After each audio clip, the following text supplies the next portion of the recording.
Hey, what's up, guys? I'm back.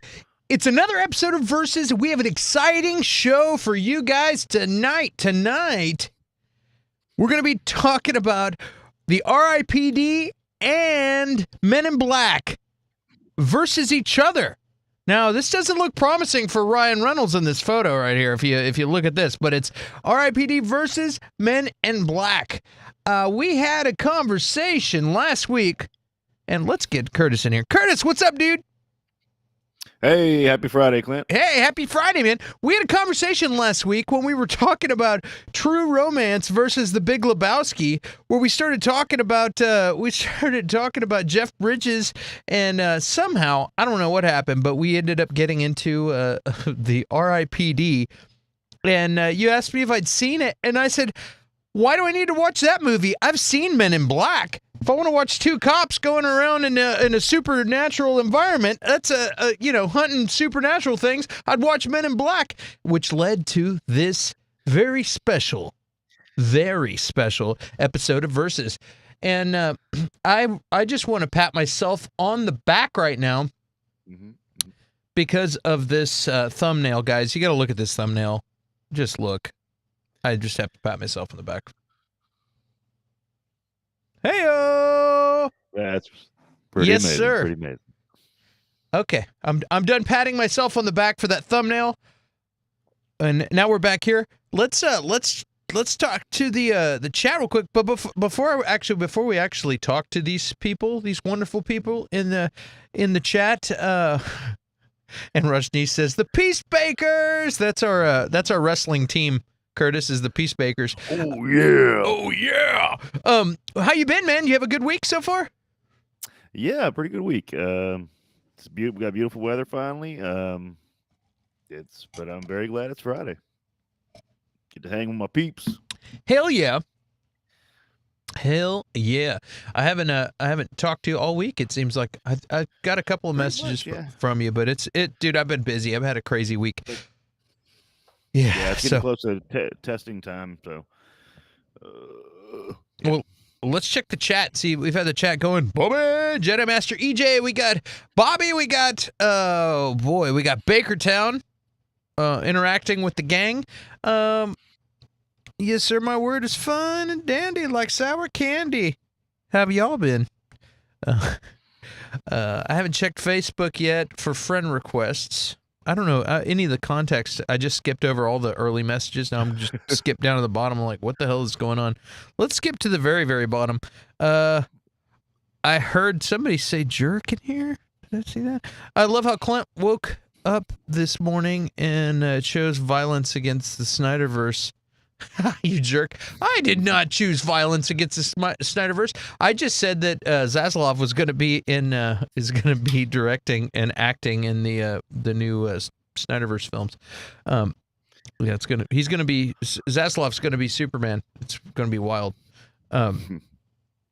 Yeah. You know who Zaslav is, right, Curtis? Yeah, he's the new head of everything, right? Yeah, Discovery. He's the CEO. So and he's the man. He's the one we're hoping comes in and we've had a long time of a bunch of people making poor decisions. Maybe they thought they were making the best decisions, but it was just like we've all been saying, what the hell is going on? So when you hear about a new guy, new boss, new sheriff in town, you want to believe that the guy's going to come in and fix everything. So let's hope that's what happens, you know? Yeah, that'd be nice. Yeah, it's good to hope. It's good to have hope. So, man, I was signed to Columbia Records. You know what I mean? I don't ever trust the big wigs upstairs. You know, I had a lot of really awesome people that dealt with us directly, but when you're wondering what the execs way up at the top of the food chain are doing or why they're doing something, I never put a lot of faith because it's all a numbers game for them, you know. It's I was about to say your dollar signs to them. Yeah, it's so they're going to do what's best for the dollars, and that's not always what's best for the people or for the art or for the other stuff. So, but we're not here to talk about my music business experiences. We're here to talk about movies and entertainment and Jeff Bridges and Ryan Reynolds and Will Smith and Marissa Miller and Mary Louise Parker, who I love. Mary Louise Parker's from Weeds. And just all these people we're here to talk about. And wait, did I say Will Smith? I don't know. I want to get your take, Curtis. Anybody heard me on small screen? I've already given my take, but I think since this is a different program, this isn't small screen, this is a different program, so I think it would be irresponsible to ignore current events, and I want to get your take on the Will Smith thing while we're doing it, and then we can just move forward. What do you think about in case you are living under a rock? Will Smith slapped the shit out of Chris Rock on national, or actually world television, international television, and some people think he should have done it. Some people think he shouldn't have done it. Most people think violence sucks. I think he was hired by Putin to do that, to distract from the war, of Ukraine and Russia. But what do you think, Curtis? Yeah. Whenever I'd heard about it, at first I thought it was staged, but I mean, you are from a wrestling background, though. I could see why you would think it was staged. Well, and honestly, like that's the only reason anybody was talking about the Oscars. There are some huge Oscar fans that watch it every year, regardless. But yeah, I figured out real quick that it obviously wasn't staged, and it was definitely the wrong choice. But I can understand it. If somebody was talking about his wife, yeah, I can understand it. Like I could see it, happening. I don't know, probably not at something like that. I probably wouldn't do it, but well, dude, I could. But we're from Texas, dude. You talk about somebody's wife, like somebody's gonna get their ass whooped. You know what I mean? Yeah, but at the same time, it's a comedian, and it wasn't, this grandly, overtly offensive thing, or joke. Like he wasn't like at least I don't have alopecia or something like that. He was just, commenting on, he was commenting on her hair, and he may or may not have known, but yeah, it was definitely a bad choice, especially when he was probably going to go up there anyway, and he could have been like, I would like Chris Rock to apologize to my wife the next time he has a microphone. She has alopecia. That wasn't cool. It hurt her. Really bothered me. And then maybe smack him after the show if he needed to. And he could have said it. I almost came up and smacked him, but I didn't want to. Yeah. I didn't want to take away from the ceremony or disrespect anybody here, or make this show about my public outbursts. This is an important day for a lot of people. I don't want to ruin it.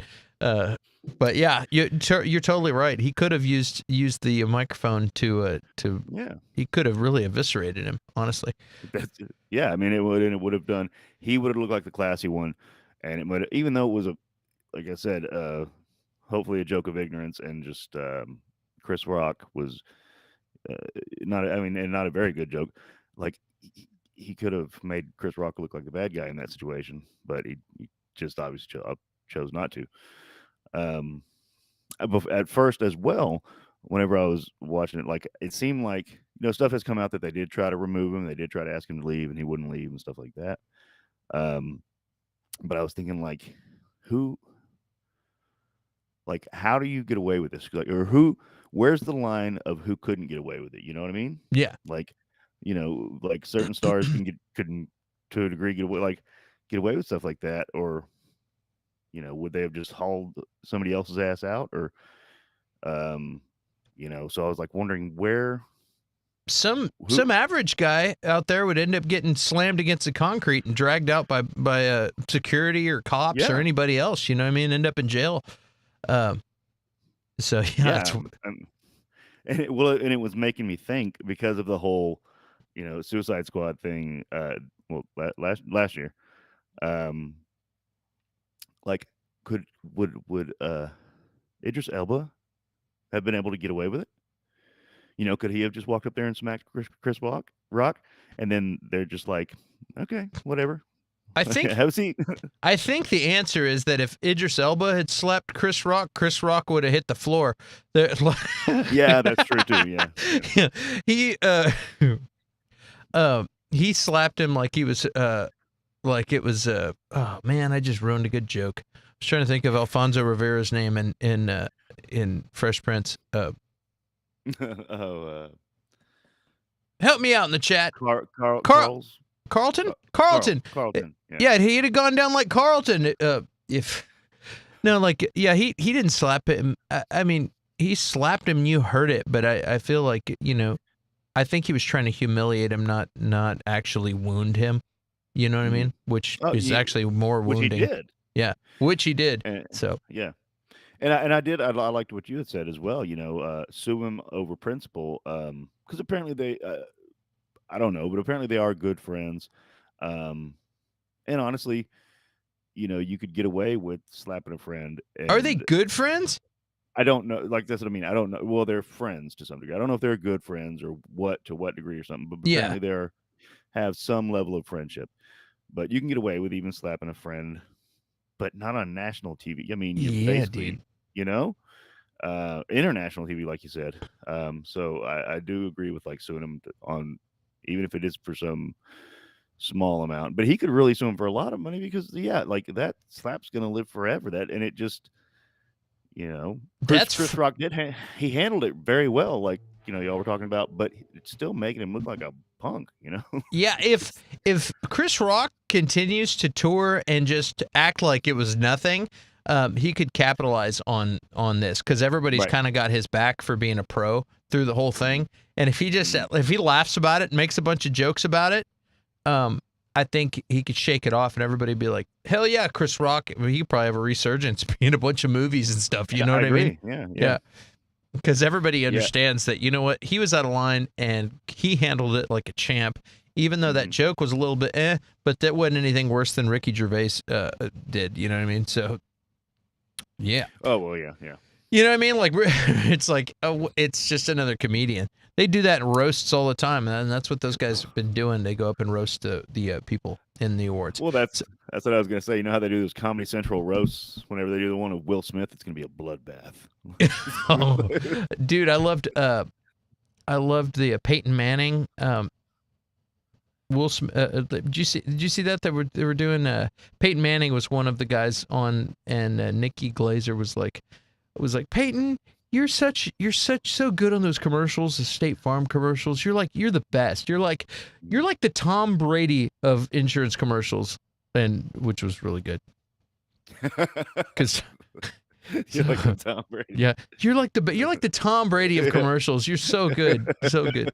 It's like an emasculating, terrible thing to say to another incredible quarterback, of which I don't even watch football. So why are we talking about these guys? So let's move on to some stuff that we do care about, which is movies and TV. Did you catch Moon Knight? What'd you think of that? I loved it. I've been waiting for this since they announced it, pretty much. And it started off.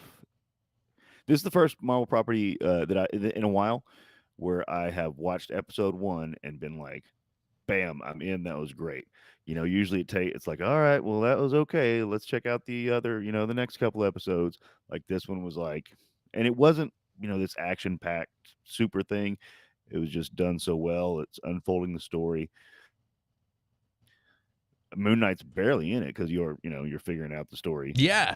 From Oscar Isaac's point of view, and yeah, I just thought it was great. I hope it keeps going. And I see if Oscar Isaac continues the character, or even if he doesn't, like that's the thing too. They could just say if he doesn't, they can say, the spirit of Khonshu went to this guy, or yeah. So they could do whatever. But I see like Moon Knight being the strategic leader Cap character since Cap's gone, if they wanted to go that direction. Like he's a mercenary, he's got war history and stuff like that. He can be the strategic leader guy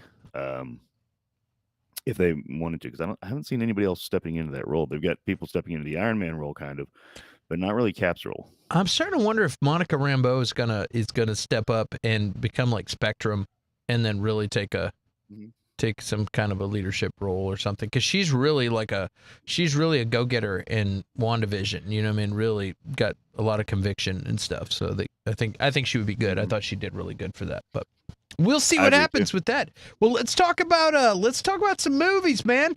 So All right. I watched R.I.P.D. Again, I've been really busy this week, and I watched about half of Men in Black, but I've seen that movie about 10 times. So it's so I'll be able to, I even did a scene in an acting class that I was in years ago where I did Tommy Lee Jones's character, but yeah. That's pretty good. Yeah, Punisher and the Cap role, all bets are off. So Yeah. let's talk about it. R.I.P.D. Veteran lawman Roy Pulsifer, which is Jeff Bridges, works for the R.I.P.D., a legendary police force charged with finding monstrous spirits, otherwise called deados, who are disguised as ordinary people, much like the aliens in Men in Black. No, that didn't say that. Disguised as ordinary people, but are trying to avoid their final judgment by hiding out among the living, much like Men in Black. No, it doesn't say that. Among the living. When Roy and his new partner, Nick Walker, who is Ryan Reynolds, played by Ryan Reynolds, uncover a plot that could end all life. They must Imperial.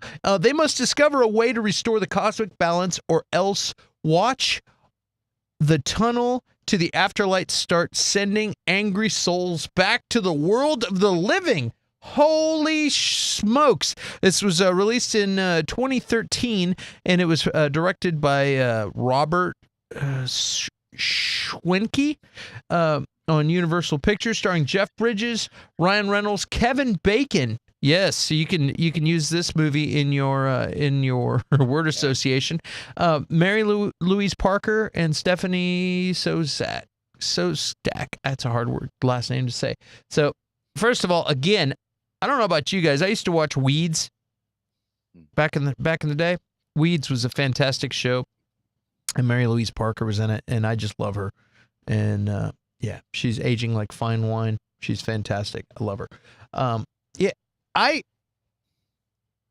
enjoyed this movie a little. Like, I liked all the people that were in it. And it wasn't exactly what I thought the movie was. I never saw this movie, like, until recently. Right. And I thought it was going to be some living guys chasing down some dead guys, like Men in Black. You know what I mean? But it turned out they were dead themselves. Got to hang out around for a little bit longer, and I was like, okay, that's different. Yeah, it was something. What did you think about this movie? Well, so I think it was after the show last week. I was like talking to you, and I was like, "Yeah, you're gonna be pleasantly surprised, man. You know, this is it's pretty good." So the deal with this is, I remember having seen this movie because I bought the DVD this time for the show. I watched it it's on HBO Max, but I'd bought the DVD a while back, like in the $5 bin at Walmart, and I think watched it, and I remember good feelings about it. I was like, I was like, yeah, that was pretty good. That was fun.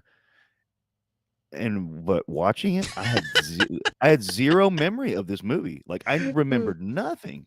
So I don't know if I had actually watched it or just bought the DVD intending to watch it, and then like was like, yeah, that looks good, so it's got to be good.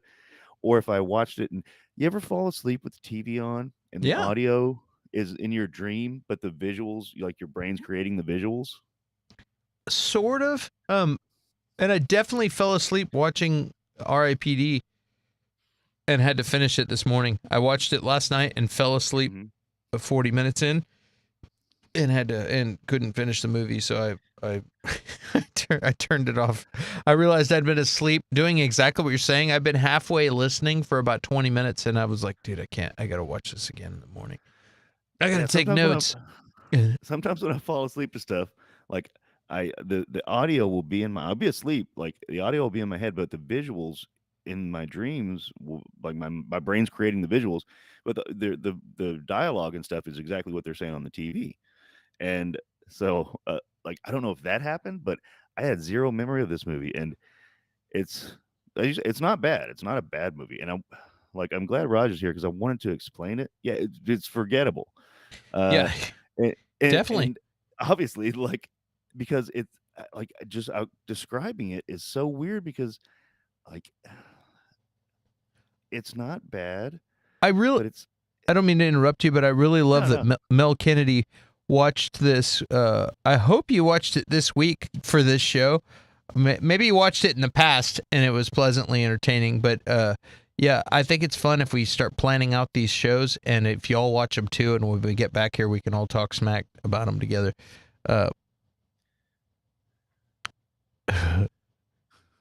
Jedi Master EJ says, "Make it so" in his sleep. So anyway, so continue. I didn't mean to cut you off there. No, but like just describing it is or describing the problems with it is kind of weird. Like there's no glaring problem other than this. The CGI was pretty bad for the time. Like it was it was like they were fighting cartoons. But you know that's for some movies that's kind of par for the course. But it just like it. Jeff Bridges was the best character in there, but it didn't seem like they did much with him. The comedy didn't quite land. It did land And at so all. right, so the only I do remember whenever Jeff Bridges was talking about the ankles, like that was funny, but otherwise like it and what they where they have the avatars and he's the Chinese little Chinese man and Jeff Bridges is Marissa Miller. yeah, the smoking hot lady, like that was cool. They should have intercut more of the action scenes with them with the avatars. You know what I mean? Like whenever they're getting hit by cars and stuff, and like all this stuff's happened, they should have cut scenes with the avatars. Like being beat up and to make it land more. But I did like how they had her like getting thrown in front of the bus. And then, like getting hit, and she's stuck to the front of the bus and stuff like that. They did it every once in a while. They should have done more of that. Yeah, that's what I mean. It worked when they did it, and I wish they would have done more of it. James says, "R.I.P.D. is an international treasure." Absolutely right, dude. This movie, I understand. Jeff Bridges playing a character from the Old West, and I was talking about this last week. But him talking like this is throughout the whole movie. This is how they talk in the Old West. You see, well, not understand. I couldn't even understand what they're saying, And it was like, and I love Jeff Bridges, man. But I was like, but that character for me got old because I felt like it was a character he's used more than once, and you know what I mean. I don't know if it. Did it start with this though? I don't know. Like I don't know, but there's a dragon movie where he plays a wizard, and I think he talks like that with like a sort of wizard accent. I don't, and then it's almost like I don't know if he got that from doing Crazy Horse, but it just something about that night, and I get it. They're playing a. You just offended so many wizards, dude. I know so many offended wizards. We all sound the same. We all sound the same to you, huh, Clint? Oh, fine. And Zabada boom. Yeah, squibbity boom. I don't know, but it's just like there were some times where I had trouble even understanding what he said on certain things, and as much. Who am I? I'm just some dipshit on YouTube right now, talking about a movie like. What the hell have you done? Like, Jeff Bridges is a great actor. Like, I shouldn't be talking smack. He's fantastic. I love Jeff Bridges. But I just got tired of that character a little bit. And I felt like it was weird. I think they were trying to do something groundbreaking, like Men in Black. It was like groundbreaking when it came out. And they're like, dude, we're going to have ghosts and action and comedy all rolled into one, and it'll be fun and cool. We're going to invent this new world. Maybe we'll have R.I.P.D. 2 and R.I.P.D. 3. You know what I mean? Like, maybe they thought they were going to do what Men in Black did. But with ghosts, it'll be like mixing Ghostbusters and Men in Black, right. and that's a formula for success. That's beautiful. It sounds like an exec thought this. Some exec's son-in-law came up with this thing, and they made it, and Yeah. Somebody convinced Jeff Bridges' agent convinced him it was a good idea, and maybe it could have been if it was maybe made by a different director. I don't know. Maybe it could have been cool. because it just didn't seem like the certain scenes that were supposed to hit didn't hit. A lot of the comedy didn't. You could see like you could see that it was supposed to affect you, just didn't. You could see that the comedy was supposed to land, it just kind of didn't. You know, so that's what I mean. It wasn't bad. It's just like you know, Yeah, this is story. It's just a movie. Watch the movie. Like I feel like Jeff Bridges is more of a straight, dry comedy kind of a guy, and trying to deliver a punchline that would be like in a Jim Carrey movie. Maybe it doesn't work well with it. When we got an old sheriff trying to deliver a ridiculous line that would maybe be in like Me, Myself, and Irene or something that would you would know it was comedy, but because you see this guy that almost looks serious and it's just not coming across like a slapsticky kind of a comedy thing. Like I don't know. Let's see. and I thought they should have played more of a because they did it with the ankles thing and it really worked for me. I thought that was funny. I did laugh out loud at that part. But Yeah. do more of it. And I know he's been around for 50 years or however or 100 years, but like do more of Jeff Bridges. So I think he's. But like they should have done more of a fish out of water thing kind of with him. Where he's like, why is it like this or why? You know what I mean? Because he is from the old west, so do more of that kind of comedy, and it works because it fits the character and stuff. But I don't know. And he did do it like watch this. I'm gonna go look. This is how the cops do it. And watch some modern police work. They kind of did a little bit of that, but it was the kind of like, watch this. I make this look good. You know what I mean? Like it was almost like hey, you chose me, so I don't want to hear you calling me son or blah blah blah. It's like it was very much the same character of the young guy and the old guy, and as Men in Black. I mean, it was cool. Kevin Bacon, he was fine. He was kind of a good play. He actually played a good douchey, corrupt partner, and it was fun. I'm with you, dude. The CG kind of sucked on this, and like they weren't realistic characters. Like it would look like video game, like a shitty video game that I wouldn't want to play. Characters running, running like around. A video You know game. what I mean? Especially the one big bad guy that they fought a couple times. It just looked like a video game version of Fat Bastard from Austin Powers. Like but very agile. You know what I mean? Yeah. Very agile, and I think that's supposed to be funny to people. Like, oh, look, it's cute and funny, but I'm like, no, it doesn't look real. It's just weird. It's like we're watching a cartoon in here, and it's like. Is this a Roger Rabbit kind of a thing? Like, is that what we're going for here? Like, what's going on? I didn't like it. I didn't like that. I think if they'd you can do crazy stuff like when you go to Beetlejuice, they got the lady in two parts sitting in the thing is awesome. You can get a little crazy, but that was just like over the top. And I think Raj puts it a good way too. He says it felt lazy and cheap. I mean, it kind of did. Like it was supposed to be a blockbuster. It felt kind of lazy, and it's like that's what I mean. For the blockbuster, the effects, it's 2013. There were some and I'm not. They don't have to be the best in the world, but the effects weren't that great for a 2013 movie. So yeah, I mean, lazy is a very good way of putting it. I really hate when come here, I'm gonna eat you, get in my belly.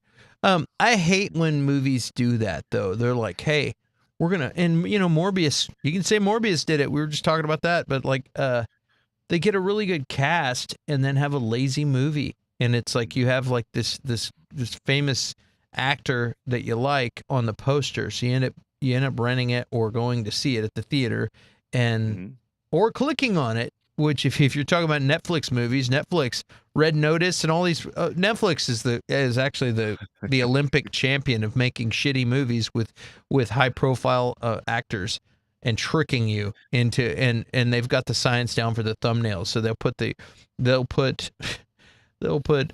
Gal Gadot and The Rock and Ryan Reynolds on a poster with the a shocking expression, and then like, hey, look surprised, Curtis. Okay, we'll use that later for a thumbnail. And they figured out they did the science and figured out that like people click on crazy expressions and they have if you have less than 3 faces on one thumbnail, it's better. Instead of having a whole bunch of people, it's better to have less, even just one where it's like, and like they did a whole bunch of science where they did that, and they're like, okay, now we know how to. That's why they have weird thumbnails for some of the movies. You like I've seen that movie. Or that poster. That's not what the movie poster is. The Netflix will change the thumbnail to what's not on the movie poster because they know that their science is they got it down to a science. Like they're like, no, wow. yeah, we're gonna do this one shot of girl from Inventing Anna, and like that's not the main poster for that. And I'm like, they change it. They're like, hey, this thing is starting to slip in ratings. Let's change the thumbnail. Hey, let's put The Rock and Ryan Reynolds on this. And then they're like, okay, cool. And then you go watch the movie and it sucks. And I always bitch about this, but it's just going to be a continuing theme is why you want to make crappy movies with famous people in them and piss us all off. Like Netflix, you've soiled my trust in you. Okay, I'm done complaining. Let's see. Okay, guys, looks like someone just shat in your cereal. Are we being negative? I'm talking about Netflix making good-looking thumbnails and having shitty movies. Like, what's the deal? What's the deal with that? That's not cool. What's the deal? Let's put Jeff Bridges and Ryan Reynolds and Marissa Miller and Mary Louise Parker in a movie, and then have shitty CGI and do a lackluster job. What a bummer. Yeah, it is negative. What the hell? Clint likes everything. We're not supposed to be acting like this. What the hell? What's going on, Curtis? Yeah, no, it's just and again, it's not like it's this terrible movie. But and yeah, Raj, Curtis, make a face. Make a face like somebody shat in your cereal.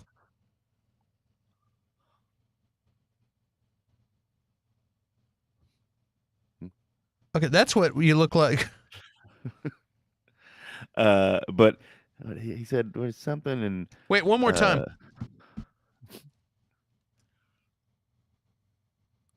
Okay, go ahead.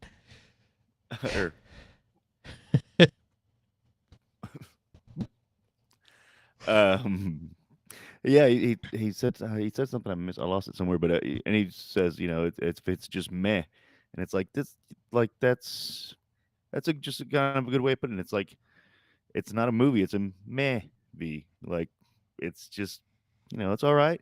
It's about an hour and a half. This thing, it's not overly long. And honestly, I looked. It's the exact same runtime. They're both at like an 138 minutes. MIB and R.I.P.D. 138 minutes or something like that. Both of them are the same? Same runtime. An hour and 36 minutes for R.I.P.D. and an hour and 38 minutes. You see, it's the same fucking movie. I guarantee you somebody saw that and that's intentional. I know for a fact that there's bands that like producers there'll be a hit song and they'll be like, we need our own version of something like that, and they'll even count they'll analyze the song and be like, okay, this song is 135 beats per minute. We need to make your single that because this song is that tempo, and people copy that stuff. It's like formulaic. Like, dude, right? That's not an accident. I fucking promise you, that's not an accident. Well, and MIB, Men in Black, was a comic book first. R.I.P.D. was a comic book first, and apparently it's a pretty good comic book. And it's a neat idea too. And that's the thing too. It's like it kind of blew its load in the first movie if they were going to try to make this franchise, because everything's already going to hell in the first movie. All the dead people are coming back and stuff like that. So it's kind of like, well, from here, where do you go? Even if you are, if you were going to do another one, and they wrap it up nice with a bow and stuff. But it like it's just I don't know. It's a weird one. It is a weird one, man. I'm looking at something up here. No, Jedi Master EJ. He's talking about. He says, "I meant the Netflix thumbnail changes." Photographer says, "Okay, guys, look like someone shat in your cereal." Oh, I thought you meant we looked like somebody shat in our cereal. I'm like, so? That's not nice, but what? I mean, so? I'm looking at something on. Yeah, and Raj says MIB seems like a labor of love. R.I.P.D is people showing up for a paycheck. Um, yeah, kind of, and it's luckily it was good people. Like they had good actors and they kind of showed up for a paycheck. And yeah, it's just a very strange phenomenon because pointing out, yeah, what exactly is wrong with it? You can't, you know, besides like the CGI and stuff. But I would say like there's some movies where the CGI is just awful, but the movie's good enough, and you just let that go. Not that movie. But like that's what I mean. But if somebody was like, "What is wrong with?" I watch some other people reviewing it on YouTube and stuff, and they're like, "This movie is dog shit," blah blah. Blah.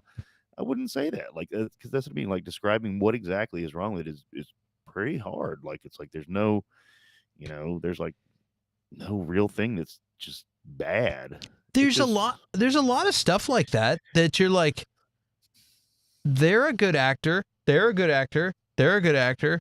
This guy's capable of writing good scripts. This guy's directed some okay stuff. Like, it should all work. But, like, maybe the two actors just have no chemistry, or it's like, or maybe yeah.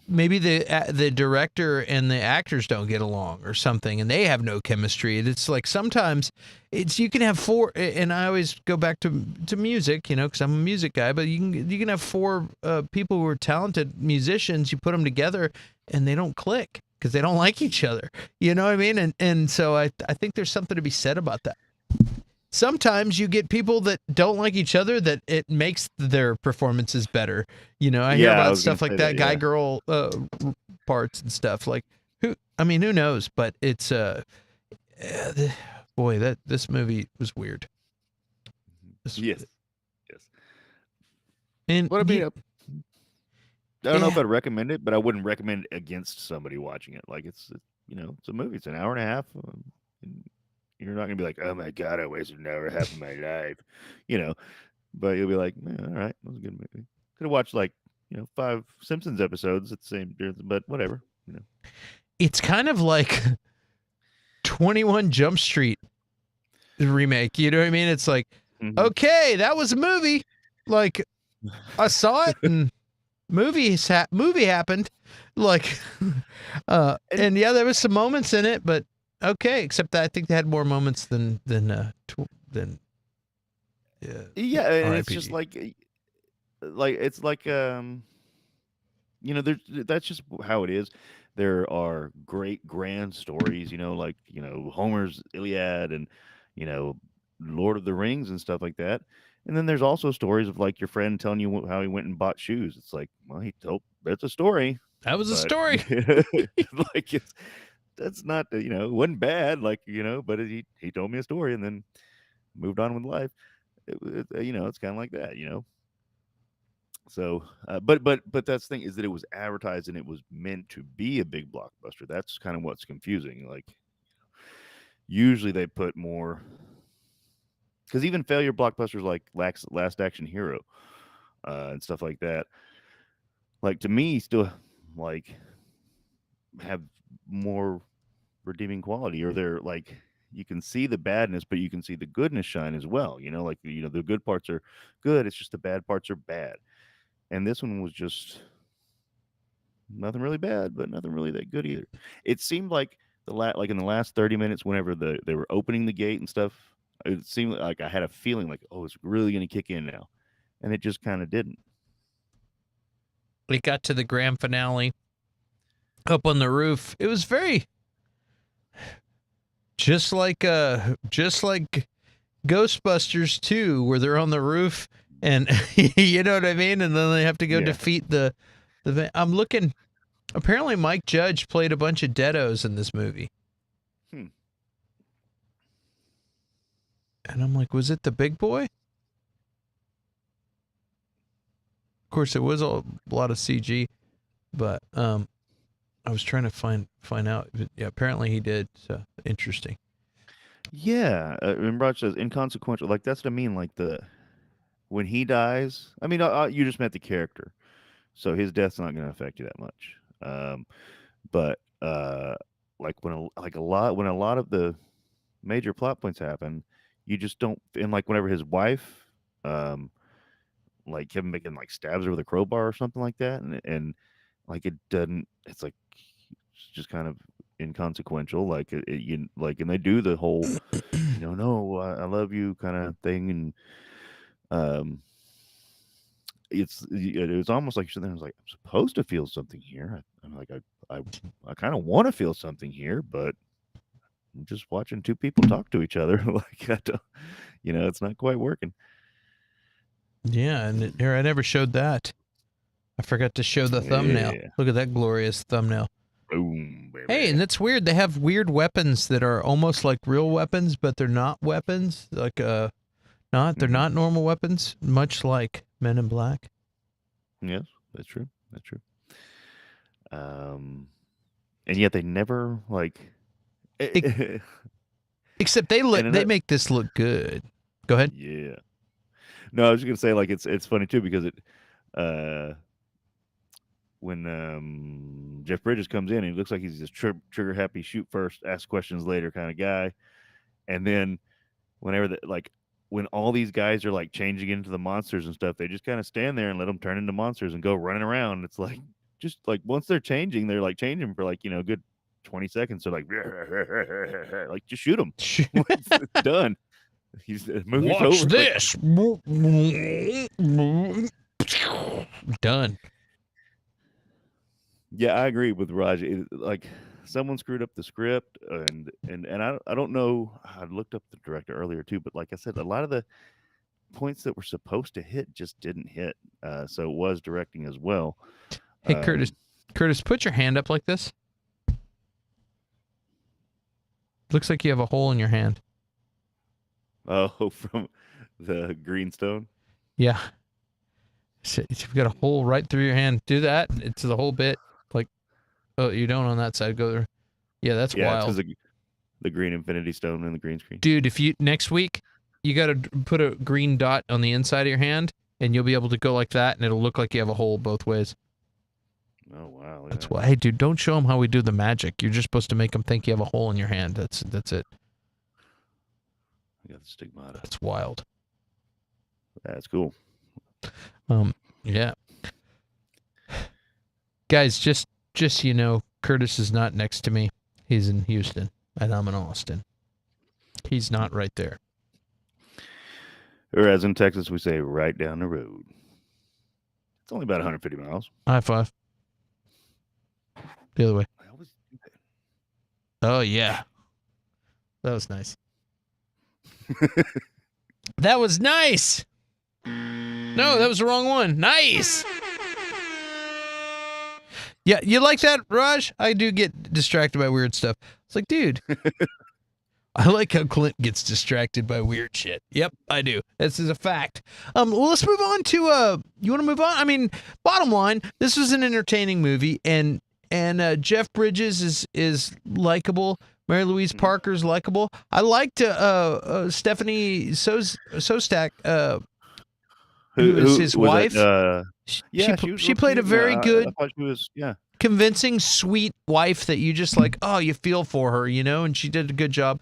Marissa Miller was awesome as the cover version for Jeff Bridges. Everybody likes Ryan Reynolds. I mean, the cast was good. Overall, it was I guess a fun concept. I think, you know what? I'm going to go out on a limb here and say that if the ghosts weren't so cartoony and stupid, if they were serious looking ghosts that were like scary or gross or horrifying and they were legit and they didn't look all like all like goofy and cartoony, Or I actually think make them this, scary. yeah, if they Yeah. were scary, this could have been taken a lot more seriously. That I think Mhm. that I'll say the CG ruined the whole movie. Like you could have had still fun and campiness, but the cartoon effect is what ruined this movie. I'll say that. Mhm. Because what if they had serious scary ghosts when you finally saw them Right. and they were legit scary and like real and like horrifying, or like all of a sudden decomposed and gross or whatever, and you'd be like, whoa, that was crazy. Then it would have been cool. So Well, and that's the thing too, because it actually makes you afraid of these things. Because even, you know, in Men in Black, like Bug is kind of creepy. Like whenever he pulls the farmer's skin back and he goes like this, like there's a lot of things about him that are like kind of scary. Not like, oh my God, horrifying scary, but oh like whenever yeah, I was younger and watched it, creeped me out. Like, what Mel asked, was it supposed to be a serious movie? No, but it's supposed to be like a fun family movie. But the deal about it's like when you watch Men in Black, it makes you think that you could go to the local convenience store and the guy behind the counter might be an alien inside of a body, because he's kind of weird, and you'll be like, yeah, it makes you believe like how cool would that be and realistic, you know what I mean? To where the R.I.P.D did not do that. You don't think like, oh, this could be real. It's like this is clearly a cartoon and not real. That's what I liked about the other movie, which we're about to start talking about. It's like the idea of opening a human up and there's a little alien inside driving. That's awesome. right. You know what I mean? That's super cool. So overall, I'll say it's fun. The cartooniness screwed it up. I don't think anybody would debate me on the R.I.P.D being a cinematic masterpiece. But it was fun to watch. And what are your thoughts on this movie? About the same, yeah. Like, it's a great, Saturday or Sunday morning hangover movie, I guess. Just kind of sit there and watch something. And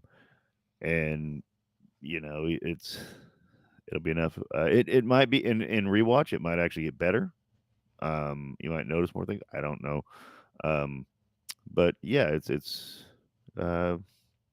decent way to kill an hour and a half. But you could also spend the same amount of time watching Men in Black, which is for the 50th time, but it still might be a better time.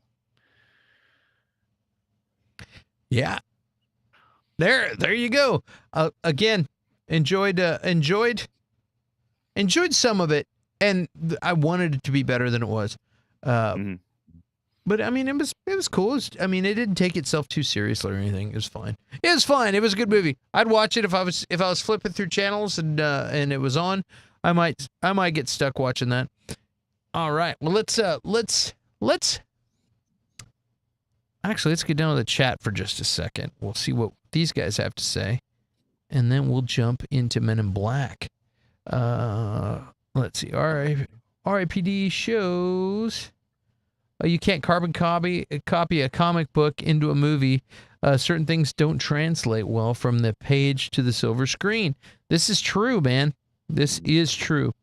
Which you have a lot of Umbrella Academy, same thing. Like, they switched it up a little bit, did their thing. Have you ever watched the Umbrella Academy?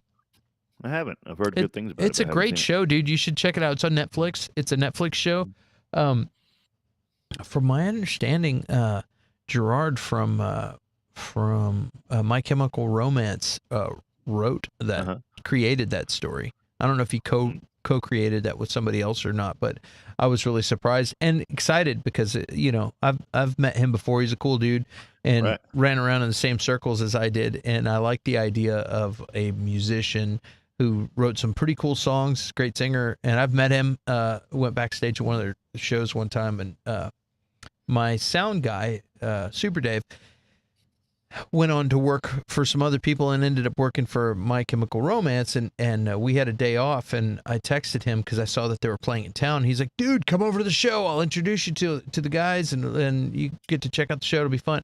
So we saw the show. It was awesome. After the show, went backstage and went over, and Gerard was like, "Hey man, check this out," and he shuts the lights off in the dressing room, and it was just him in there, and he had a brand new lightsaber, and was like, "Whoa, whoa, whoa," and it was like, "Dude, isn't this thing awesome?" And I was like, "Yeah, let me see it." So and it's like two grown men in the dark dressing room playing with lightsabers. It was pretty awesome. And so I was like, "Yeah, dude, that's cool." And I was like, "Yeah, it was really good to meet you." And I took off. That was it, And he was really nice. And I liked the idea because I met him, and he was like, "Hey, it's great to meet you," but his genuine awe of this lightsaber let me know that he's on the level, dude. This guy's legit. I'm like, this guy is real. And then I found out that the Umbrella Academy was created I don't know if totally or partially by him, but I was like, this is awesome. He's a creator. He's a good songwriter, musician, loves playing with lightsabers, and he created this comic that got turned into a Netflix show. This makes me happy. And so I think that's pretty cool. You're like, it's so cool to meet you. Oh, wow, this is so cool. And he's like, no, you want to see cool?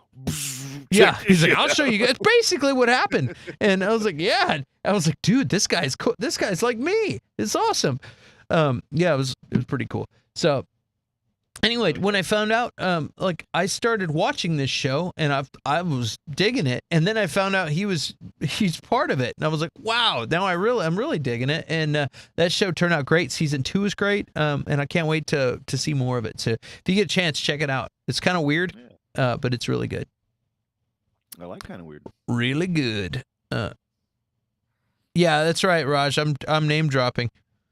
My name's Clint Baker. That just happened. Yeah, I just name dropped myself. How do you like that? That's right. Oh, never gets old.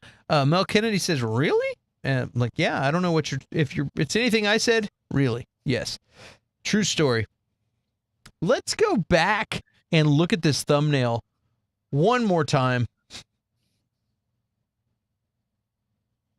Look at that. Speaking of creators, I created this thumbnail, and holy smokes. Holy smokes. That is gorgeous.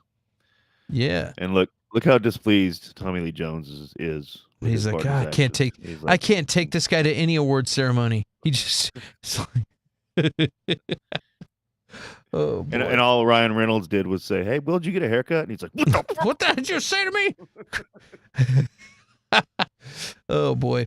I think Bobby's asking Gerard. Name again? Clint Baker. That's my name. Oh. Clint Baker. You can find me at Clint Baker Patreon, where we have many great Patreons. Bobby being one of them. We appreciate your support. Also, guys, speaking of support, we have a new video that James and I did. I wrote the song and recorded it. Sent James the song. He's like, please let me make a video with you on this. This would be fun, because he knew I was probably already getting started. And I go, oh, okay.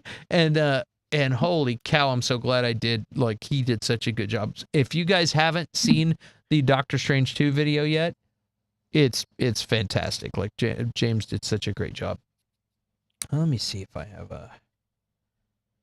You know what? I'm going to play it for you. Why? Because I'm going to play it for you. Let me see here.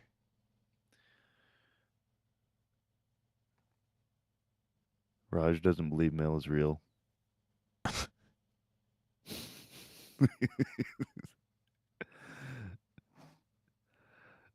He can't see her in the chat. He's like, is that a real person, or you just like we're just screwing with him? Nope. Could you hear that? Check this out, guys. Choose file. We're going to watch this. Into this world premiere this morning of the Doctor Strange video. Have you seen this, Curtis? Did you see it? I have. Oh, yeah, absolutely. We're going to do Mel exists, she swears. All right. I think we'll do this version right here.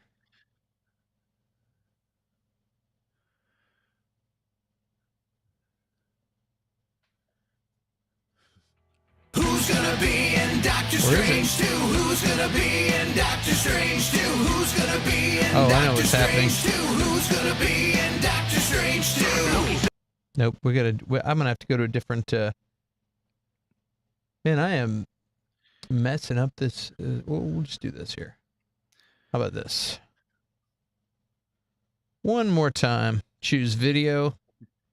I choose. No, not that video. I choose this video.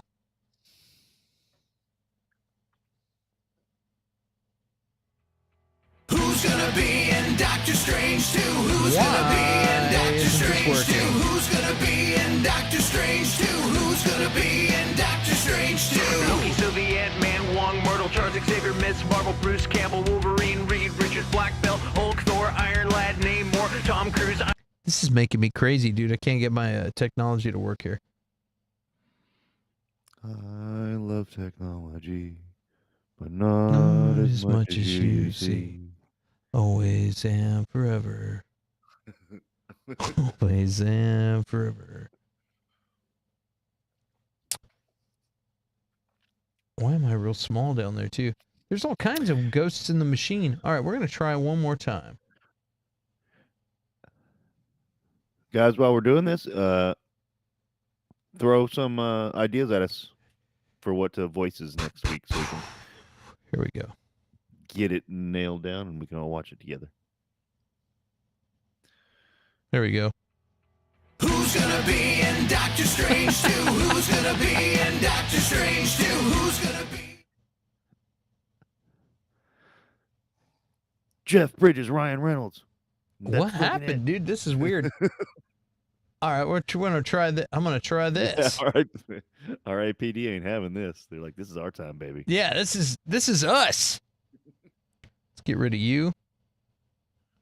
Clint. Help me. This is really bizarre.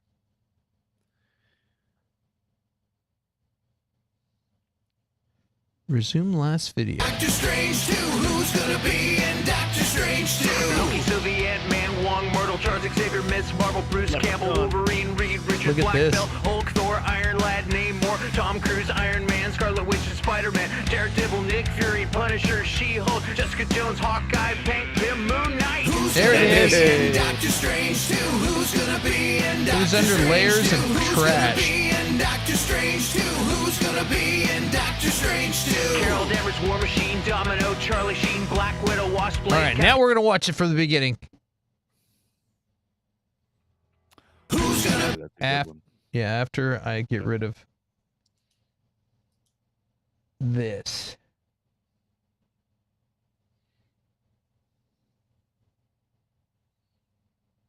Okay.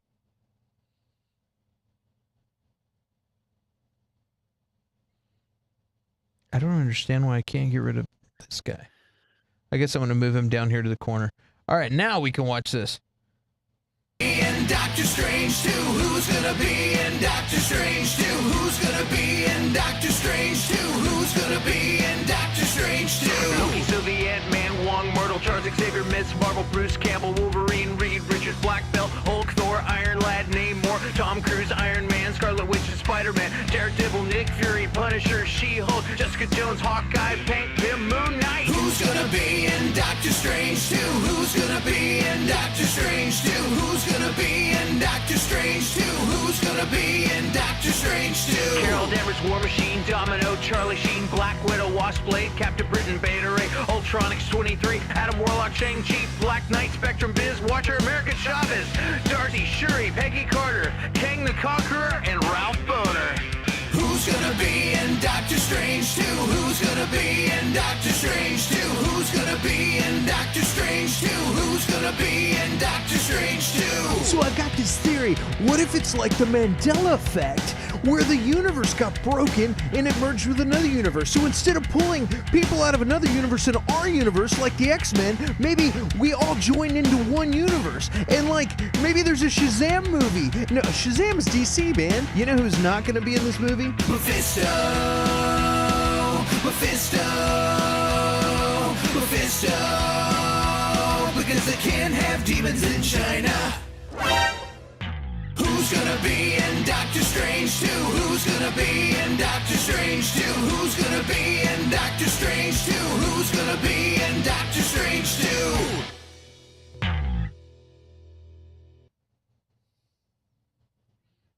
There it is. That was it.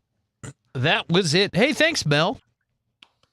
I like this. I like these positive comments. Positive, Rajneesh. And Jedi Master EJ. Who else can I fuck with? There's some kind of rule that you can't have evil supernatural beings or something in the media in China. Roger's asking, why can't they have demons in China? Oh, you didn't know that? Demons are off limits in China. They just don't. They don't do that. That's like there's certain weird shit that they don't do, and something about them they don't like. They don't like demons. I guess there's this weird superstition.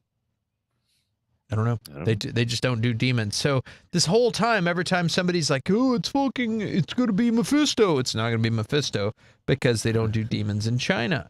And you could have somebody maybe dressed like Lucifer in a suit, and maybe his eyes glow for a second, but he's not. You're not going to see a demon in China. They just don't. They don't do that. So it's fun when you're naming a bunch of people who you could see cameos, and then all of a sudden, there's Mephisto. No Mephisto for you.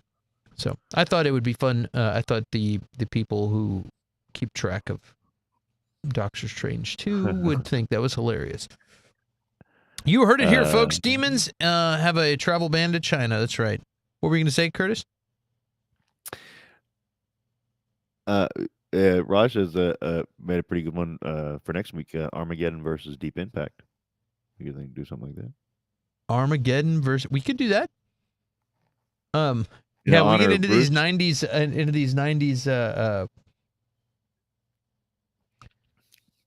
like catastrophe films. Disaster flicks. Disaster. Twister versus. There's a bunch because we could get into like Jaws versus Deep Blue Sea or Meg versus Deep Blue Sea. Volcano versus Dante's Peak. Sharknado versus Twister.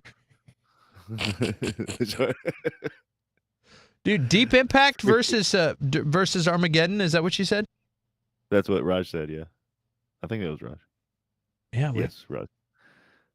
That'd be a pretty good one. Because honestly, like, I haven't seen Armageddon in probably 20 years, and the level of cheese has got to be insane. As a 40-year-old man watching Oh, it's fantastic, dude. Like, because I watched it, whenever I was like 20 and stuff, and things were so hyper emotional and stuff. Like, oh my god, this movie's amazing. Now it's probably like these people. Oh, jeez. What's wrong with these people? Yeah. And I don't know if I've ever seen all of Deep Impact. I never.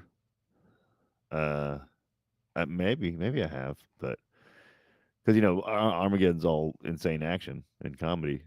Okay, yeah, I like that. I like it. What's that? Curtis? Wait. No. I was gonna say. No, I was just saying. I don't know if I've ever actually seen Deep Impact all the way through because I was like, I've already seen Armageddon. Why would I watch it? And then wait, Rush says Peacemaker versus an actual good TV show. Wait, what? You didn't like Peacemaker, Raj? What the hell's wrong with you, Raj? Yeah, that's right. Morgan Freeman was president of Deep. I remember that, and I remember it didn't it have Frodo in it. I know I've seen parts of it for sure, but I just don't remember. Either I saw it and I don't remember, or like I don't know if I ever saw it all the way through. Ooh, Long Kiss Goodnight versus Die Hard 3. I like that one. That's a good one. I'll give him any reason to watch Long Kiss Goodnight. That's one of the most underrated, or just not forgotten, but not talked about. One of the best action movies out there that people forget about. Who's that? Oh, Our Man? Yeah. Dude, Long Kiss Goodnight versus Die Hard. I didn't know Clink was in the house. What the hell? What's up, brother? Welcome. Christopher Clink. Yeah, Long Kiss Goodnight is a good one. Gonna shake hands with the man. Yeah, that's a good one. Yeah, it does have a young Elijah Wood. Yeah. I thought so. So I know I've seen parts of it at least. Hell yeah. Dude, we got a good, we got Bobby, we got Jedi Master EJ, we got Chris Clink, we got Mel Kennedy, and Rajneesh. That's, but it says that there's only 4 viewers, but there's 5. Yeah, that's definitely off, too. Something's off. I'm not buying this. Maybe Chris already went back to bed. He just popped He in. just popped in, was do like, these he fucking just went, movies. boom, Long Kiss Goodnight, bitches, I'm out. And then he just smoke bombed and disappeared. Yeah, we'll have to talk about that. That sounds good. Well, let's talk about the other movie. Let's talk about Men in Black. I didn't remember Michael Jackson being in this movie. Is that real? He's in the cast. I don't remember. Who does it say he played? It doesn't. It just says Michael Jackson. That's weird. Like the Michael Jackson, or did it just Yeah, say no, the name? fucking Michael Jackson, man. Yeah. Yeah. If you look at,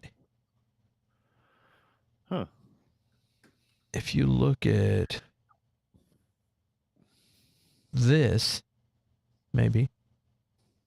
Don't try to pull something else up, dude. Oh, it's not working. We're not going to do that. Yeah, if you look at the Google Chrome, that's super weird. Oh, anyway, what did I just do? There's so many good people that you got Tommy Lee Jones, you got Emma Thompson, you got Rip Torn, Vincent D'Onofrio, Josh Brolin, Linda Florentino, Jermaine Clement, Alice Eve, Bill Hader, Johnny Knoxville, David Cross, Michael Jackson. I still don't know about that. He's so he was just he was like on a screen. He's Agent M, and he was like on one of the screens. Oh, and it's actually in Men in Black 2. Oh, okay. I know what it is. It's basically where they're like saying, yeah, there's a ton of aliens on this planet, and they show the screen, something like that. I don't remember. Because like they showed a part where like, yeah, there's exactly this many aliens hiding in plain sight that you wouldn't know about. One of them's like Sylvester Stallone. They showed the monitor, and Laura Flynn Boyle's in this. There's a lot of great people. Will Smith.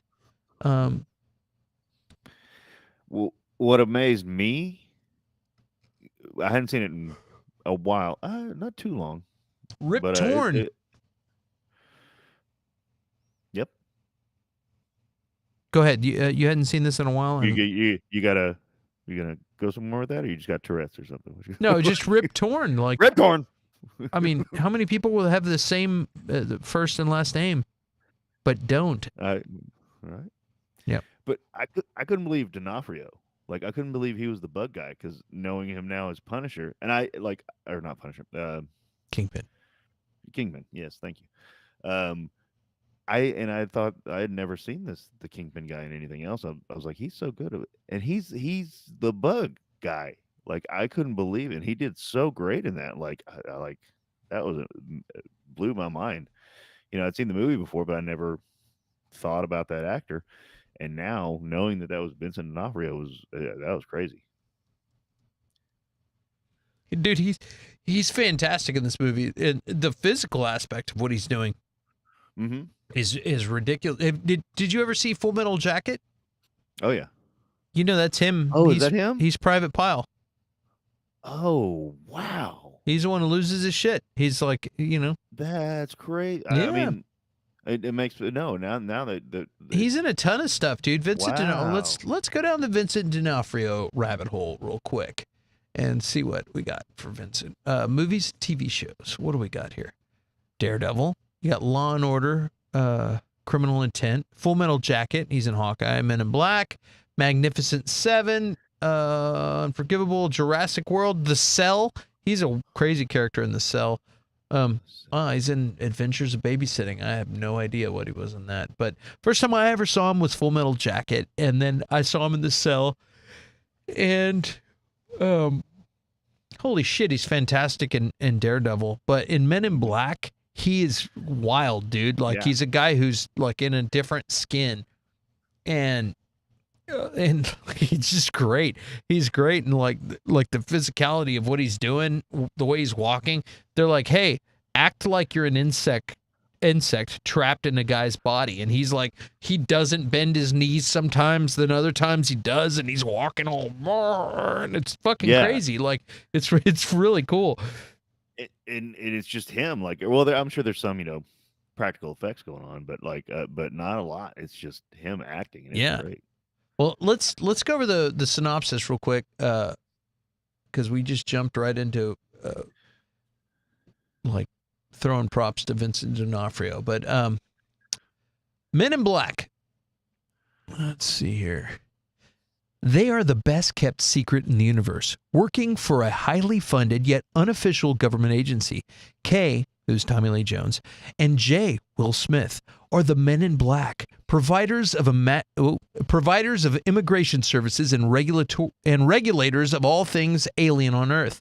While investigating a series of unregistered close encounters, the Men in Black agents uncover the deadly plot of an intergalactic terrorist who is on a mission to assassinate 2 ambassadors from opposing galaxies, currently in residence in New York City. This was released in 1997, directed by Barry Sonnenfeld, adapted from The Men in Black, starring Tommy Lee Jones, Will Smith, Linda Florentino, Vincent D'Onofrio, and Rip Torn. Music by Danny Elfman. This was distributed by Columbia Pictures, and Sony Pictures released it. All of these things make total sense as far as Danny Elfman, and you get that feeling like a little bit of a Beetlejuice kind of a feeling of just a weird, quirky world, and this is produced by Steven Spielberg. I don't know if it was a coincidence or not, but I like how Steven Spielberg movies have a shooting star. E.T., all of them have a shooting star in there. That's like Steven Spielberg's signature. And there's a scene up at the top where I'm like, is that a shooting star? Is this a Steven Spielberg movie? And then all of a sudden it turns into a spaceship. And, get your face out of my chest. That's weird. Sometimes you need here, dude. Space rubbing. Here, dude, stick your head in my jacket. That's just weird. Anyway, all right. But yeah, and so you get Steven Spielberg, Danny Elfman. That's all you had to say. You throw in Tommy Lee Jones, Will Smith, Linda Florentino, Vincent D'Onofrio, Rip Torn. This is an all-star situation right here. And also, you're not going to have the involvement of all of these people if it wasn't a quality script. These people would not even be associated with this movie if it wasn't good stuff. And so this is one of the, I won't say last, but this is like a really original idea. Like, they took a concept for a movie and like ran with it, and it was really original. And it was cool. It's like, cool, we're making a new franchise. We're releasing a thing that can go on and keep going, and we're not copying anybody. This isn't a reboot. This is like it's just like when Jurassic Park came out. It's just like, boom, this is the thing now, and it's awesome. And it's not copying anything. And every now and then you get something cool like that. Fifth Element, just awesome. And I feel like it's been a while since we've gotten something like that really like made me say, wow, cool, this is great. Everything seems like it's just rehashed stuff to me for a while now. But I love this movie. I loved it way back when. I've seen this movie a dozen times, and this is a movie that I could watch anytime. If I saw this on, I probably would stop and watch the whole thing. Much like 40-Year-Old Virgin, if I see that, I'm flipping through, whoops, I'm going to be watching 40-Year-Old Virgin. This movie's kind of like that. If they catch me at the right moment, I'm watching the whole show. What do you think about Men in Black? I love this movie. And I'll also say I haven't seen all of the sequels. I think I saw Men in Black 2. I don't think I saw 3. I own all 3. I've definitely seen. I know I've seen 2.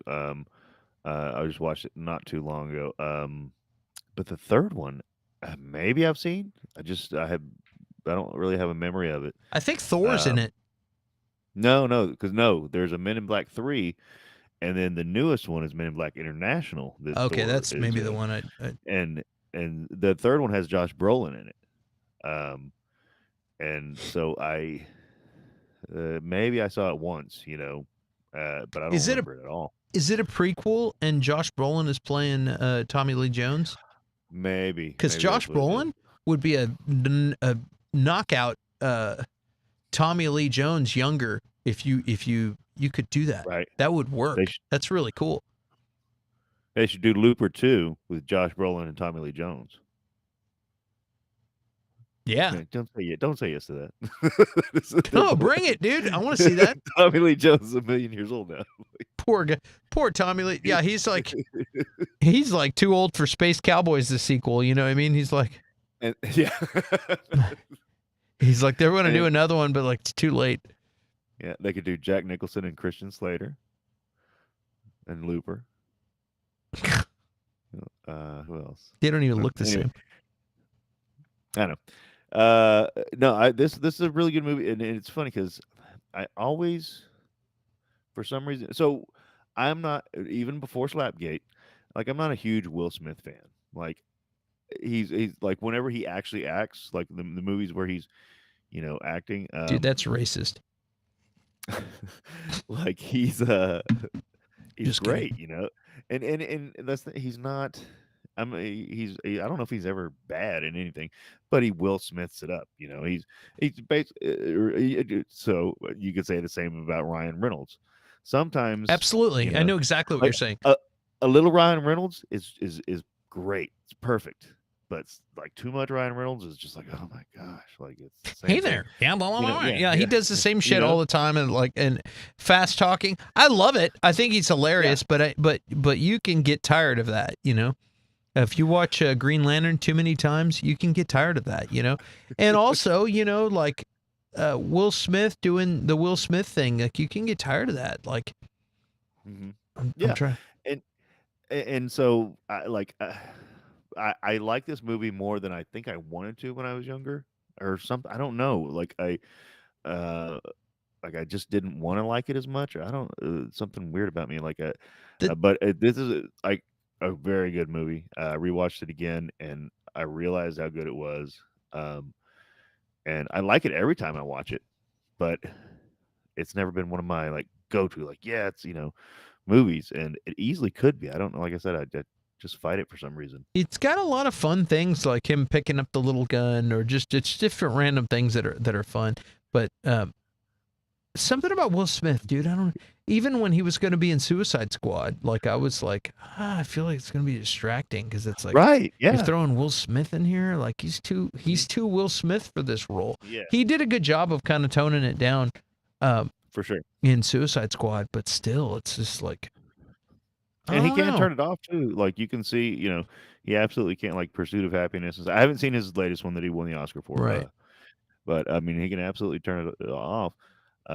But Raj has a good point. Yeah, it's a lot of his earlier work. He says, agree. And with Will Smith in Will Smith's earlier career, he played himself.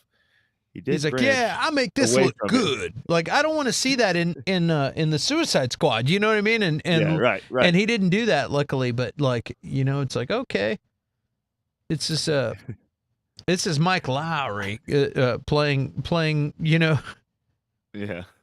Mike Lowry's from Bad Boys, and it's like it's the same. It's pretty close to the same character, Same thing in Independence Day, and say but Rush says he did branch away from it, but then he slapped someone in public. Oh boy.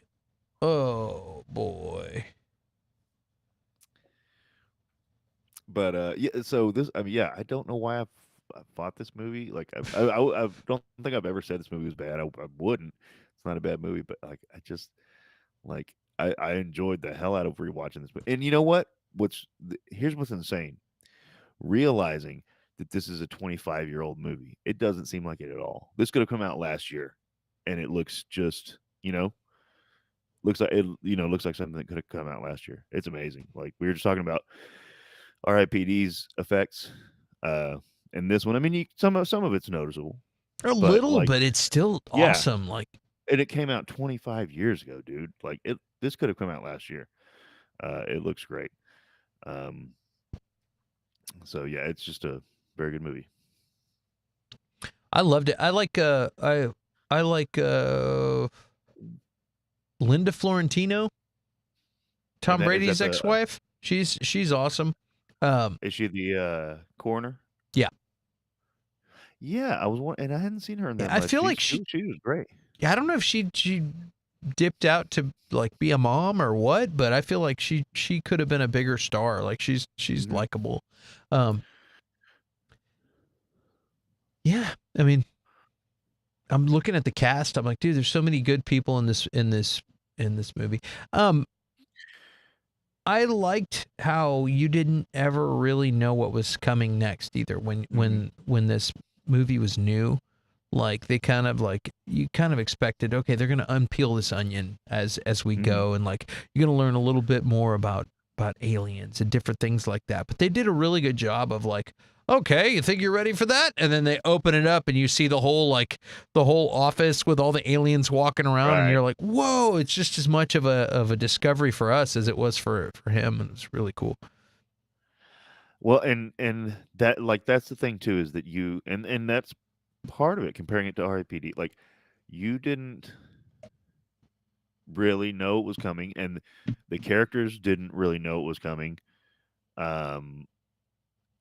And it like wasn't necessarily predictable. Like you can kind of figure the good guys are gonna win and all that kind of good stuff like that, but like you didn't like exactly know what was coming. Even having not seen it in a long time, it was like, man, I don't like how does this or what I knew the ending, of course, but how does it get from here to there? I can't remember, and like it was surprising and stuff like that. Like where they go back to the World's Fair to get the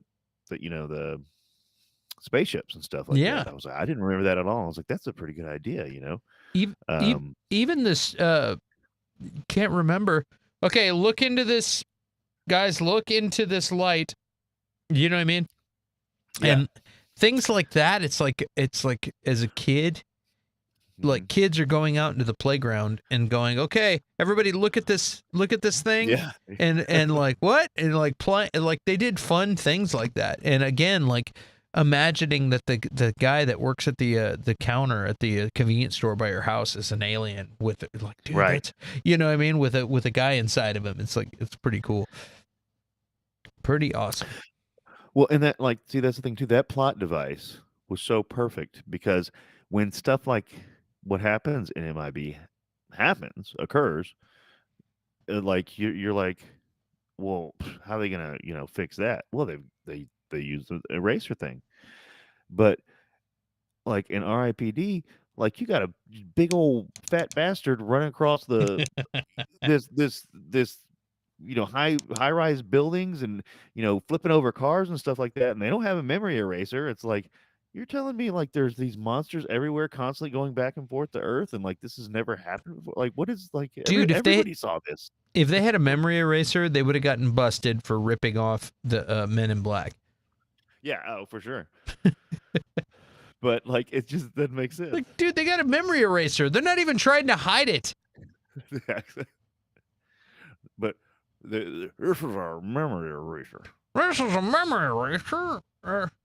We're talking like this because we're from the Old West. The OK Corral uses ghost particles, not neuro la da da da da. Uses ghost particles. Ghost particles. So we're talking like this.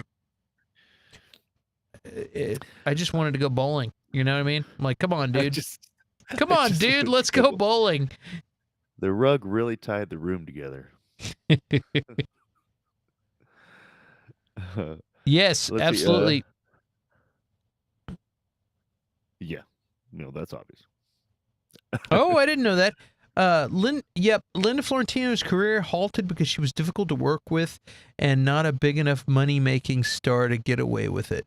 I didn't know that, and who am I to talk about other people's relationships? But sometimes that's why people aren't married to people if they're difficult to work with. Sometimes people are difficult to work with because they were married to multiple-time Super Bowl champions. Just kidding. I don't even know if they were married or they just had a kid together, but either way, I'm sure they got some good-looking kids. You got Linda Florentino and Tom Brady. Right? Yep. Yeah. Yep. David Caruso. Yeah, David Caruso. That's a weirdo, dude. That guy's a weirdo. Like, to think the redheaded guy from CSI. Yeah. Okay. You haven't seen the award-winning film Jade? I have not. Jade. I can't believe I pulled that out of my ass. I saw that in the theater. We should do a weird, like 90s uncomfortable movies to watch episode, like Jade and like Sliver or like Basic Instinct or something. Maybe not Basic Instinct, maybe Sliver. I don't know. David Caruso he's just like a weird, eccentric actor that's kind of over the top, and it's kind of like he's just weird. I know who you're talking about, but I don't remember seeing him. Apparently, he's difficult to work with. That's what they're saying. That's what Mel's saying. Interesting. Mel, are you speaking the truth? That's what I want to know. Linda Florentino. Who else, guys, in the chat? Well, we're kind of deviating, so let's wrap this up with Men in Black, and then we can just talk. Overall, I loved Men in Black. I loved the story. It was original. It looked amazing. The effects were great. No surprise because it had an all-star cast, and the people involved in creating it are legends. Spielberg produced it. Elfman did the music. Like, what do you want? I love this movie. Still love this movie. This movie holds up, where a lot of movies don't. But this one, like you said, it could have been released 100%. last week. It's amazing. Love it. So yeah, I've got nothing but positive things to say about Men in Black. And if you've never seen Men in Black, turn this YouTube channel off right now and go watch it because it's fantastic. What do you think about this movie? I agree, man. It's again, like I rewatched it today, and I really forgot how good it was. It's pretty damn amazing how timeless it is, man. Like, it's just, I mean, 97. There's movies like that, like Jurassic Park and stuff. I guess maybe it's Spielberg movies. I don't know, like because he just makes shit that holds up. But yeah, this is a really good movie. All the performances are great, and even Will Smith, he plays the Will Smith character, but it fits. And like, yeah, I understand why they couldn't recreate it with Hemsworth and Valkyrie.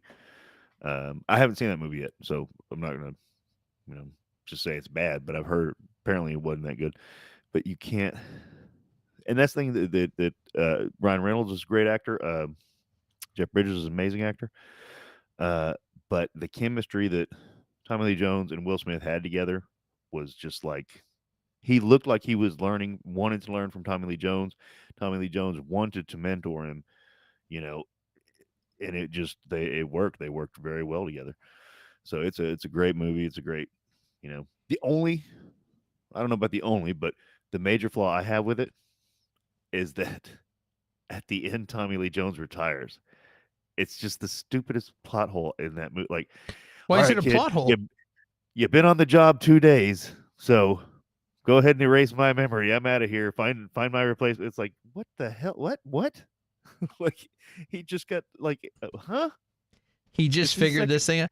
Well, maybe he just didn't want to be second day, and he's like, I'm not training you to replace my partner. I'm training you to replace me. And it's like, it's day 2.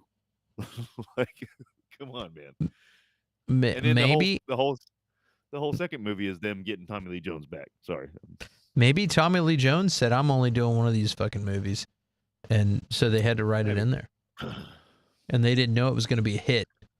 How could you not know that was going to be a hit? It was fantastic, but yeah, like I thought that movie was fantastic, dude. Like, but yeah, that is kind of funny. He just started, and now you're in charge.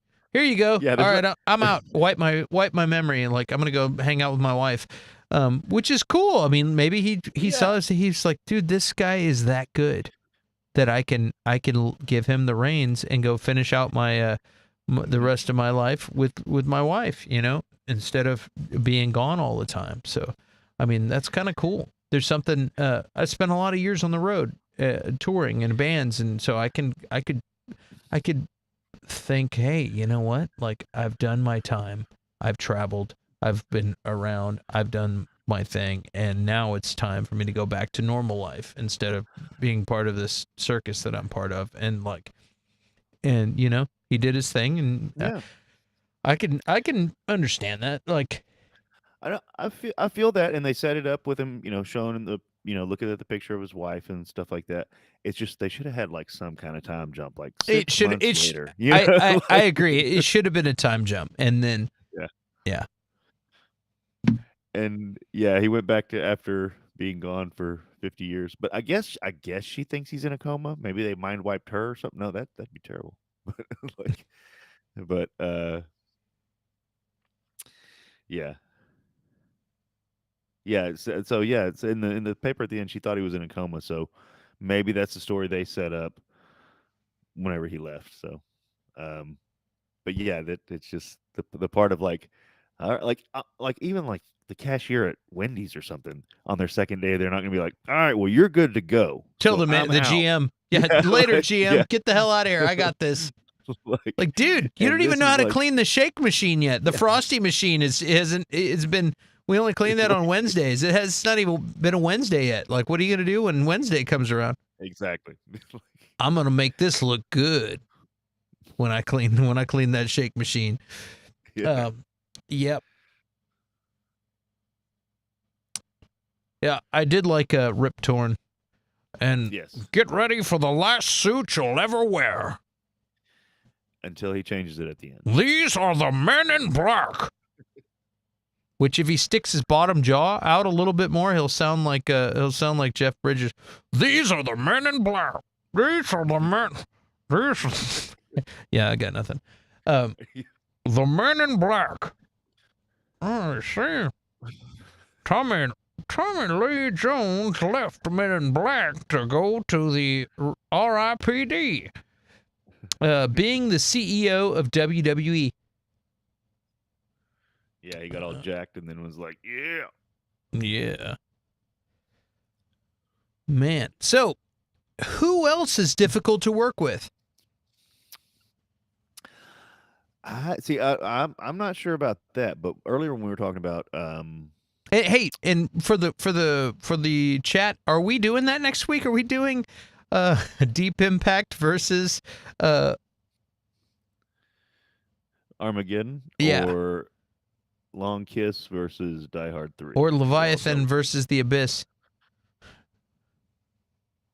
It's a whole bunch of them. Armageddon versus Deep Impact. But like when we're talking about, like you were saying, sometimes whenever there's conflict, it actually makes it better. It's funny. One of my favorite movies is I Heart Huckabees. If you haven't seen it, it is a great movie. I have not. And it's very good. And it's got an all-star cast as well. It's one of those ones. It's really hard. It's like a movie about existentialism or something like that, and but it's got Jude Law, Dustin Hoffman, Naomi Watts, Carol. What's her name? Maybe I did see this movie. It's so good. But apparently, like, they hated the director. Like they just hated working for this director, and they couldn't wait to finish the movie. They only finished it because like they're contractually obligated, and it was apparently a nightmare on Wow. set. But it ended up making this great movie. Like so, I don't know about individuals hard to work with. Well, Christian Bale comes to mind, but I don't Is know if he that was just though? I don't know. Yeah, that's what I Like mean. I if don't you know if it was just that one time or yeah, if you stay you out know. of his light, like you don't go Yeah, walking through the lighting. that's such a dick move. I mean, yeah, totally. Like, Good he's for like, you. Good yeah. for you. That you got Tom Cruise, but like going nuts on somebody for not wearing their mask, right? Well, yeah. Ooh, The Fighter's good. Are you talking about the Mark Wahlberg movie with Christian Bale? The Fighter, where they're brothers. Did you ever see that movie? Right. I did, but you know what I was thinking? What? Now that Raj brings it up. So I used to me and a buddy used to have the argument like what movie is it? Because I've always felt that if aliens landed, not MIB aliens who had been here forever, but they landed and they were like, "What is this America you speak of? What do you mean America? What is America?" Like you could sit them down and show them Rocky, and they would be like, "Okay, I get it. I understand what America is, or what it's supposed to be. What the dream of America is. Or like that's America. Rocky was America to me." And then another friend I had, What? another friend I had would always argue the Taxi Driver was that. And like that's a completely opposite direction, but in a way, like it's kind of true too. And they were both up for Best Picture, and Rocky won. So Rocky I was won. thinking that Rocky won. But like that might be a good one. But Rocky versus the Fighter, I like that. We could do Rocky versus Raging Bull. You know, Rocky IV ended the Cold War, right? Oh yeah. Oh yes. Absolutely. Because if I can change, and you can change, Everyone and our can man change. can change, Dude, and Raj can change, I would and pay Ryan money Reynolds can change. right now. I would pay money if I had my Rocky muscle shirt. It was not a like tank top. This was just like sleeves ripped off, but then they have like collar on the border. Remember those from the 80s? Yeah. I had one of those that I got at Church's Fried Chicken.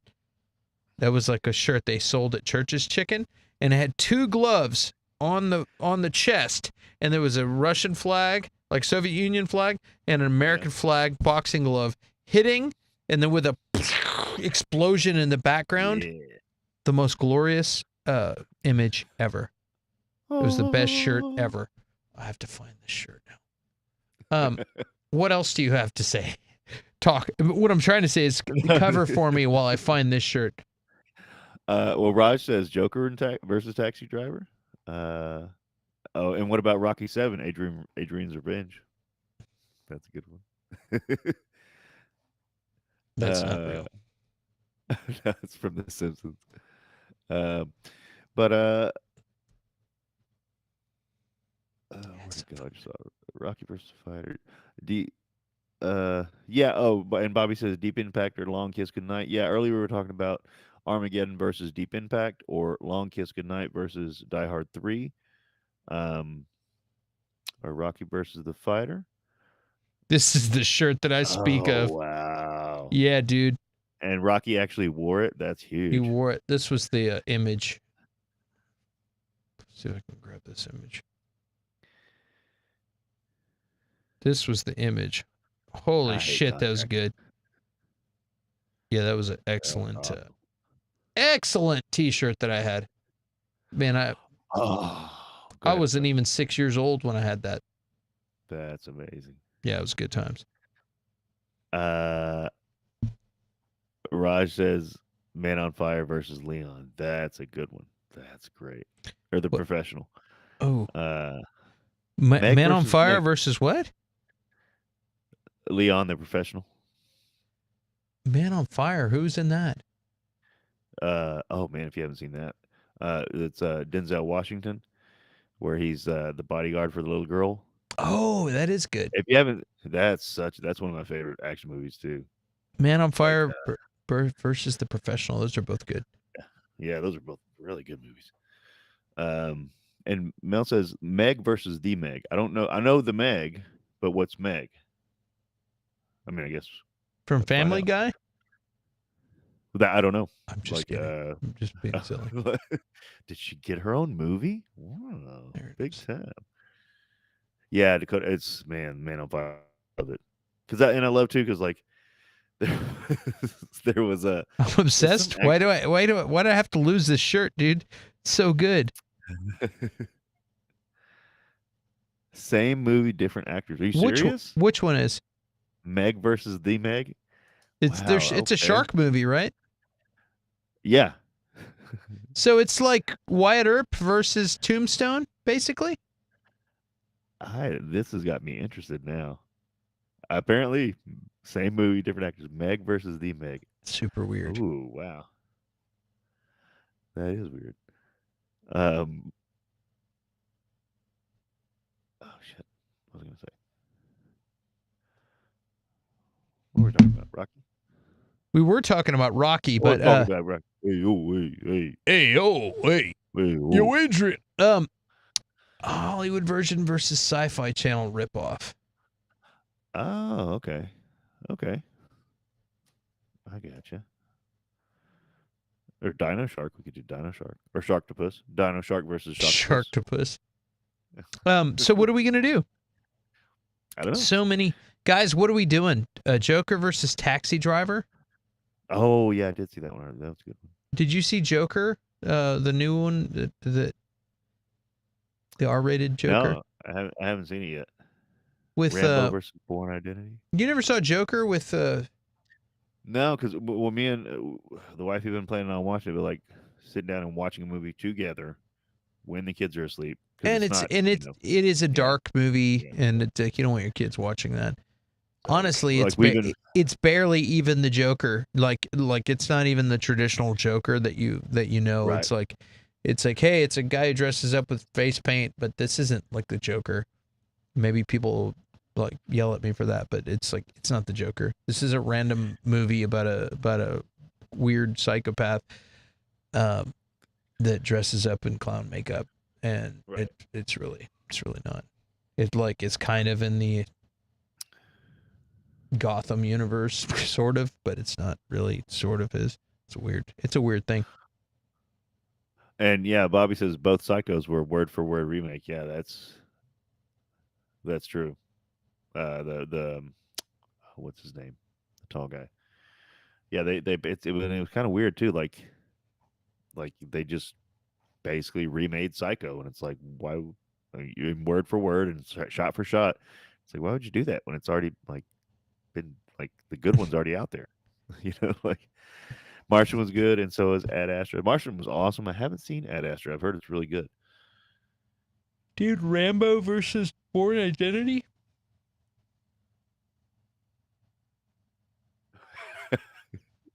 What do you got? Raj says Ed may get pronouns wrong, but Clint should apologize for liking everything but Joker, or except Joker. No, I liked that movie. I'm not apologizing for shit. I did like that movie. I thought it was really well made. I was like, this isn't the Joker. They're just wrapping it with in a Joker mask. It's not the Joker. And I will say, it's not the fucking Joker. It just isn't. It's just this weird guy. Go ahead. No, and I will say with the pronouns thing, like we got to pick something other than they or them, because that it just confuses me every time. Like, and I know that that's the pronoun thing, like, but every time like people are doing that, and it's like, well, they and them. I know that that's the pronoun, but I'm like, who else are they talking about?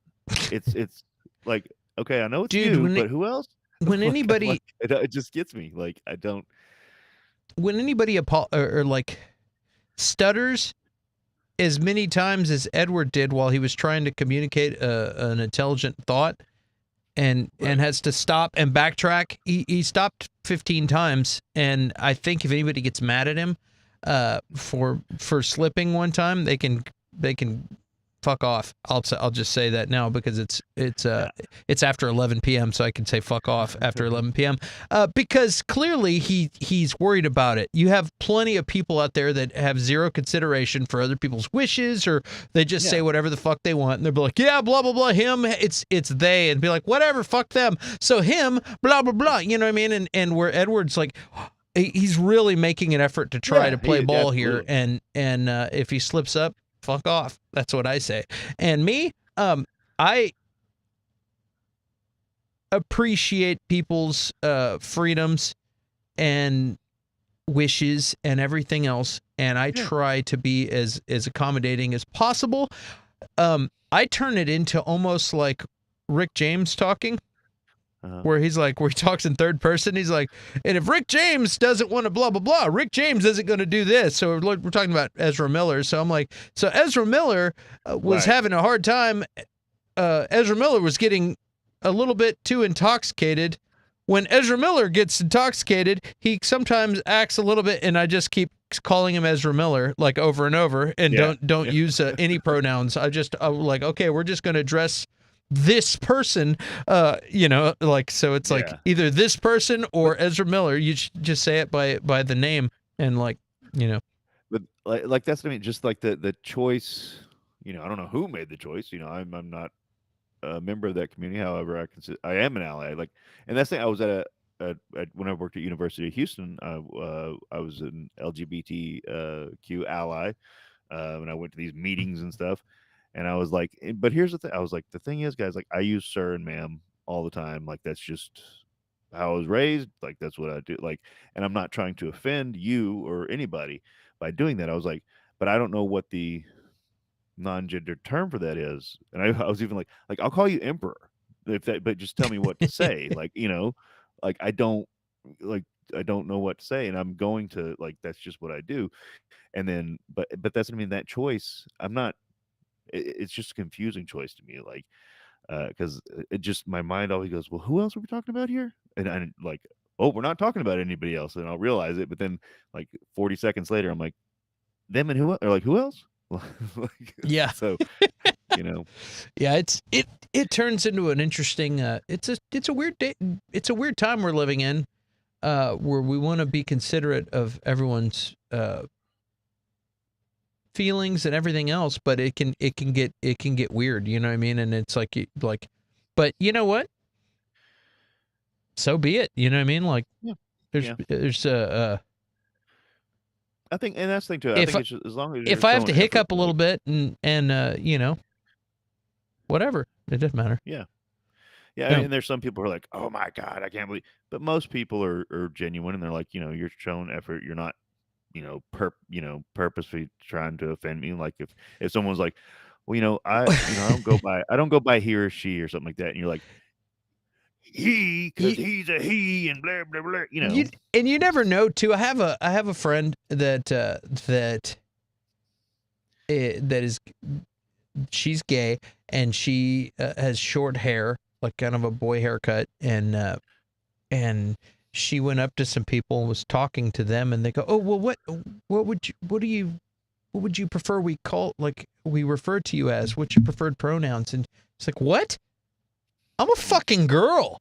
Like, she got mad, but she does have a boyish look to her, you know what I mean? But she was like, I'm a fucking girl. She got mad. She's like, and then left, and she came back and told me that. And I would go, well, dude, you gotta I was like, don't get mad at them. They're actually trying to be accommodating, and in the event that, that you're not specific to any gender or whatever, they're just trying to be cool. They're actually trying to be cool. And it was funny because she took it the wrong way. She's like, what the fuck do you mean? I'm a girl.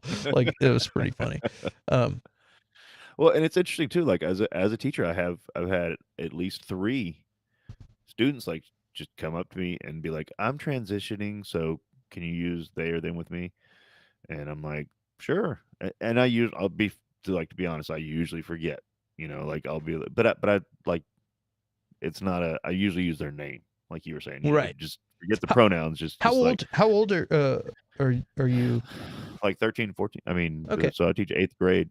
So, I mean, to me, like that still seems young to like make a decision like that, but I'm not in that situation either. So, It's like, yeah, yeah, that's true. you know, Yeah, it's not my So, choice. Do you? I don't want to be careful not to cross any lines, but I'm just curious about society in today's modern age. Do you think some people are experimenting a little bit just because they can, or it's common and it's all around them? For instance, I'm just gonna say this: like whenever we were like, we're from an older generation. I remember in high school and stuff, there was people that weren't maybe not actually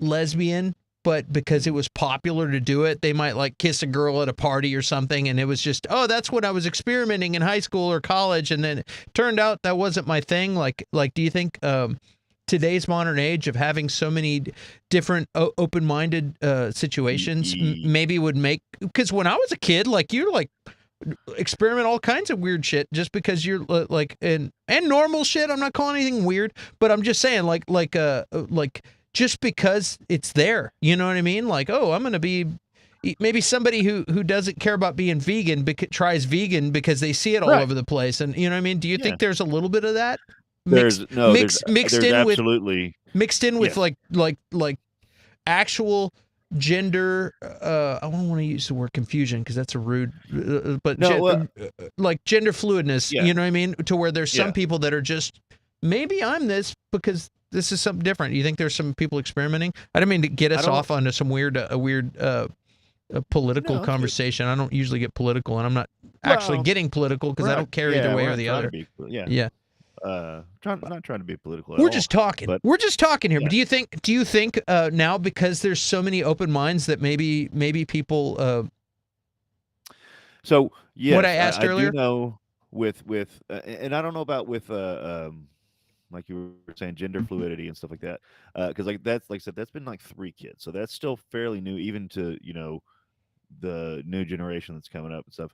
But with like sexuality and stuff, also, like I don't want to get you in any weird situation where you're talking about your job. It's going to get you in trouble. So if you think no, I'm not talking about specific people. I'm not talking about I'm just throwing that out there. Like yeah. No, I appreciate that. But like with sexuality, and of course, like I don't think these kids. Well, I mean, some of them are, of course, but like these kids aren't having sex or anything. But not with the boys. Like the boys, it's weird with the boys. Like they will just like touch and feel all over one another all the time, and then be like, "You're gay," for anything.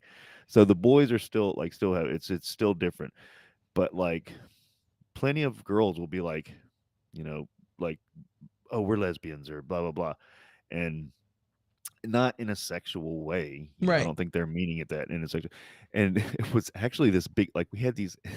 Some of the teachers called them lesbian gangs, like, but it was like these girls would get into these like fights over like these like big like huge like fights over these girlfriends, like like one girl's dating this girl, and then she starts hitting on another girl and like stuff like that, like normal boyfriend girlfriend stuff. But it was like, and it wasn't like, and like it was just like, yeah, these hordes of like these lesbian girls, like, and it's like, all of them, maybe not, maybe they are, but most of them are just being teenagers in middle school and bandwagoning a little bit, and or experimenting or whatever. Oh yeah, that's what I mean. Yeah, experimenting and stuff like that. But like, yeah, there'd just be like these lesbian beatdowns, like in a couple years, like years. And like, what the hell are we? What's going on here? Like, it's just weird. Like, I just wonder, because you see a lot more of a lot of different things, and maybe it's because I live in Austin, and Austin is a hub for open-mindedness on a lot of levels. You know what I mean? I was just telling the story a couple days ago. I was walking downtown in Austin, and I was like, dude, I know that this is an open-minded city and there's all kinds of walks of life here, but there is a lot of gay women in this town. Like everywhere I'm like looking around, and I'm walking to this Red Eye Fly. You remember Red Eye Fly? I was walking to Red Eye Fly, and I was like, dude, how many lesbians am I going to see on the way to Red Eye Fly? Like, I love lesbians. I'm cool. But I'm just saying, like, I knew this was a hub, but there's a lot of lesbians here. This is like, I mean, and some of them like giving me the dirty look and like almost shoulder checking me walking by and all that. And I go into Red Eye Fly and I say something to the bartender. The bartender starts laughing and he's like, dude, the Melissa Etheridge concert just let out next door. And so I'm seeing a whole bunch of Melissa Etheridge fans, Indigo Girl fans, and Melissa Etheridge fans coming out, and it would just happen to be. I was in the middle of that. It's hilarious. Yeah, yeah, it was pretty funny. yeah, No, baby. yeah, but no, I just wondered like about that. Like, Well, is it just because we're more open minded that's causing yes. kids to experiment more? Because that was a thing when we were kids too. It's just that like Yeah. we're becoming a lot more open minded, and there's a lot of different stuff, you know. Yeah, that's the thing is that and because I've always said too, like, there's the argument like you're born that way or a certain way, and that like I'm fine with that. Like I don't I if that's how you feel, like that's fine. But the thing is, I don't care if you choose like like if you weren't born that way and you just choose to do it. Like, hey, you know what? Like that's your choice. Like that's not for me to get into that business anyway. Yeah. But like when society is more open-minded about it, because I've had some boys that identify, it's a lot less, but identify Right. as gay as well. Which in school we knew some, like you just knew some people that were gay, boys that were gay, but they never identified as it. At least in my school, they never, openly had boyfriends and stuff Right. like that. Well, And then it now, used to be as a lot less now on, lot less that's what I'm popular saying. at a young age. It's like once you Well, get, even as an older age, Yeah. it wasn't, like, yeah. but getting out So- of school, then you get to go. Mhm. Now you don't have the pressure of high school and peers and all that, and maybe you go find your awakening at freedom and whatever. Once you're away from that, or out of the house. But go ahead.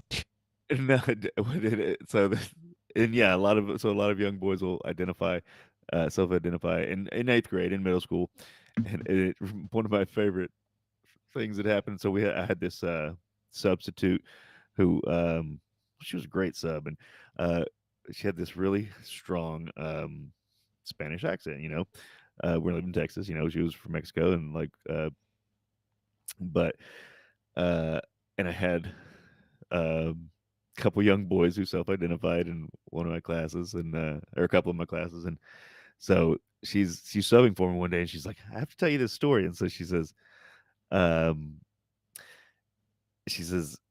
so I can't, whatever the kid's name was, he comes up to me and he says, in her voice, she says, so me so and so, do you want to know a secret? And she says, yeah, sure, tell me a secret. And he goes, we are gay. And she goes, it's not a secret. Oh, that's funny. And it wasn't with these, but like, it just wasn't with these guys. Hi, mean, Mel it is Kennedy like- says, high school never ends. What were you? It's true. Yeah. What were you gonna say? But no, it's great that people can self-identify. Yeah, I mean, it's that age. it's they cool. don't have to hide how they really feel, who they really are. I mean, it's What's unfortunate is that people have to get shitty about everything. Like you got to get people. You Yeah. got people that are like that have no business in really caring either way what somebody like wants to Right, be or says they yeah. are or whatever it is. It's really who gives a shit. But on the other hand, you got other people that get real uptight about stuff where it's like you say something and then they throw a tantrum about it and I'm like, hey dude, let's just all be nice and respect each other's yeah. self, If like it- whatever it is, yeah. you know what I mean? Like, okay, especially like, like you've got like now they're starting to say, hey, let's Moken doesn't exist. They exist in Clint's mind. Yeah, it's like you got now you got like now there's like 69 different, I picked that number specifically, different genders and blah blah blah, you know, and it's like to like an old-fashioned lady, you know what I mean? Like that's gonna fuck Right. them up. Like they don't know what that means. You know what I mean? Or like Yeah. and like, or somebody from a small town, or somebody like, and if you're gonna get defensive and then come at them or be shitty, then it's like you're not doing a very good job at like helping create a tolerance. You know what I mean? Right. If you're gonna be like that, then why should they be passive about anything? They're going to be resistant to you, and then y'all are just going to fight and butt heads. And it's like, Yeah. so if we all play nice, then you know, maybe people can start being more understanding. And if somebody doesn't want to be understanding, F them, you know, and the horse they rode in on. But whatever. Exactly, Yeah. Raj. Don't be a dick. Well, Raj, I'm talking to you specifically. Don't be a dick, Raj. Don't be a dick. Don't. Bobby says, think about my agent coming out. Is that something you had to deal with, Bobby, or like if you? Where's I don't know if you Bobby's wanna thing? talk about it, Oh yeah, I didn't see that. Um, Yeah, what do you got, but Bobby? I mean, I could. Yeah, that'd be tough. I mean, hopefully it would be more obviously accepting, but who knows? Like that's the thing too. Like if you're after a certain age, if you've lived a certain life portraying yourself, you know, If and you, then you have to, you know what I mean? Like if it could be Yeah. portraying yourself a certain way because it has hasn't been accepted, but you've always felt that way, and then having to express to your friends and family like, you know, this is kind of how I've always been. Like that's got to be tough. Friend, yeah, friend. That's what I mean. Yeah, but I've got oh same shit, I thing, didn't mean to friends- do that to you, Curtis. friends and relatives older than me that have been happily you know What the hell's going on with my controls here? happily gay and stuff like that, and they've had to like tell people, and I was totally fine with it. It didn't bother me, but some people feel lied to and stuff like that, and Yeah, and it's- you kind of you know It can be weird, you know, if like you feel like, hey, dude, I've known this person forever. I didn't know about any of this. It can be like a weird shocker. yeah and I just wanted to say shocker, but no, like, yeah. we always knew friends, relatives. Yeah, she's saying like you kind of always knew, you know, like anyway, and you know, like to me that's true, but like some people like being blissfully ignorant as well. You know, they're like, oh well, no, that can't be. You know, Dude, there's a lot of people there. It's like that have family members that come to Thanksgiving, and deep down everyone knows, you know what I mean? But like they act like it's not that, you know. And I'm like, really? Everyone's gonna okay? Like yeah, it doesn't take a lot of science to figure out what's going on here, but everyone acts like it's not the deal. yeah, faux show. But yeah, just don't be a dick, and everything will be all right. Yeah, man. Well, what else we got to talk about? We've pretty much. My dad said I was a non-binary. Well, I mean, he's a dick. Well, I mean, yeah, I'll take your word for it, but like that, you know, it's just got to be. How old is he? I mean, if you know. Also, it's tough for people that created you and think that you're going to be a certain way. Like they should be accepting, you know, but like they want what's best for you. They don't want you. They want you to have a happy life and not have conflicts and be what in their mind is just an ordinary thing. Like, hey, they imagine from the time before you even were out of the womb, they imagine, hey, this person, I hope they do this. I'm going to do what I can to help them this way. I hope they end up doing this. Or maybe they don't. Maybe they're like, whatever, and they just happen to birth you or create you. But a lot of people think long term from the very beginning. And if all of a sudden you're like, hey, no, I'm going to be a trisexual, whatever, you know what I mean? And it's like, that's not what I envision. I'm going to tattoo my entire body and get 2 devil horns implanted in my head. That's not what I envision for my child. But if that's going to be their future, like, I guess I should back it. Like, people they're just people. Parents are just people, and they have their expectations. And it's just, some people are normal, and that's just out of their wheelhouse of what they thought reality was. And sometimes you just got to delicately explain, like, hey, man, I know this isn't what you planned for me or expected of me, but this is my life, and I'm just trying to be happy. You wanted me to be happy, right? And that's easy for me to say. I'm a half gringo, half white, heterosexual male. Like, what do I know? But still. Well, Raj still doesn't think Mel exists, but That what? that Mel exists. But Mel is a bot that I created, actually. Absolutely, yes. So Mel's a bot. But I do want to talk to Raj about this because I think last time. Hey, Raj, it's because Mel is on Facebook and you're on YouTube. This is the problem. You see that little right up here, that little Facebook icon right there? That means they're on Facebook. Yeah. And so we can see both of them on our right. And then Raj is on YouTube. You can see the little YouTube icon right there. And I do want to talk to Raj about this, but real quick. And as a parent now, Mel says her dad's a malignant a narcissist. So I'm not talking necessarily about your dad, but in general, I think a lot of that is just not wanting your kids to have to deal with the problems that they'll probably have to deal with. Like, if my kids grew up to be gay or trans or whatever, I'd be fine with that. I'd be okay with it. But I don't want them to. And I'm not saying that in a mean way, like for them or whatever. But it's just because I know that's going to make their life harder because of the world we live in. You know what I mean? I want my kids to have the best life they could possibly have. And sadly, being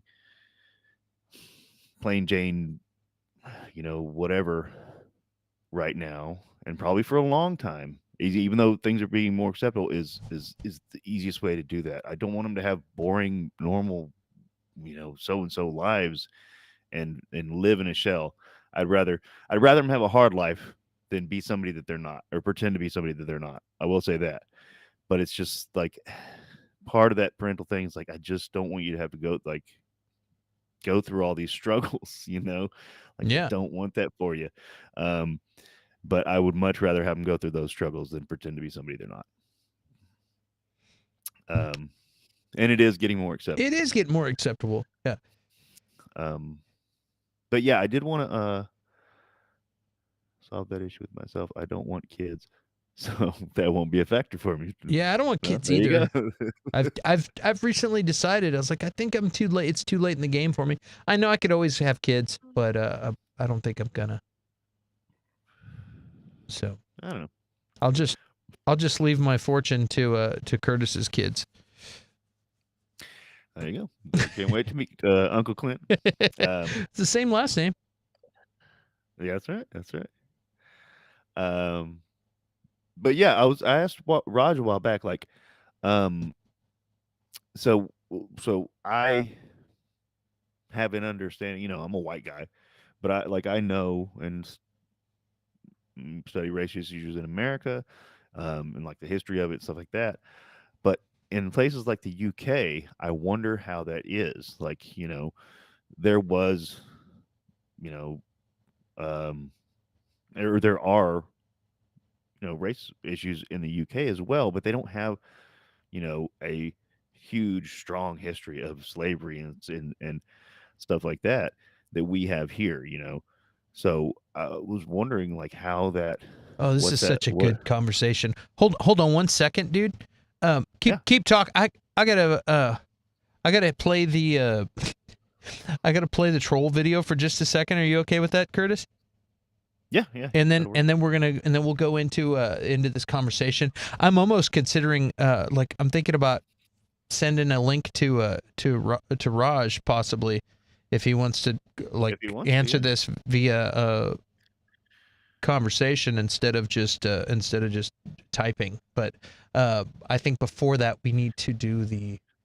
Do you want to play Doctor Strange instead? Yeah. Oh, that's a good one. Let's. Oh boy. Yeah, let's do this. Yeah, he says he's down. Link. Who's gonna be in Doctor Strange 2? Who's gonna be in Doctor Strange 2? Who's gonna be in Doctor Strange 2? Who's gonna be in Doctor Strange 2? Loki, Sylvie, Ant-Man, Wong, Myrtle, Charles Xavier, Miss Marvel, Bruce Campbell, Wolverine, Reed Richards, Black Belt, Hulk, Thor, Iron Lad, Namor, Tom Cruise, Iron Man, Scarlet Witch, and Spider-Man, Daredevil, Nick Fury, Punisher, She-Hulk, Jessica Jones, Hawkeye, Hank Pym, Moon Knight. Who's gonna be in Doctor Strange 2? Who's gonna be in Doctor Strange 2? Who's gonna be in Doctor Strange 2? Who's gonna be in Doctor Strange 2? Carol Danvers, War Machine, Domino, Charlie Sheen, Black Widow, Wasp Blade, Captain Britain, Beta Ray, Ultronix 23, Adam Warlock, Shang-Chi, Black Knight, Spectrum Biz, Watcher, America Chavez, Darcy, Shuri, Peggy Carter, Kang the Conqueror, and Ralph Boner. Who's gonna be in Doctor Strange 2? Who's gonna be in Doctor Strange 2? Who's gonna be in Doctor Strange 2? Who's gonna be in Doctor Strange 2?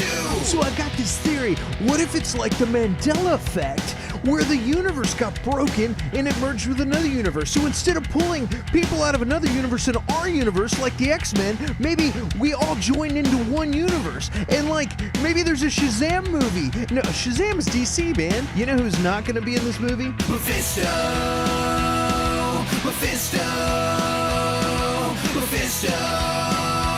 because they can't have demons in China.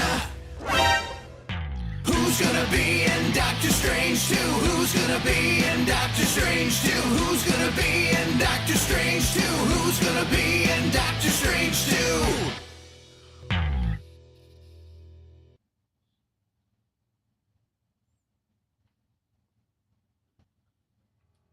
Who's gonna be in Doctor Strange 2? Who's gonna be in Doctor Strange 2? Who's gonna be in Doctor Strange 2? Who's gonna be in Doctor Strange 2? Loki, Sylvie, Ant-Man, Wong, Myrtle, Charles Xavier, Miss Marvel, Bruce Campbell, Wolverine, Reed Richards, Black Belt, Hulk, Thor, Iron Lad, Namor, Tom Cruise, Iron Man, Scarlet Witch, and Spider-Man, Daredevil, Nick Fury, Punisher, She-Hulk, Jessica Jones, Hawkeye, Hank Pym, Moon Knight. Who's gonna be in Doctor Strange 2? Who's gonna be in Doctor Strange 2? Who's gonna be in Doctor Strange 2? Who's gonna be in Doctor Strange 2? Carol Danvers, War Machine, Domino, Charlie Sheen, Black Widow, Wasp Blade, Captain Britain, Beta Ray, Ultronix 23, Adam Warlock, Shang-Chi, Black Knight, Spectrum Biz, Watcher, America Chavez, Darcy, Shuri, Peggy Carter, Kang the Conqueror, and Ralph Boner. Who's gonna be in Doctor Strange 2? Who's gonna be in Doctor Strange 2? Who's gonna be in Doctor Strange 2? Who's gonna be in Doctor Strange 2? So I got this theory. What if it's like the Mandela effect, where the universe got broken and it merged with another universe? So instead of pulling people out of another universe into our universe like the X-Men, maybe we all join into one universe. And like, maybe there's a Shazam movie. No, Shazam is DC, man. You know who's not gonna be in this movie? Mephisto,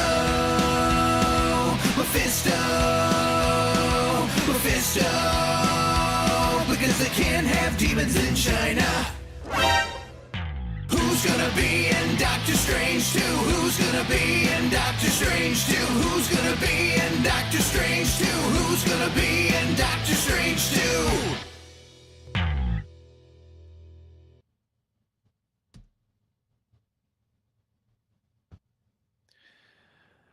Who's gonna be in Doctor Strange 2? Who's gonna be in Doctor Strange 2? Who's gonna be in Doctor Strange 2? Who's gonna be in Doctor Strange 2? How many times are we going to watch this thing?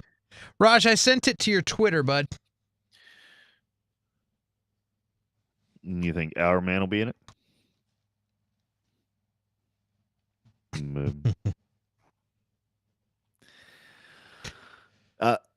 So here's the thing too. I never thought, well, not never, like I would have seen it, but I never thought I would have been this excited for Doctor Strange 2.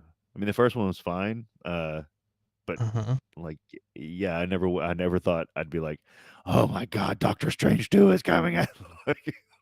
But now it's like, oh, and multiverse fatigue is already kicking in for some people. There's a couple teachers I work with, and I'll talk to them about stuff now and again, and yeah, he was like, "Oh my god, the fucking multiverse, like this, ugh."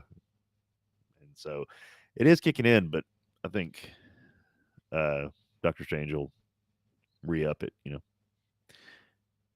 Hold on a second here. I'm trying to fix this Yeah, here. yeah, no worries. No worries. Let's do a circle.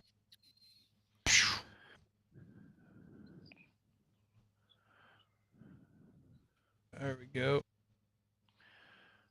We got Raj hanging out on our man's shoulders. Welcome, sir. Raj, how you doing, man? Yeah, I'm good. Thanks for having me on the show, Peacemakers. Yeah, Good to you be got here. it, dude. You know, Thank I you for usually coming. block my face, but I don't know how to switch off the camera. So fuck Well, it. I This is can what I look like. turn that off if you want, man. Hold on a nah, sec. fuck it. Everyone knows who I look like anyway now, so it's fine. All right. Check the. Yeah, yeah. I'm jazzed for Doctor Strange as well. Hold on, I got this. I fucking got this, guys. Mel says, "Hi, Raj. I exist." There you go. Well, that's good to know. Hold on, I gotta scoot you over for a second there. That's all right. Okay, scoot me over for a second.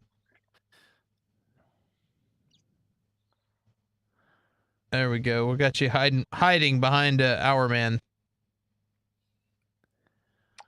Nice. Okay. There you go. So now it's just like we're talking to our man. And if you get tired of being behind our man, I can very, very easily move him. Bam. Nice.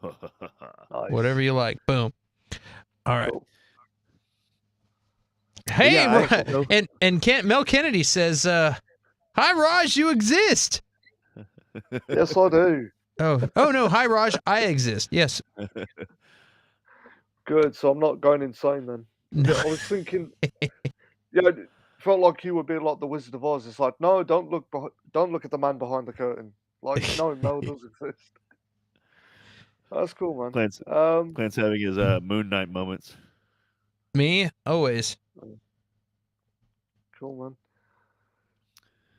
Yeah. So yeah. My question is like, I've known several people from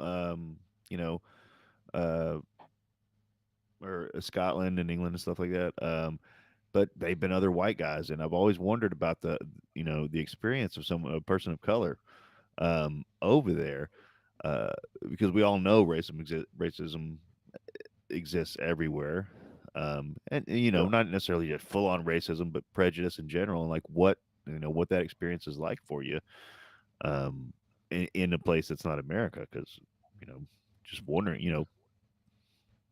how it goes. Well, it's definitely an interesting question. You have like America, you got like, all right, built the railroad, so there's like weird Asian history there, and you got slavery with African Americans and stuff, and so it's like a weird thing. So yeah. Sorry, let me quit talking. No, that's cool. No, honestly, like it's so interesting just to hear about the history of so many different countries and what they go through. I think with the UK, with Britain, the difference is that a lot of our history, a lot of our, immigration story, it's all tied into British colonialism anyway. I mean, that's where it all comes from. I mean, we talk, the world does talk about the racism in America, but the thing that people tend to forget is that it was born in the UK. The slave trade, I mean, it happened because of the British Empire. You know, Right. I mean, people tend to forget, like the east coast of America, those used to be British colonial countries. You know, before you Mhm. won your independence and became your own sovereign state of the United States. I mean, I think the difference is, I think, in terms of day-to-day life. Um, at least in America, you guys admit that there's a problem.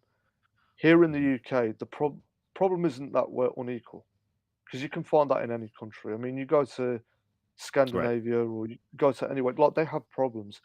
I think the problem is we have in the UK is that we just pretend like everything's perfect. You know, there's a state of denial about it, and it's quite subtle in terms of the racism anyway. Like Mhm. it's although having said that though, due to Brexit, which I'm happy to talk about as well, it has become more blatant and it has become more open and virile Mhm. and vicious with everything that's going on. But a lot of that, in terms of our own history, I mean, it is basically down to British colonialism, like I said before. Mhm. Many of the Afro-Caribbean, South Asian communities, if you go back far enough, like my great uncle, he served during the Second World War. Many Indian soldiers served the British Army. They fought against, Nazi Germany and the Japanese, and many that came from the Caribbean did the same thing. So after the Second World War, during the 40s and the 50s, Great Britain was in dire straits. So they needed people to come in, needed to rebuild the country, needed them to work the, dangerous, backbreaking Mhm. jobs.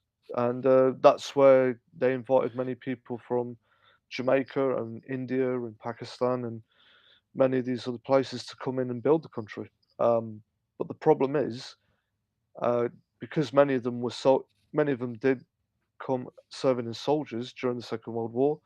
They bel they believed that that the streets were paved with gold, that they would have a hero's welcome, and that didn't happen. Um, in fact, during the 1950s, when my granddad came here in the 50s, there were signs on public businesses, streets, and pubs where it said "No blacks, no Irish, no dogs," and Hmm. that was the reality. Yeah, that was the reality. Uh, And Fucked up. yeah, exactly. And I mean, because when we talk about racism in this country, in the UK, we always tend to talk about it in terms of what happened in America. You know, we Right. don't really That's talk about what happened here in the UK. huh. And That's yeah, I know. And I think the bigger problem is that I think in the United States, you can correct me if I'm wrong. I mean, you guys at least talk about the transatlantic slave trade and Jim Crow law, and Mhm. like you said before, the railroads that were built by Chinese Mhm. migrants and what have you. Mhm. In this country, in our education system, very rarely does it ever get talked about. I mean, I only know the stuff I know because I've Mhm. educated myself, and it's because of stories I got from my own family. And you can always say out of sight, out of mind, but that's built in much bigger problems. And I don't want to make it an apples for Yes. apples comparison. No, no, of course Sorry, not. I'm No, I'm I'm not. talking. No, no, Sorry, I'm that's talking. great. No, no, I'm just saying, like, no, I didn't expect you to make an apples to apples. I No, wanted no. your experience. Yeah, yeah, It's just that. different for us because it's we're a newer country, and it's just interesting to hear it from other parts of the world and stuff. Like, Yeah. how do you think Indian people are treated in the UK? Like, Right. Well, there's a bit of a history behind that. If you want me to tell I you a would bit of the love for you story. just for people. He's gonna Here's a tell you.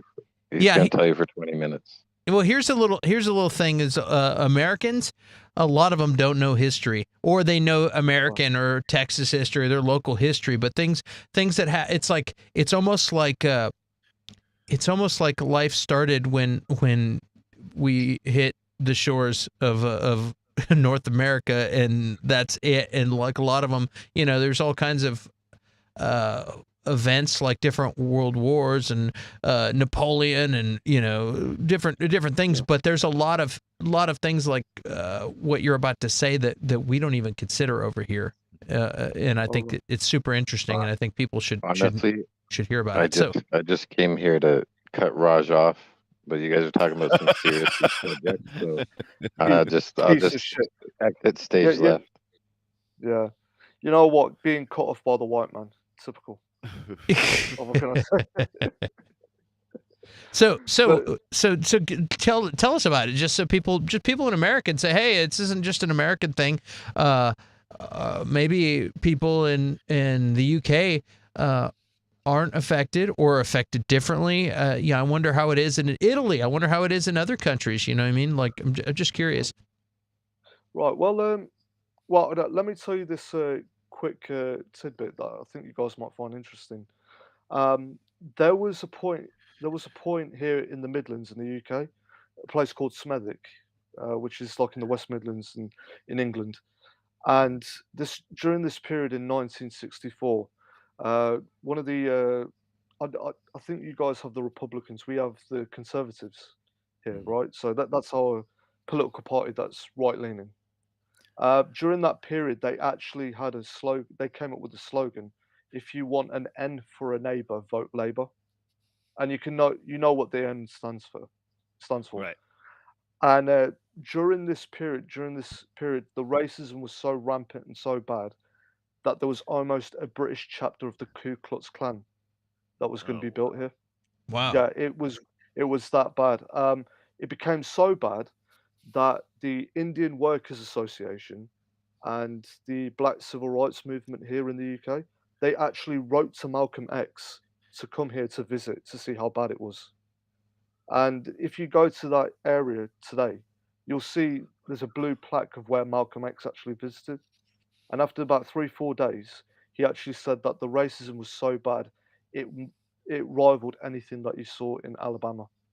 Wow. During a period of people being lynched, and 3 days after that, that's when he was assassinated. So we do have our own history behind that, and there was actually a period in this country where people's favorite national pastime was to find lone South Asian individuals, pick them out in gangs, carrying hammers and knives, and attacking them. Wow. That during the 70s and 80s, and I'm going to use a word. 1970s and 80s. That's right, and it was called. Oh, Like, God. I'm gonna use a racist term. As Americans, you won't know what this is. It's called Paki bashing, and that word is associated with violence because it's something that would be heard when swastikas were being drawn across people's houses, bricks are being thrown.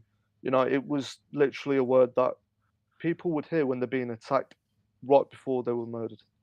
So Wow. it's a word of hatred. It is, and it's aimed at people with straight black hair and brown skin, Right. essentially in this country. And it's yeah, I mean, it did cause a backlash because after a period, many young South Asian men they got tired of it and they started fighting back. And Good. yeah, and it's I mean, it's a part of it is, and it's recent history as well. And the issues that we have now, I mean, it's still prevalent in our society because you know black people are still 9 times more likely to be stopped and searched than their white counterparts. In terms of, and by the way, I can't talk in terms of the black British experience. Right. I'm just, I Right, can right. only, yeah, but there are certain things I can say, but I can't say from my own experience because there's more similarities than differences, but I can't say it's the same. I But agree. Yeah. yeah, so but there's certain things in our society, like for example, where, like I said, black people are 9 times more likely to be stopped and searched by the police. There's in terms of certain systemic and institutional things. The STEM fields, there's less black people there. With the South Asian community, it's different in terms of our national pastime is football. I mean, you guys call it soccer, but it's all right. I forgive you. You don't know any better. I was going to say our national pastime is football too. So, Right. But it's Yeah, not a round. but It's not a round ball. but not soccer. no, no, the real football. Sorry, but no, it's one of the worst kept secrets because how it affects us in this country is, I mean, the way that it works, local clubs, local academies, they will go to see young players play in county teams, play soccer, play football, and then they will scout them based on talent. Many South Asian men have been looked for decades, and this is based on racial stereotypes of us being physically inferior, physically weak, just not being part of society. Many young athletes that could have been professionals, like, all because football scouts flat out refuse to see them play. The stereotype about, oh, black men are naturally big and strong. Well, where South Asian men in this country, it's the opposite, but it's completely schizophrenic, untrue, because the remote, you know, right. Sorry, I just got a message from James. What Sorry, did he but yeah, say? it's oh, He's just interrupting him oh, again. Just Just yeah, finding a way to. basically, yeah, just get me off my groove. But no, it's no reason why it's complete BS. By the way, it's just because there are more South Asian men in this country, more British Asian men becoming professional boxers and mixed martial artists at a rapid growing rate. I mean, like, seriously, in such a huge fashion. Like I said, my granddad, he worked in the foundries, a physically right. demanding job, 1,000-degree heat. And why is that? Because those sports are less physical than soccer. I mean, do me a favor. Yes. It's something that hasn't. It's start. They're starting to try and make waves, but it's something. It's like the worst kept secret, because in the UK, football isn't really a sport; it's a religion. And it's one of those things. It's better in the metropolitan cities where it's more multicultural. It's a lot better. You know, um, for example, where I live in Leicester, 51% of Leicester, it's black, South Asian, non-white. So we have the highest ethnic minority group, which Okay. is which is quite impressive, and the multiculturalism here is great. But the problem is that that's not the majority of the UK, Mhm.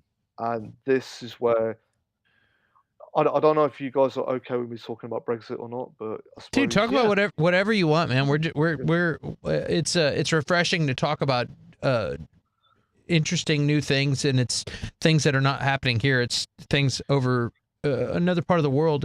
Like I'm really enjoying this conversation. So yeah, you say whatever you want, and anything you say that's inappropriate, we'll just disclaimer and say, hey, this was Raj. This wasn't us. Don't blame us. Don't cancel us. Cancel Raj. I'm just kidding. No, right. but Well, there you go. yeah, There no, you we're go. not we're not worried about it, dude. Just say We can whatever you want to say. we can blame it on our man, but he's already Was canceled anyway. So. yeah. You were talking Well, about everyone. your grandfather a second ago. Was he born in the UK also? Oh no, he was born in India. Oh, okay. So yeah, I mean, the way that generation works is from India, the men moved here first, right? They needed to set up a foundation so that their wives and children could come over after, and with signs that said no blacks, no Irish, no dogs. Very difficult to do. We didn't, unlike America, there wasn't a formal apartheid. It wasn't mandated by the government. Right. Right. Right. So what it was is that it was local communities that were saying, no, I don't want black and brown people moving in next to me, and it's basically the government were looking the other way. They weren't enforcing it, but they weren't doing anything about it either during that period. So and yeah, as he came over, I mean, that generation, um, they were very much about keeping their heads down, don't make waves, don't cause problems. Here, work hard, get your money, make sure your children get the best education.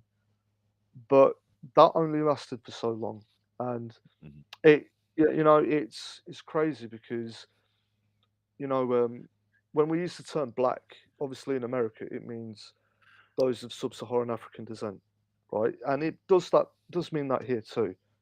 But for a short period of time, it just meant anyone that was non-white. Right. So Just there was any a person term. of color. That's Is that essentially it. So yeah. yeah, no, you're right. That was essentially it. So there Okay. became a term of political blackness, where it was a Mhm. political term. Like, to be black meant that you were a marginalized group and you're fighting against a corrupt system, you know. And for a short period of time, the Afro Caribbean, West African, and South Asian communities, and even the Irish communities, were actually united for a short period of time. There was a brief civil rights movement that happened here. You know, many of the working class picket workers' rights were started by working class South Asian women. Many Afro Caribbean communities stuck up for the rights of South Asian communities, and South Asian communities stuck up for the rights of many Black communities as well. It was, you know, it was a period where, you know, fighting for justice and fighting for equality, and you know, even the British Black Panthers actually started based on much of the influence that was happening in America as well. We had a chapter of the British Black Panthers who were fighting, and you know, it did improve, it did get better, but things weren't. It didn't solve everything overnight. I mean, best example, there was a guy here almost 30 years ago called Stephen Lawrence, and yeah, he was a young black British teenager who was murdered by a group of racist white thugs. The reason it became such a big thing is because the police that were investigating it, they didn't do their job properly. They were trying to pin it on this young innocent victim, that he was a drug dealer, that he was in trouble, that you know they were treating his family as if they were the perpetrators, even though it was quite clear that these young racist thugs were clearly guilty, because the police weren't doing their job properly, because of the institutional racism that happened. They for a long period of time they actually got away with it. That's where a lot of other movements, such as police reform in this country, started working its way up and started changing. And you know, it's stuff like that. So we do have our own history with that as well. And I don't want to say it's perfect, but it has gotten better. You know, like I said, that story about white skinheads attacking random brown people. Very rarely does that happen anymore. You know, Mhm. and that's not to say people don't harbor those thoughts anymore. It's just it's less acceptable. Plus, like I said, there's a strong community here. Like if that was to happen, a bunch of young white men attacking Asian, they fight back. And I think Yeah. well, and that's another problem. Like because we also have our own issues like with gangs and stuff in this country as well. Wh- Not like in America. Not it's not When like the blokes when in the you say streets. we, do you mean like do you mean in the UK, or do you mean like what do you mean? Well, I Do you mean in mean the we? UK. We is an like what do you mean? Well, yeah. I mean us in What do the you UK. mean I mean, we? Just kidding. what do you mean we? Hey, how dare you, sir? What do you mean you people? Right? Do you mean like brown No. gangs, or like like or Well, do you mean like white gangs, or like what are you saying? right. Well, I That's what mean, I'm trying to mean. If it, you mean like white racist gangs, or do you mean like gangs like sticking up for themselves, or like what do you mean, or both well, sides, or what do you mean by gangs?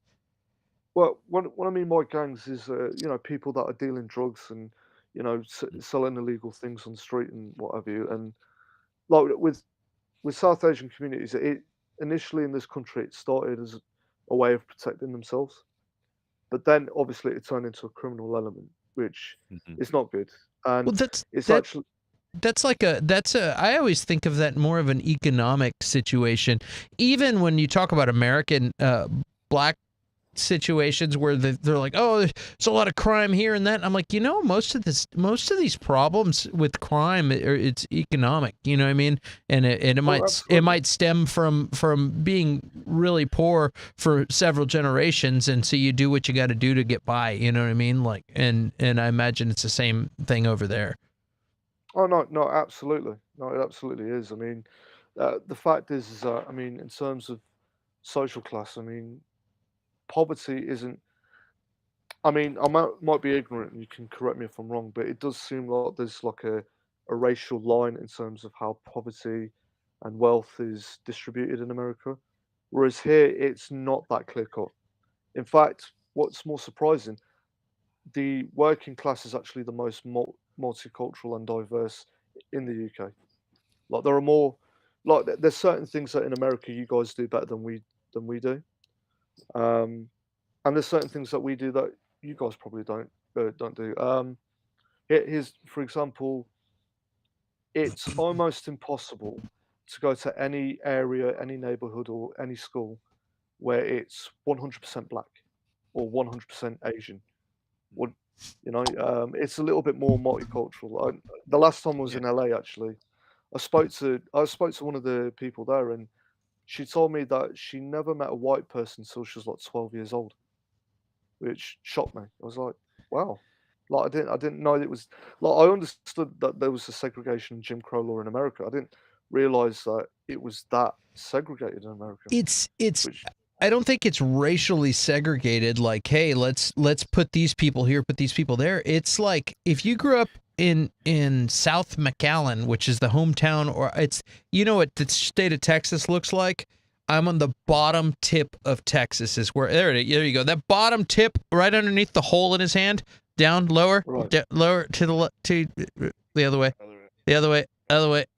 Keep going down there. Bottom tip of Texas. Like I grew up 10 miles from the border. Like Yeah, we you used can to, drive to the border. Like yeah, we used to go to Mexico in high school. Now it's not safe because of cartel. But like we used to go party in Mexico when we were in high school and stuff. But it's but like you get to South McAllen and it's just all Mexican. That's just like, and down there, granted, we are on the border. It's like it's 90% Hispanic. It's about 8 or 9% white, and then the rest is other. So it's like, okay, I know, like in high school, there'll be like a big 5A school, which is a big school, and they'll be like, okay, we got like four black kids, 3 Koreans, 1 Chinese, 2 Indians, and a Pakistani, and it's like, and that's it. Other than that, it's like hundreds and hundreds of Mexican kids. You know what I mean? And that's just because that's where we live. And if you get to the south side of town, it's even more Mexican, and then you get to the north side of town, there's like it just depends. It's mixed all over the place. But the north side of town, there's all kinds of financial areas. The south side of town was real poor, and so like and there'll be rich Mexican kids, rich white kids, rich black kids, rich everything on the north side of town. And when I say rich, I mean middle class, you know what I mean? But you get to the south side of town, it's all poor. And I think there's a lot of stuff like that. You get to like LA, there's like, or different areas, Houston, and there's like some real poor areas, a lot of poor what do you call it? I'm having a brain fart. Like housing that's like public housing and things like that. Mhm. You know what I mean?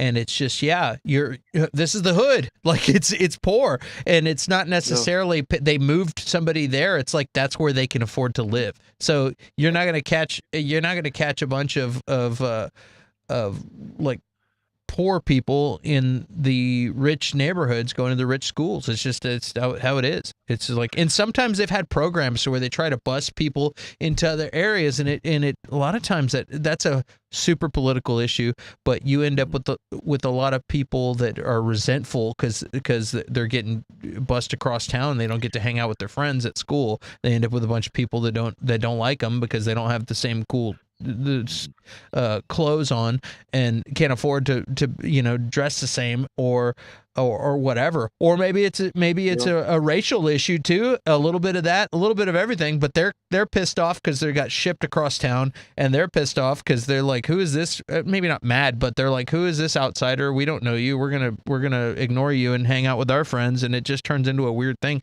Sometimes it can be weird to force to shoehorn somebody into a different situation. It's such a complicated issue. It's like it's not you know what I mean? It's so complicated. There's no easy fix for any of it. No. Well, it's funny you mention that because I do know that like during the 1960s you talk about busing. This is one of the reasons why there was a civil rights movement. Part of the civil rights that happened in the UK is that a lot of black and brown kids.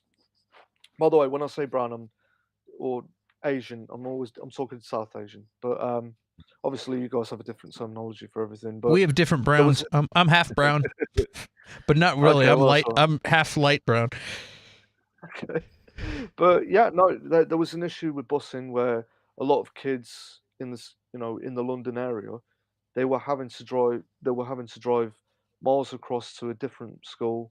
Often, lack of sleep, waking up at ridiculous hours in the morning, because the local schooling areas, the parents did not want their kids hanging around with black and brown children. You know, Mhm.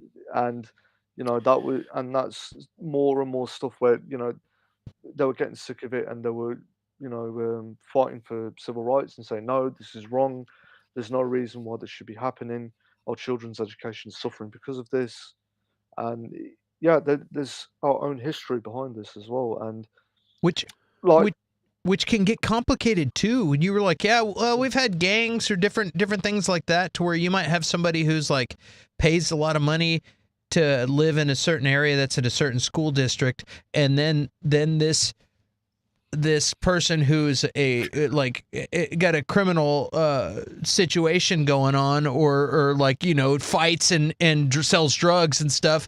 They think that anybody that looks like them that comes into their school district is like, oh, that's a thug, or that's a gang member. I don't want my kid around that. And it's like there's so much like judging from a far distance and not really knowing what you're getting, that creates that kind of like prejudice or prejudice or things. It sucks. It's all around, from American racism, and I'm sure European racism and any other kind of racism that's out there.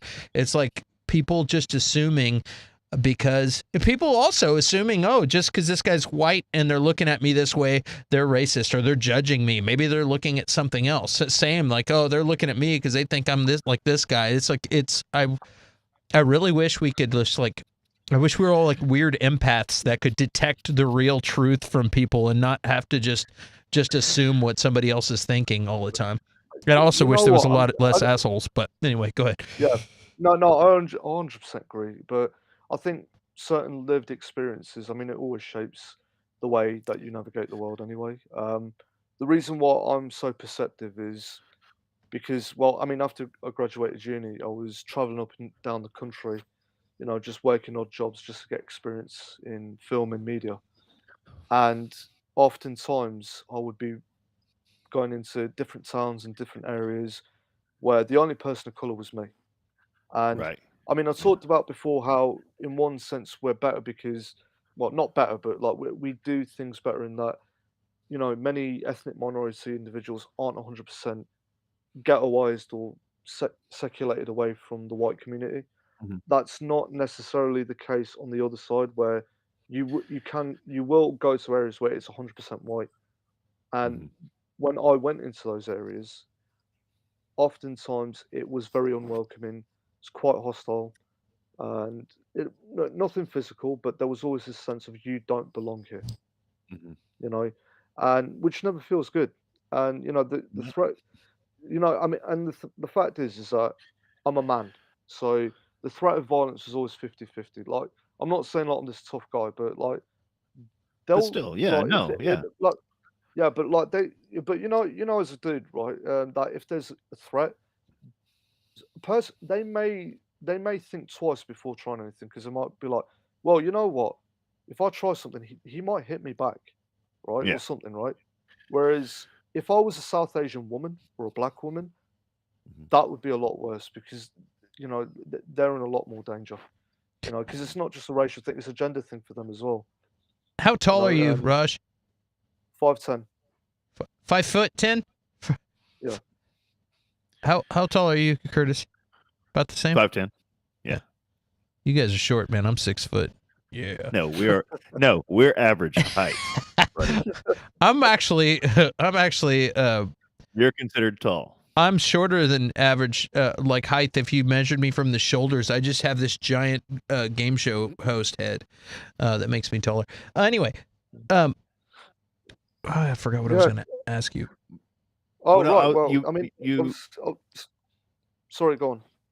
No, you. I was gonna. You answered the question I was gonna ask. Oh, Like, so when you go, like diversity wise, when you go, um, so you said the neighborhood you're in is highly diverse, right? What you what you call it, The West city Coast? I'm in, yeah, yeah, Uh, it's called Leicester. yeah.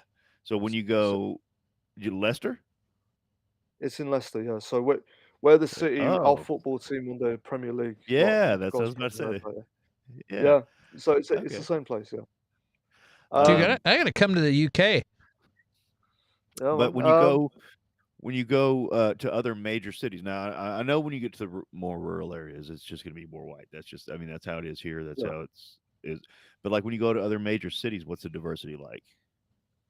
It's pretty good. I mean, like, Okay. but that's the thing. Like, I think in any country you go to, any metropolitan city, it tends to be very culturally diverse and very mixed, and it Hmm. tends to be quite liberal and left leaning anyway. And this is the thing, because I'm going to talk about Brexit because every American wants to know, so I'm going to educate you. All right. So from my experience, obviously, like, being Asian person in the UK and being around and traveling around the UK, I had a perspective in knowing what was going to happen. Because as soon Hmm. as the referendum was announced, I had a gut feeling of like, right, okay, this is not going to go the way that people think it is. Because a lot of people around me, very liberal, very left leaning, they were like, oh, we're a multicultural society, where it's going to be fine. Like, yeah, you know, we're going to remain in the EU, right? Right. Now, I'm going to preface this by saying there were some legitimate reasons for leaving the EU. You know, Hmm. like the European Council isn't particularly democratic. There's just certain things that don't quite work well. But there were more benefits being part of the European Union than not being a part of it. Way more benefits. The problem is in this country, all of that got hijacked over the subject of immigration.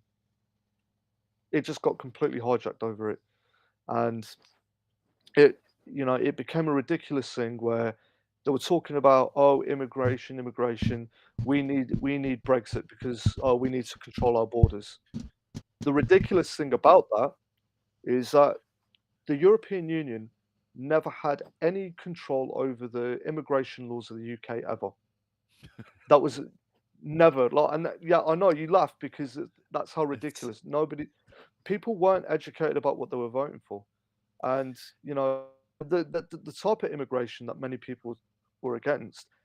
It wasn't Scandinavian university lecturers coming in. oh, It wasn't some exactly. French artist.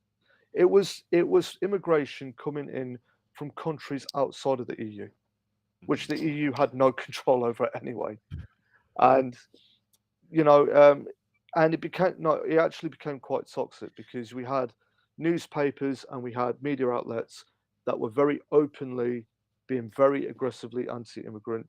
We had Hmm. many refugees that were coming in from war-torn countries that were dying in the middle of the ocean, just Hmm. trying to run away from war to get to safety, being called cockroaches. Now, Yikes. if someone, Those yeah, aren't so immigrants; those are refugees. Refugees ex- being called, exactly. And that's exactly it. The word immigrant, that it wasn't even being used in the right context, Mhm. because they are refugees. And when you say ouch, exactly it. I mean, when someone is less than human, that's Right. pretty much a mandate that, oh, they're not important, they deserve to die. That's the message you're sending across. That's why it was so bad. And it just became worse. Yeah, we had a politician here. She was a Labour MP, very much about remaining in the European Union. I, I think her name was Joe Cox. I might not be getting the name right. Apologies, but from what I remember, she was very much remaining in the EU. Britain is stronger within the European Union. She was assassinated and stabbed to death outside of her office by someone shouting "White Power" and "Britain first." Wow. That that is how divisive it became. That's And insane.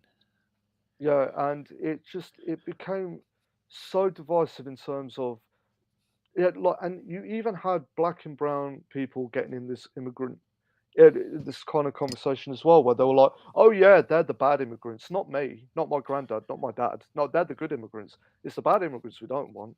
Mhm. And it became really interesting because the way the vote was being split. Multicultural cities tended to vote Remain. Those that came from very rural or very working towns, like where 97% of the population was white, voted Brexit. Older generations, those over the age of 60, would more likely to vote Brexit. Younger generations, millennials, well, I mean, Jed said wasn't old enough back then, but yeah, they were more likely to vote Remain. So it never really, it peered away from the actual policy of the EU of like what the benefits were. It was, and it all What you just were it actually became, voting on, yeah, like what? exactly, Yeah. Have yeah, have you exactly. have you ever been to India? I have, yeah, Do they treat you differently because you're from the UK in India? Just curious. Well, I've not been there in years, but yeah, I mean, there is a slight difference in terms, because like when I'm there, there's a different cadence, there's a different way that I carry myself, where they know almost instantly, like, yeah, he's not from here. Yeah. Mhm. I mean, it's a different thing.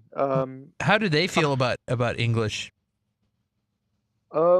Honestly, like, I honestly wouldn't know. The one thing I would say, the one thing, like in terms of my own life experience, in terms of what I've seen, even relatives from India, they have, and you know what? I don't think it's just specifically South Asian. I think many of the diaspora from other countries, maybe some Mexican Americans, or maybe some you know people that are diasporas from West Africa can attest to this as well. The difference between my life experience and theirs is, or the difference between Indians from India as opposed to the diaspora that live in the UK, Canada, maybe even the United States. The people in India, they have a privilege that we don't. They're not brown people; they're just people. Yeah. They're just human beings. They get to have their own agency to be whatever. You know, for the most part, like racism isn't really a thing. Like, if anything, like it's the caste system, which I will talk about in a second. Yeah. Whereas, That's super interesting because, like I was saying, in my hometown, there's like 90% Hispanic. You know what I mean? So it's like uh, everyone's Mexican, or Hispanic in where I grew up. So it's different than being like a pocket of Hispanic or a Hispanic neighborhood in like a primarily white area. You know what I mean? Or somebody looking at no, you like, it's a completely different dynamic. How weird to be the solo white guy living in the middle of India by yourself. I wonder how that would be, or if they would treat. You think they would if I lived went to India, because it's hard for me to believe they probably treat you like a rock Indians. star. That's what I was thinking, because Yeah, I've made like every Indian that I've ever met who's lived in Austin, and it's just like I've become super cool friends or had a great time with them, and always super cool. So I can't imagine moving to India and then people treating me like I'm an asshole or something. You know what I mean? Like it seems like that yeah. wouldn't happen. No, and it's very likely that it wouldn't. Like, more likely than not, they're going to want to take pictures with you and like, hey, look at the guy that I'm with. Like, that's probably how they treat you. You know, but So I mean, but in terms of the differences, like, I'll put it this way. I'm looking to travel way more. Like, I want to see the world.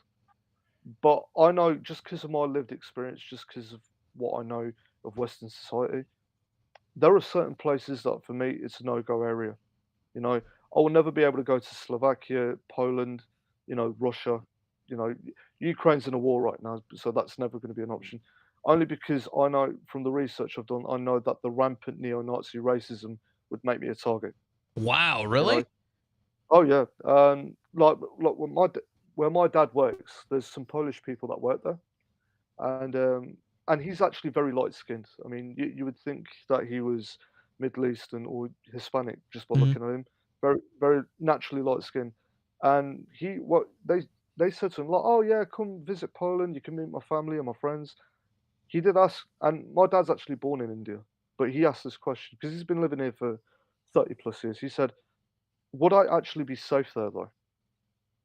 They paused for a second, and they said to him, "Actually, if you're not with us, no, you may actually get attacked.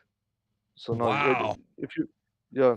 So that, but that's something I know, and just that's the kind of research you have to do because I don't get the privilege of just going anywhere in the world without checking what the culture and society is like first. Whereas someone Mm. from India, they may, because they've not experienced that, because they don't know what that's like, to be on the receiving end of any type of marginalization, it probably wouldn't occur to them. They're probably like, "Oh yeah, yeah, let's go, that's fine." And then you hear, reports of hate crimes against migrant workers in, the state of Russia. And I don't want to make this an anti-Russian thing, but it's just, yeah, Yeah. it is what it is. Like certain countries, just they're not as, you know, they're not as, I don't know what the word is, but they're not as accommodating, let's Right. say. Mhm. So, Th- and yeah, but I did want to say one thing because I don't want to sound like I'm shitting on America right now. The one thing you You guys don't at do all. that's no, no, but like the one thing that you guys do that's amazing and that's brilliant that we don't have in it here in the UK. In the UK, there are no middle class black and Asian neighborhoods as such. You know, I know Mhm. it sounds weird, but like, I mean, you go to Atlanta, there's an area where, it's like swimming pools and mansions, and it's a gated community full of African Americans and black Americans, right? Mhm. Most Asian and black areas here in the UK, they're either working class or they're hoods, they're ghettos. Whereas, I'll go to Brooklyn and there's like a affluent Hispanic area or an affluent black area, and it's just like it's insane. And that's not to say we don't have middle class black and brown people here. It's just there's no one particular neighborhood where we congregate. I don't know. Does Mhm. that make sense? Yeah, Yeah. y- like I feel like in the media it gets portrayed, and I'm one to talk. I'm not one to talk like about it, but I feel like if you traveled around the United States, sure we have our issues, but I feel like we are pretty accommodating all around to each other and get along. And there's going to be troubled things here and there, but I feel like in the same way that things get turned into clickbait because they get clicks and they make good articles and people want you to read the article, and I feel like a lot of the really shitty things that happen get publicized a lot for clickbait and news and views, and I don't feel like it's as bad as people say. And again, I'm Yeah, a half white guy that looks like maybe like a Spanish guy, who am I to say anything? But I mean, like, I know a lot of people, various colors and ethnicities and backgrounds, that get up and go to work and have charmed lives and do great and are nice people and don't have any problems ever, and there's a lot of people in all over the United States. I feel like there are little pocket areas of really shitty things that happen, and things that get publicized. And I'm not saying that those things shouldn't get publicized, because if something bad happens, the world needs to know about it. But I feel like it's run into the absolutely. ground for news and clicks. And sometimes I feel like the U.S. gets a bad rap. Like, it's not as bad as it used to be when it didn't have this rap. You know what I mean? Like, I still feel like the U.S. is a really great place, and a place where somebody of any ethnicity can make their way and be happy. And maybe if you live Well, around a bunch of assholes, you need to move somewhere where there's not a bunch of assholes. You get along, you feel better. For instance, the LGBT plus community, it tends to migrate towards Austin and San Francisco and certain pocket areas where they feel accepted and have a great time and whatnot. And maybe if you're living in a East Texas in a redneck area where there's a bunch of racist assholes, then maybe you shouldn't live there. You should go to go to Houston or Austin or some other place. You know what I mean? Like yeah, you're gonna find racism everywhere in the world if you look for it. But this is my long rant of just saying I feel like it's not as bad as it gets painted. And again, I'm just a guy with the white guy, you know what I mean, like half Hispanic white guy saying this, but I feel like it's not as bad as it gets made to look. And again, I don't have to go when I walk into a store, I don't have people looking at me. I don't have to feel like somebody thinks I'm going to shoplift if that's how somebody else feels and they say that's. I'm not here to marginalize that or anything, but I also feel like this place is better than our reputation says we are. That's all I'm trying to say. Maybe there's still a lot of problems, but I feel like we're better than what we look like right now. That's what I'm trying to say. Does that make sense, Curtis? Am I saying that wrong? Or do you think, or do you think I'm way off base? Like because I'm living in Austin and I'm just a I'm just a dude. Like what do you think? Or are you like Clint? And granted, I'm living in a suburb of Austin. Or do you think like, hey, dude? And I can say this too, man. I bartend when I'm not on YouTube, and I take care of everyone. The same way I had a guy visiting from Atlanta who was a really nice guy, African-American gentleman, cool dude. We talked. I talked to him like I do everybody else. And at the end, he wrote on his tip. He tipped me really well, and he wrote on the tip line, "Thank you for not profiling me," which really it made me like. I lost my breath for a second. I really felt bad. Like it made me emotional. And it was like that made me think like, is this how he lives all the time? Or is this his experience so far in my neck of the woods where he's visiting my neighborhood, my part of Texas? Maybe everywhere in the Austin area that he's been so far, people have been looking at him funny or treating him shitty or coming to him last to take his order. And maybe that's his, or is that just his experience all the time?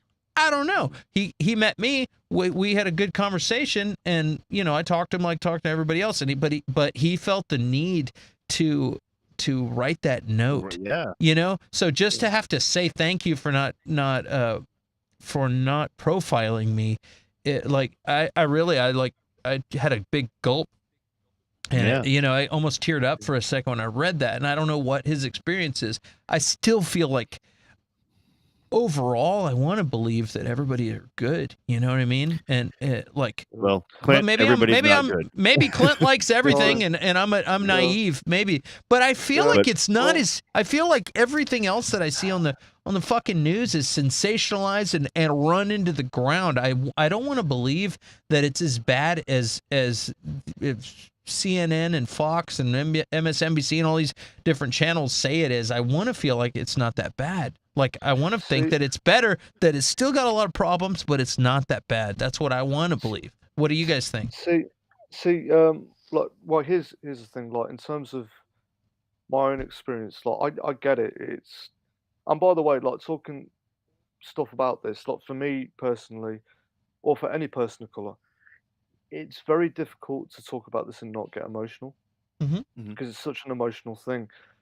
But it's important not to, because if I start coming onto the show and I start, getting really animated and really, really angry or really hurtful, anything I say isn't going to be listened to. At that point, you're going to switch off and go. Even though I'm right, you're going to be like, well, no, I'm not listening now. So it's hard to maintain that composure, but you need to. And I get that feeling of like, oh, everything's getting better. I would say from my own experience, and I'm assuming that this is something that a lot of people can relate to as well, is that when you're in, like, being in certain environments, with a white majority group, I've been in situations where, people are being dicks, like, racially, but they're using it. Oh, I'm just joking. We're just banter, right?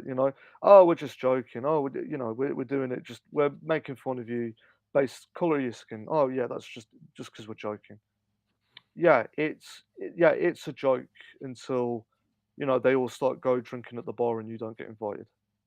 You Mhm. know, it's a joke when you know it you throw your birthday and they don't turn up. Mhm. It's a joke until you hear about the stuff they're actually saying behind your back because they're not brave enough to say it to your face. You Mhm. know, it's these kind of things that and I'm not saying that this is a blanket term because not every people are individual. Like there may be another South Asian person here in the UK who has a slightly easier experience than me, based on Mm. because I don't want to say it's universal. It isn't. Right, We're right. all individual in terms of our life Right. experience, but there are certain things where you just can't escape, and it does play on your mind, and it is a reality, and it's important to talk about. And I think you're right about the American thing. That's one of the problems in British society is that we will always look to America and go, well, at least we're not America. It's like, well, no, we've got problems here, you know. And I'm sorry, but like, here's another fantastic thing they do you guys do in the United States. Your film and TV and arts industry is so diverse and so filled with brilliant opportunities. You know, our industry in the UK, it's still like nearly on 99% white. Sandra Oh, she said it in an interview. Sandra Oh in Killing Eve. Mhm. When she was here in the UK, she was interviewed and said, "Yeah, the cultural diversity or the lack thereof in the UK is shocking." She said, like she was the only person of color, and when I was a PA or a runner, 99% of the time I was the only person of color, and It wasn't Wow. it wasn't a hostile environment. They're the arts industry, very left-leaning, very liberal, Mhm. very Mhm. open-minded. So that was never that much of a problem for me on that point. But the lack of opportunity because not enough black and brown actors and writers are being hired, Mhm. not enough directors are being hired. It limits in terms of what stories are being told and what opportunities are being gained. I mean, the reason Idris Elba and Riz Ahmed and many other black and Asian British-born actors and directors, the reason they're making it big in Hollywood, well, Mhm. number one, because it's got amazing weather in Los Angeles. Secondly, yeah. Secondly, it's the pinnacle of our industry, right? It's the pinnacle. Mhm. But thirdly, there are not enough opportunities here for them. You know, I Right. remember, I remember hearing, yeah, I remember hearing a story, um, and a journalist wrote this in the Guardian, and they said that they were part of a table read, right, part of a writers' room, and they were on this soap opera where everyone's just throwing ideas and the best. It's basically like a big round table. Everyone's throwing the best ideas, and that becomes the episode of that season or whatever. One of the guys there, who was considered a genius, stands up and he pitches this idea. He pitches an idea that one of the Asian characters is going to be an Islamic fundamentalist. He's going to be an extremist. He becomes indoctrinated. He wants to join ISIS. He builds a bomb and he blows up a shop and he kills a few characters, right? Not realizing that the character he was pitching for was a Hindu. He didn't know the difference. Oh shit. All his Yeah, that's why you need cultural diversity. It's not a tick boxing thing. It's that someone from that community can go, hold on, that isn't quite right. That's not what that is. I come from that back. That's not right. I mean, Well, that's it's you said not quite right, just completely wrong, Which is but it? like, No, that's it. They're yeah, not like, well, that's the thing. I mean, it's they're not even part of the same branch of yeah, religions. I mean, not like quite right's Hinduism and Islam. okay. Like, but that's Yeah, just yeah. I mean, I might have been overly polite when I said not quite right. I yes, you mean, were no, that's just you were blatant. very Yeah, polite. Thank you, sir. Very polite. yeah, blatantly wrong. But yeah, no, but that's the thing. I mean, it's just about being Do mindful and being open to what's actually going on here. You know. Sorry, go on. do do Pakistani and Indian folks get along there, or is there like a weird like a cultural rivalry just because they're neighbors? And Yeah, Well, I mean, there's a history behind that due to partition. You Yeah. know, when Wh- India and Pakistan were I, separate. I asked because you mentioned that story about the guy not knowing the difference, but I was Yeah. talking to some people at a restaurant, and I made the suggestion for some vegetarian items, and the guy says, he's like, "What? Oh, you assuming I'm Indian?" He's like, "What? Maybe I'm Pakistani." And I go, "Well, I know this guy's Indian, and I've never seen a Pakistani hang out with two Indian guys." And and the two guys started laughing, and I finished taking their order, and I go, okay, and now for the Pakistani, what can I get for you? And he goes, "Okay, buddy, that's like quit calling me a Pakistani. This is over with." And I go, "Okay." It was pretty funny at the time, but yeah, it's funny. Um, It's funny because there's all kinds of weird cultural things like that. You know what I mean? it, In all it's cultures, but of course. I mean, it's an odd thing. I mean, it's gotten better, but yeah, I mean, in terms of the whole India-Pakistan thing, like there's always been like a, I know it's there's always been a, I don't, I don't want to, I don't want to downplay it because well, it's an it's not, Islamic it's Hindu not. thing, right? Like that's what it's That's it. based on, basically. Well, that's it. I mean, but the thing is, during partition after the independence of India from the British, yeah, I mean, there's a history of violence behind that. So there was a period where both Pakistani and Indian communities were physically attacking each other. Where it became that bad. Myself personally, I don't get involved in that stuff. I think it's nonsense. It's It is. grandparents' generation. It's grandparents' generation. Yeah. Like, and the stupid thing is that what my nan, when she was alive, I mean, she passed away. Before the partition happened, many Hindus, many Sikhs, many Muslims, they were all neighbors. They were all friends. It was that vin- that hatred only really existed when the partition, when the riots happened. And many people were murdered and raped and killed during that period, and it's still a very harsh reality for those communities. There's Um, crazy history too with Japan going on and like trying to yeah, conquer other areas, and there are all kinds of different uh history based resentments, I mean, that oh, last. But I feel like the new generation, I think, and a lot of that stuff is hopefully starting to wash away, and we're all just like, you know what, it, we've all got history. Now we're living in a sophisticated world where we don't conquer new lands and we don't steal people's land. Well, now we got the Ukraine, never mind. But you know what I mean, like yeah, you'd like to think that we're living in a time where it's like, okay, you know what, we've been conquering lands and killing and looting and raping each other for thousands of years, and like, can we finally get to a place where we're not doing that anymore, and we just all kind of just let all the history wash off, and now we just all exist together and we're all cool, I, like it's fine. I We're would, all I would, I would say one thing. I would say one thing though. I think there's a point where I think it is important to let go, but I think forgetting would be the biggest crime. I agree. That would be unforgivable, and I'll tell you why. Um, I mean, people when they think about British colonial rule in India, they think about, oh, they just had tea and stuff. Like, no, there is no, there is Wait, mass. what? Say that again. Oh, they're like, people tend You're to think, gonna drink oh this yeah, the tea, British, buddy. yeah, we're just gonna drink, yeah, we're just gonna drink tea, and oh, we're just gonna have a holiday here and whatever.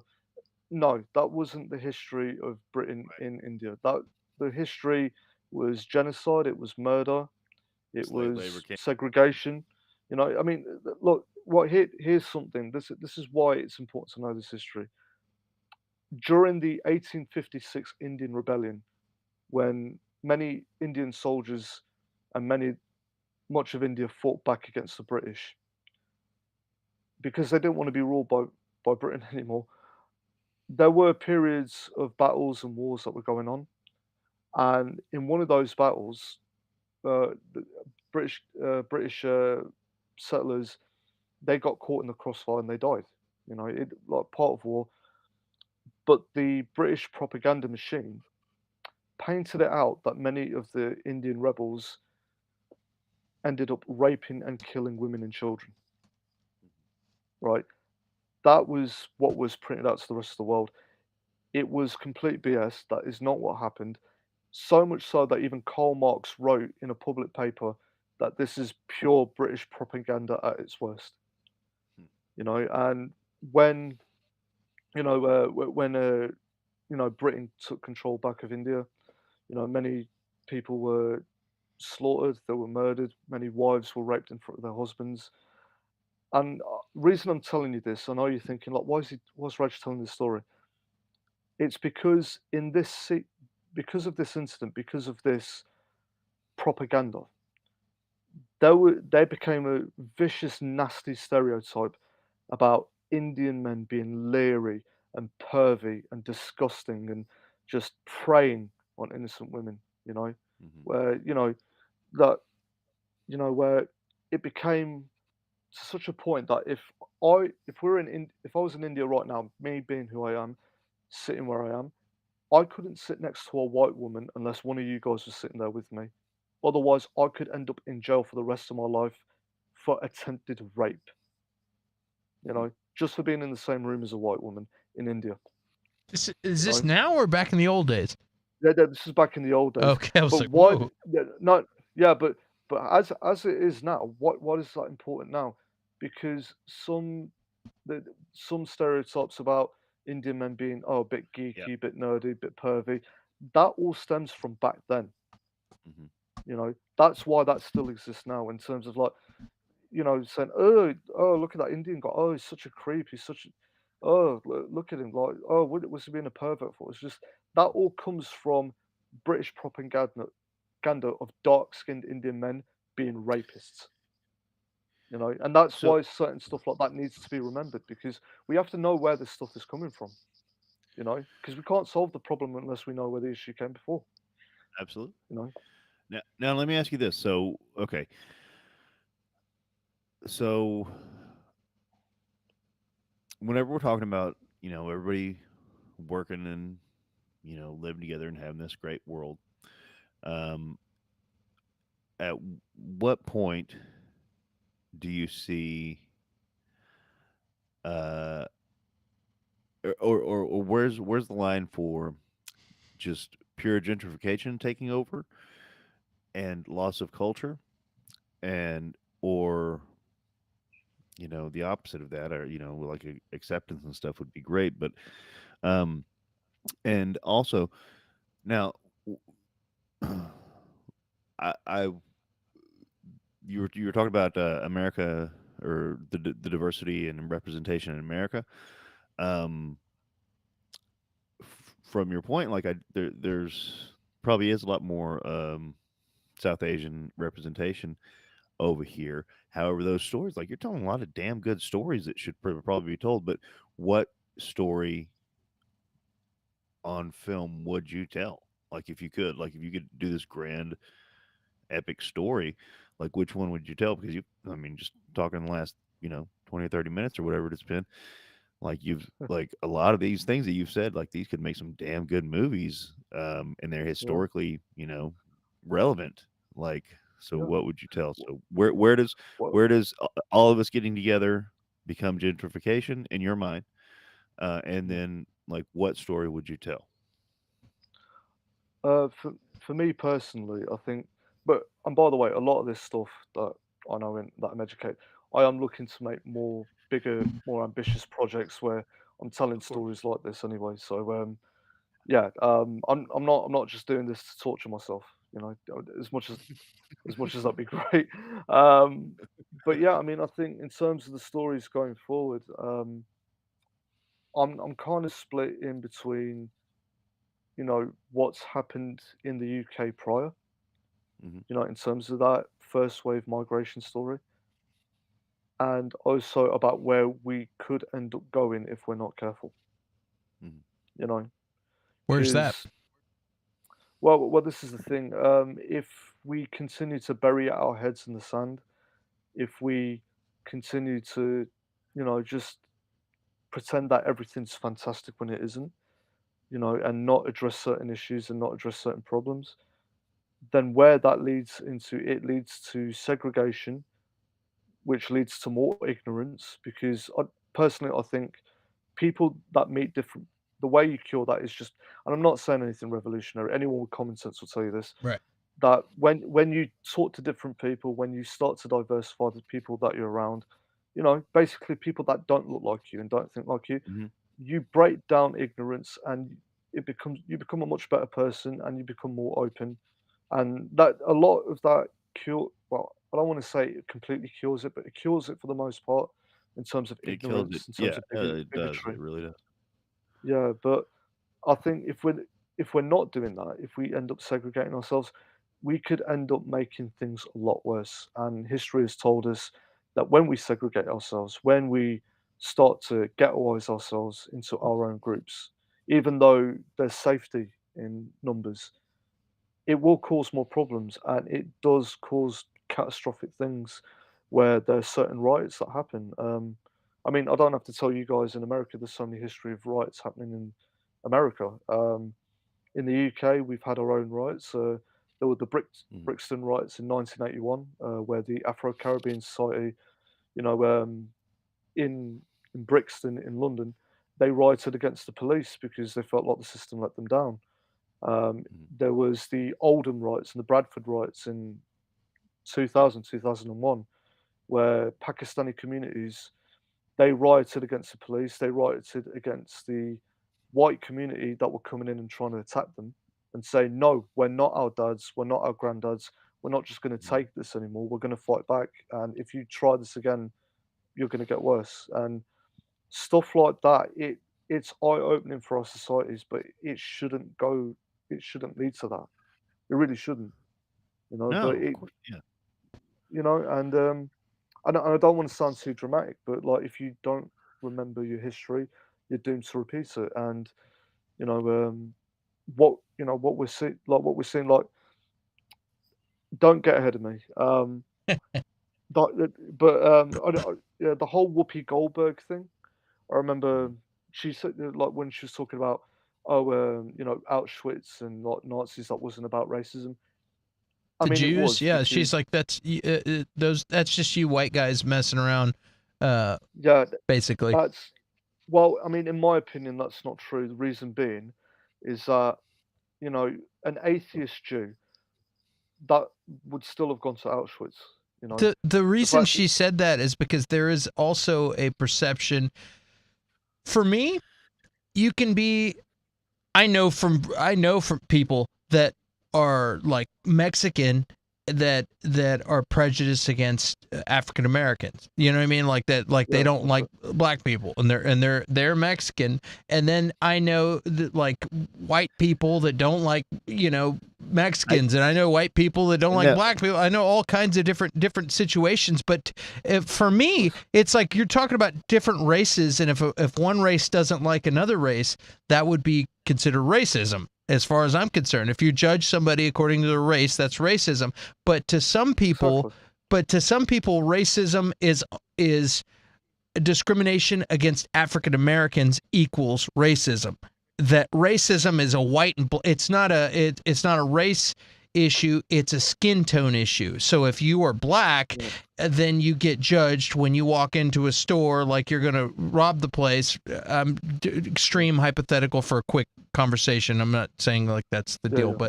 but I'm just saying that, like, so somebody says, "Look, I'm black. I have to, every time I get pulled over by a police officer, I have to worry that they're going to treat me badly because I'm black," to where like, but there can be racism. You can have an Asian person that doesn't like black people, and that's Of not course.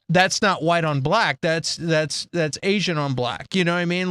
And so that's like, to me, and what I think racism is if you like somebody that looks different than you look, and you judge them because you don't you fear what's different. That's a racism kind of a thing.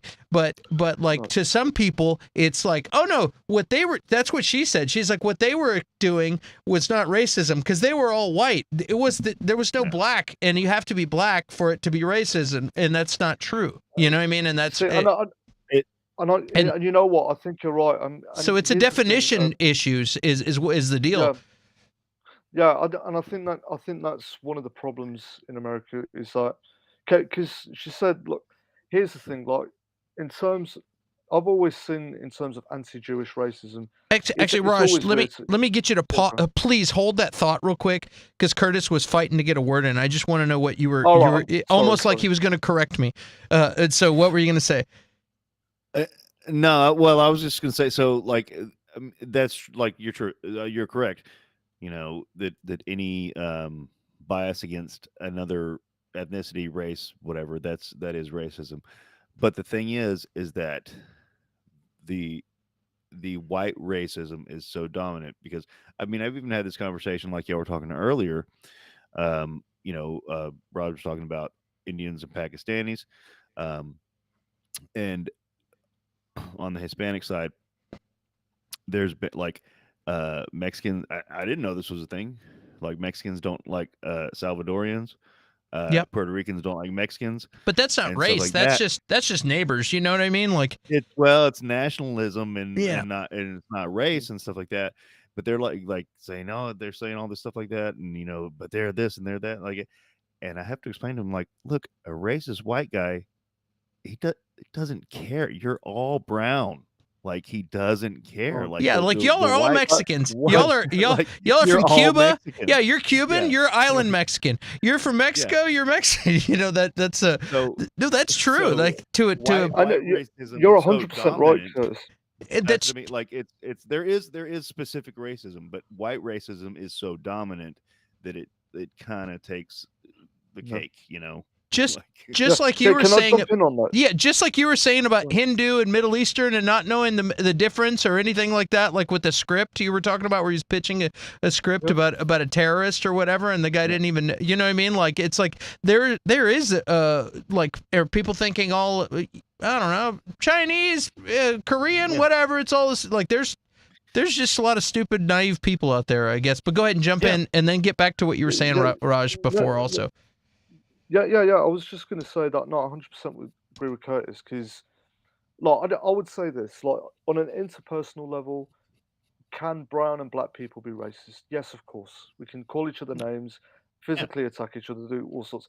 On a systemic and institutional level, though, in Western society, it's not possible for me to be racist to a white person because I can't stop you from getting a job. I can't stop you in terms of your own agency of how you want to behave and what you want to do with your life and how you're being portrayed, right? Those are things where that's that a good is way not of something that's that a good way of defining. You said it better than I did. That's a good way of saying. yeah. No, but here's the best example. I mean, I'm going to use the South Asian community and culture as a good example. There are small pockets of anti-black racism, just like in the Mexican community, which is, I think is ridiculous and it's atrocious, especially from the South Asian communities that came here during the same time as those from the Afro-Caribbean community, because we fought the same battles here in the UK. The story I told you. But one of the biggest problems we have within the South Asian community is colorism, and I don't. And what I mean by that is how light or how dark your skin is. It's not about it's not about what skin tone you're. It's not about the color of your skin. It's about the skin tone. Most of that from the South Asian community, that was usually brought on due to British colonial rule. Because the British Empire, because of British soldiers and the aristocrats that were ruling over and basically created an apartheid where they didn't want the local brown people in their vicinity unless they were serving them tea or shining their shoes or looking after their children. In the mindset of many South Asians, those with lighter skin became more competent, more powerful, more attractive, just better people in general, right? I'm not saying that's exactly what, I'm not saying they are, I'm saying that's what was ingrained into the mindset of many South Asian people. Does this tie into the caste system that you were going to talk about a little while ago? Well, Sort of? well, I'm gonna get to that in a second as well. But this is where it leads to problems because, like, you look at the Bollywood industry, you're getting so many people with lighter skin where that's considered much better, and even within day-to-day society, it's like if you've got lighter skin, you're just considered better. Just in terms of your attractiveness, just in terms of whether or not you're competent at something, and this is all ingrained into it. It's a poison, really, and it's something where it's made skin bleaching a billion-dollar industry, Holy not cow. just within Wow. South Wow. Asia. Yeah, so not just within South Asia though. This is also in Nigeria. This is also in Ghana. This is also in China and Japan, where Hmm. those countries where there aren't any white people, in their mindset, lighter skin means better. It's a form of Hmm. self-harm. You're basically mutilating your body. That's in a lot of ways that's temporary insanity, you know, Yeah. and that's Yeah. where and that's where and that's where a lot of you can say a lot of the white supremacy. I don't want to say white supremacy as such, but like the influence of you know the white imperialism has had Hmm. across the world, and yeah, a lot of these hierarchies, by the way, which is ridiculous. These were all created by people in Cambridge and Oxford in the 17th century who never even met any of these people. They never even left. Right. They Right. never met anyone from Africa. They never met anyone from India. Nothing, right? And they categorize and stereotype them that they're like these people are like this. And Mm. conveniently at the top of the racial hierarchy, white Anglo-Saxon Protestants. And the characteristics they gave themselves was that they're gentle, kind, benevolent, wonderful people. And I'm not making that up. That is verbatim. Hmm. Yeah, but So wasps sting, man. That's what wasps that's do. it. Yeah, exactly. They've got But stingers. but that is part of it. I mean, and it's and I don't want to go on to feel sorry for me trope. I won't. No. There's We asked you, buddy. Mel Kennedy's going to sleep. Mel, thanks for tuning in. We'll see you next week. oh shit, I bored her. No, you didn't. You're good. No, it's Bored her.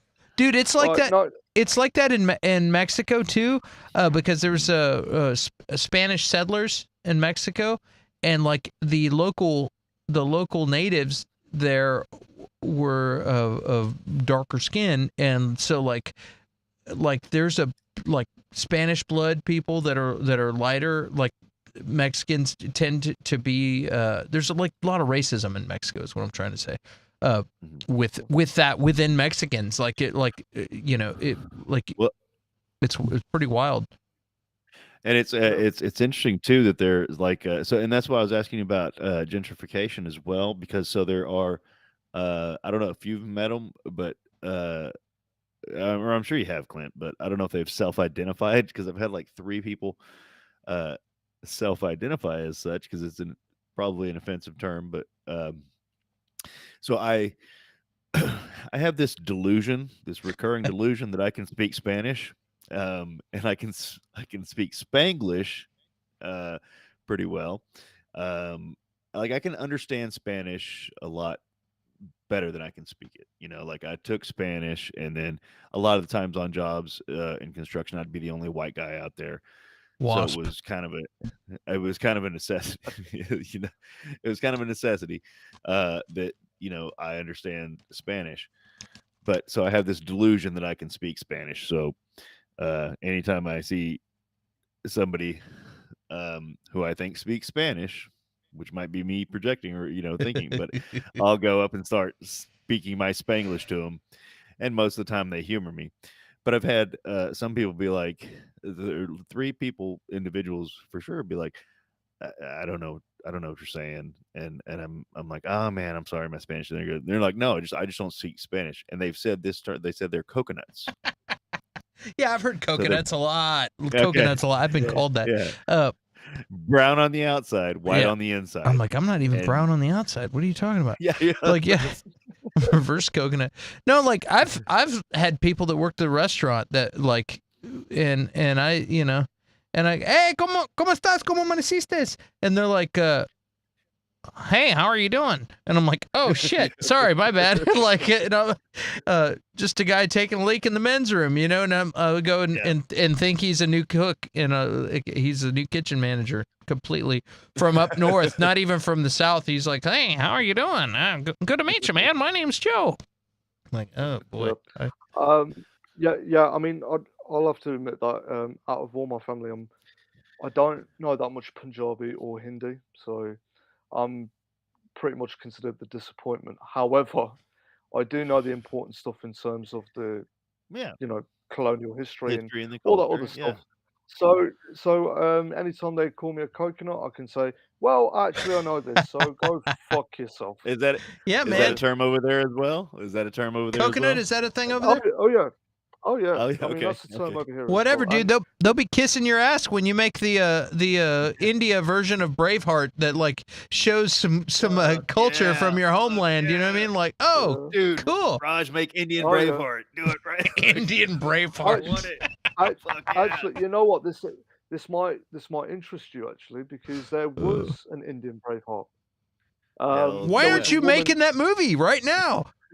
I'm broke. I'm getting there. Like, come, man, I still got to make my first feature. That's It's like because I'm talking to couple of you years. assholes. Shut up. Yeah.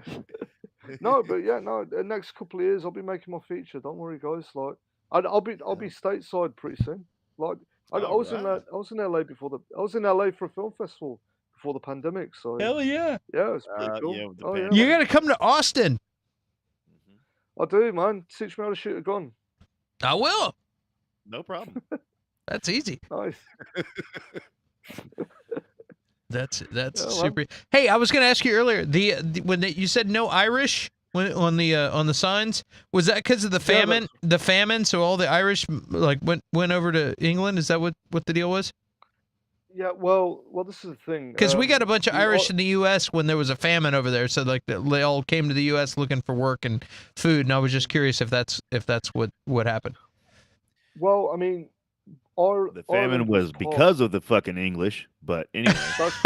That's basically it. I mean, well, this is the thing. Like, Ireland was actually part of the British Empire, like in terms of, the atrocities and in terms of a lot of human rights violations. I mean, Ireland, they suffered through that. The Irish potato famine was because of the British and the English as well.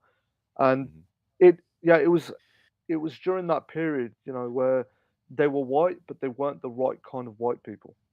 Right. When they came to the UK. So that's where they had a familial bond with the Afro-Caribbean society. I think with some of the South Asian communities as well, because they, Mhm. even though they were white, they were still not accepted. You know, Yeah. well, but it's odd because I know that the Irish story is a little bit different in America, but But here it in was the it was UK, it was kind of the same too, though. Like that's the thing that the Irish were considered subhuman, like most foreigners or non yeah, wasps. Because I'm of Irish descent, so like I studied a lot of that. But yeah, they were considered yeah, subhuman and all that stuff at the same time, yeah, and yet they were white. They're fucking about as white yeah, as you can get, you know. yeah. That's Um, Yeah, interesting to me. No, you know what's and crazy though? Sorry. You know what's crazy though? Like, talked about this racial pyramid hierarchy that was created in the 17th century. mhm, Irish people weren't even considered white. no, How crazy is that? They weren't. they They weren't. were not considered, even though they had white skin and Yep. red hair and blue eyes. No, they weren't Mhm. considered white people. No, Yeah, which is they that which shows you how ridiculous and how stupid this whole Yeah, thing that's is. weird. Yeah. it, And and yeah, it, yeah. sorry, I just want to say this. There's this quick story, which you guys will find really interesting. During the Second World War in Britain, after the Second World War, after America and Russia saved Britain, you know, thank you for that. uh, but India, we did our bit as well, so it's fine. Um, Mhm. but yeah, during that period, there were many people that were migrating to the UK, and many of them actually came from Europe. And people coming in from Poland and coming in from Italy, that were coming into the UK, they were facing problems. But the British government, what they did is that they created these video packages and these public announcements. So they were creating videos such as what the Polish did for Britain during the Second World War. So just all the benefits about being Right. allies and what they did to benefit during the Second World War. That Aw- and that actually That's worked so in awesome. terms, yeah, which was amazing because that actually it helped them integrate into British society. They were more accepted and they were treated much more fairly. On the flip side, though, when many people coming in from the Caribbean and coming in from India and Pakistan, they weren't given the same support from the British government, Mm, which led to so many more problems, over the right. last 80 years.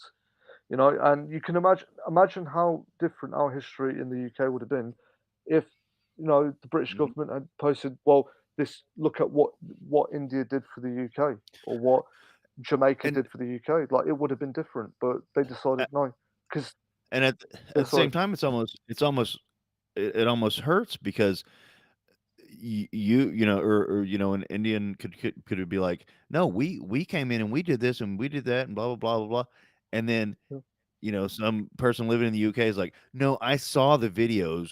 Poland helped us and so helped us.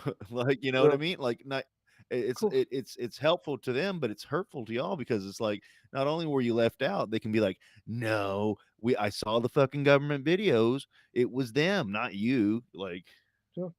Yeah, and wow. that, and that's so true because, like during that period, like many Indian and many Jamaican people that were trying to get into British Legionnaire pubs, which were, British military, British Army, they weren't like they were being stopped at the door and said, no, you can't come in, even though, and they were like, hold on, wait a minute, I was a soldier, I've got a British Right. passport, I served alongside, I was in Burma, I was in Italy. Mhm. I was in Europe fighting alongside you. Why can't I come in and have a drink? And that and 'Cause we're that not. was and that's Wow. you know, Yeah. it's crazy. Yeah, Yeah, man. and yeah, which is crazy. I don't know. Have you guys seen 1917? The film, Yes. Is it done the all in movie. one shot? That Yeah, film? that's the one. Yeah, Yeah, I never got to yeah, see that. I really wanted to see that film. yeah. Well, there was an actor in this country who, yeah, he's now built up a reputation of being a complete dick. Like he's just like he's one of these guys that uses snowflake unironically. Mhm. He uses it as an insult. But he got apoplectic because in that film there's an Indian soldier, a Sikh soldier, right? And he was like, "Oh, this is just multiculturalism gone mad." I'm so no, like no, World War One. There were Indian Sikh soldiers Right. that served during the First World War for Britain. Like that's not out of the realm of possibility. Oh, so he's like he got mad like when people get mad that if they like like race swap or something, you know what I mean? Like, oh, that, that, they're just trying to pull they're trying to tip the boxes, and it's like no, that No, that really really did happened. happen. right. Yeah, exactly. But yeah, but this is the problem. Like It was a when people aren't world war, dude. exactly, like this is the problem. Like when people don't get educated about this stuff, they come up with their own assumptions, and majority of the time they're wrong. You know, Yes. it's it's Yeah. it's complete nonsense. It's like saying that, oh, having black soldiers in World War II in the American army, that's terrible. So no, like they did serve in the army. Like what the Yes. hell are you on That's about? real. Like Yeah. yeah, that's real. And I'm sure like the Latino and Native American communities were there too, and which they Mhm. were. You know, it's Yeah. Oh, yeah. it, and It's this is why it needs to be taught. This is why people need to be educated because if they're not, it just spreads ignorance and then it just spreads stupidity. it's weird too though, because when they do overtick boxes, then they end up hurting the cause. Like a lot of times, you know what I mean? Like in Yeah, some situations to where it's like, oh, you don't want to do something just to check a box. You want to be true to your storytelling, but you know what I mean? It's tough. Like if you overdo it, then people will be like, hey, I'm sick of this, of changing. All of a sudden you're gonna sex swap my character just to make it equal, and I don't want a female Superman or whatever the thing is, you know what I mean? And then people get mad about it, but you also like need some of that, but then you also don't want to overdo it, and it can get weird. But as far as as far as what you're talking about with history, it's like, yeah, at least be historically accurate. You know what I mean? If you're dealing with a Yeah. historical film, like, come on, man. It's weird. Yeah. Yeah. What? Like, and I'm not going to say that I'm the spokesman for every brown person out there because Yeah. I'm not. But I would say I would We say have that the leader of the brown community of UK with us tonight. no, but like this is what I would say personally. I would say if someone said, "Oh, we're going to make Superman Clark Kent, you know, Indian descent," you know, Mhm. I'm not going to be overjoyed by that. I'm not going to be like, no, the story was of a Jewish immigrant. Like, let's keep it that. I mean, if you want to do me any favors, create a new Kryptonian who has South Asian descent. Create a completely new one. Don't race swap. Like, don't throw me a bone. That's not going to make me feel good. Right. It's We've like, already got this yeah, story just that we've create. had for 100 years. We'll just make him Indian. That's I'm like gonna set him up. Idris Elba was talking about that. I think it was Idris Elba, or was it or no, it wasn't Idris Elba. It was what's his name? 007. Daniel Craig was saying that. He was like, why don't you just make an interesting new story? Like, you know what I mean? He wasn't like and I'm misquoting. Of course, none of that's verbatim, but you know what I mean? But like they asked him about sex swapping 007 and he was like, I think that would be a terrible thing to do. But he said it in a way that it was like, because you could just make a more interesting character that's just a female spy. You know what I mean? Like, why do you have to make it 007? Make an awesome spy that's female. Yeah. Exactly. Yeah.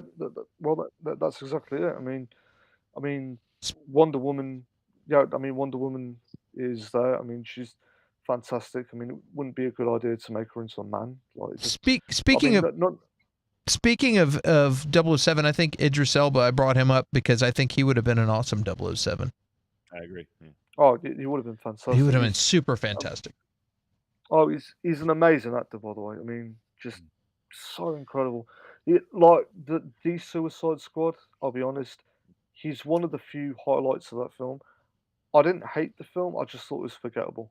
Like I just watched it and I got on with the rest of my day. It didn't stand out to me in any big way. Which I is agree with that. it's I mean, I liked it. I want to watch it again actually. And he definitely was a standout. But I Yeah. did like how they did Starro. Like I thought they did that pretty cool. I like the Ratcatcher girl. I thought she was awesome. Yeah. she's super hot as well, right? Well, yeah, a little bit of I that like too. She actually reminds me Yeah. of a friend of mine from who's from Prague. But yeah. Introduce me to your friend then. Yes, Come on, man. We're friends, right? Come on, hit me up. Come on, man. I just hated how they killed Starro though. That annoyed me. So Yeah. like the whole rat thing. It felt lazy. But yeah, I don't know, man. I'm Peacemaker, like because I'm talking to the Peacemakers. I didn't mind it. The problem was it was the same problem. It just didn't stand out and like it wasn't awe-inspiring. So I don't know. Like, but I don't want it cancelled. Like, I really thought you it know, was. I mean, to me, it was the best thing on TV for I don't know about a month or so. Peacemaker the series. yeah. I thought it was great, dude. Are you kidding? Like the first episode or two, I was just like, eh, and then it really found its way. It was like a shock thing at first, to where it's like, oh, okay, is this like South Park, or is this like Orgasmo, or one of these Trey Parker and Matt Stone kind of shows? And then all of a sudden, I was like, oh, they just did this to hook the 13-year-old kids who are going to laugh at the dick and fart jokes. Now we're getting down to some real storytelling, and it turned awesome. Like, I really liked that show a lot. Yeah, I wanted it to wow me. I wanted it to like really, just like I'd be like, oh my god, this is it. It didn't do that for me. That's the thing. I mean, yeah, it was enjoyable, but it just I don't know, like, yeah, it didn't, honestly, yeah, it just didn't stick out. but y'all got it later, right? later than us? Yeah, we got a little bit later than you. Yeah. See, I wonder if it was because I wasn't expecting. I was like, I mean, James Gunn did it, so I was like, it's probably going to be good. I was like, I'll check it out. I really don't care too much, like um, Yeah. and then it just was like, and it wasn't like the butterfly thing was all right, that was cool, but it was the character development and John Cena that surprised the shit out of me. But like, so I think that might be a part of it because I wasn't expecting much of anything and was kind of wowed. And so if y'all got it later and we're all like, oh my God, Peacemaker's so great. And y'all are like, well, we haven't seen it yet. So shut up. Like that. I wonder if that happens to me a lot. Like if people are talking Right. about something, I'm like, that wasn't so good because everybody's been saying it's amazing, you know, Hmm. and and That might honestly, have it was been. probably just good, but I wasn't expecting anything. So it's, seemed so much better to me. Yeah, maybe. I mean, that might have been it. I think maybe like because it was so overhyped that maybe It was, like yeah. the bar was too high. But no, the whole John Cena that didn't surprise me because growing up a pro wrestling fan, I already knew that you could rock the mic and have the charisma anyway. Like I knew he, I I knew he had mean, the talent. You know, Curtis used to wrestle.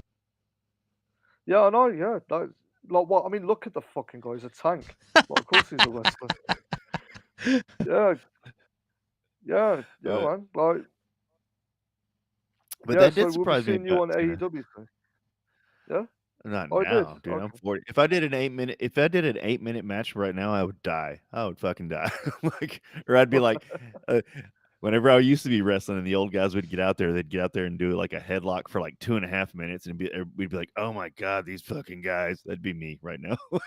Dude, Fucking fucking hell, All man. right, I'm gonna headlock you for like 2 minutes, and then we're gonna take a break. Sting Jesus Christ. Sting was just in town the other day. They had wrestling here the other day, and Sting was everybody was excited. 'Cause I'm like, dude, Sting is old as hell. And I saw him do a jump off of a thing into a table the other day.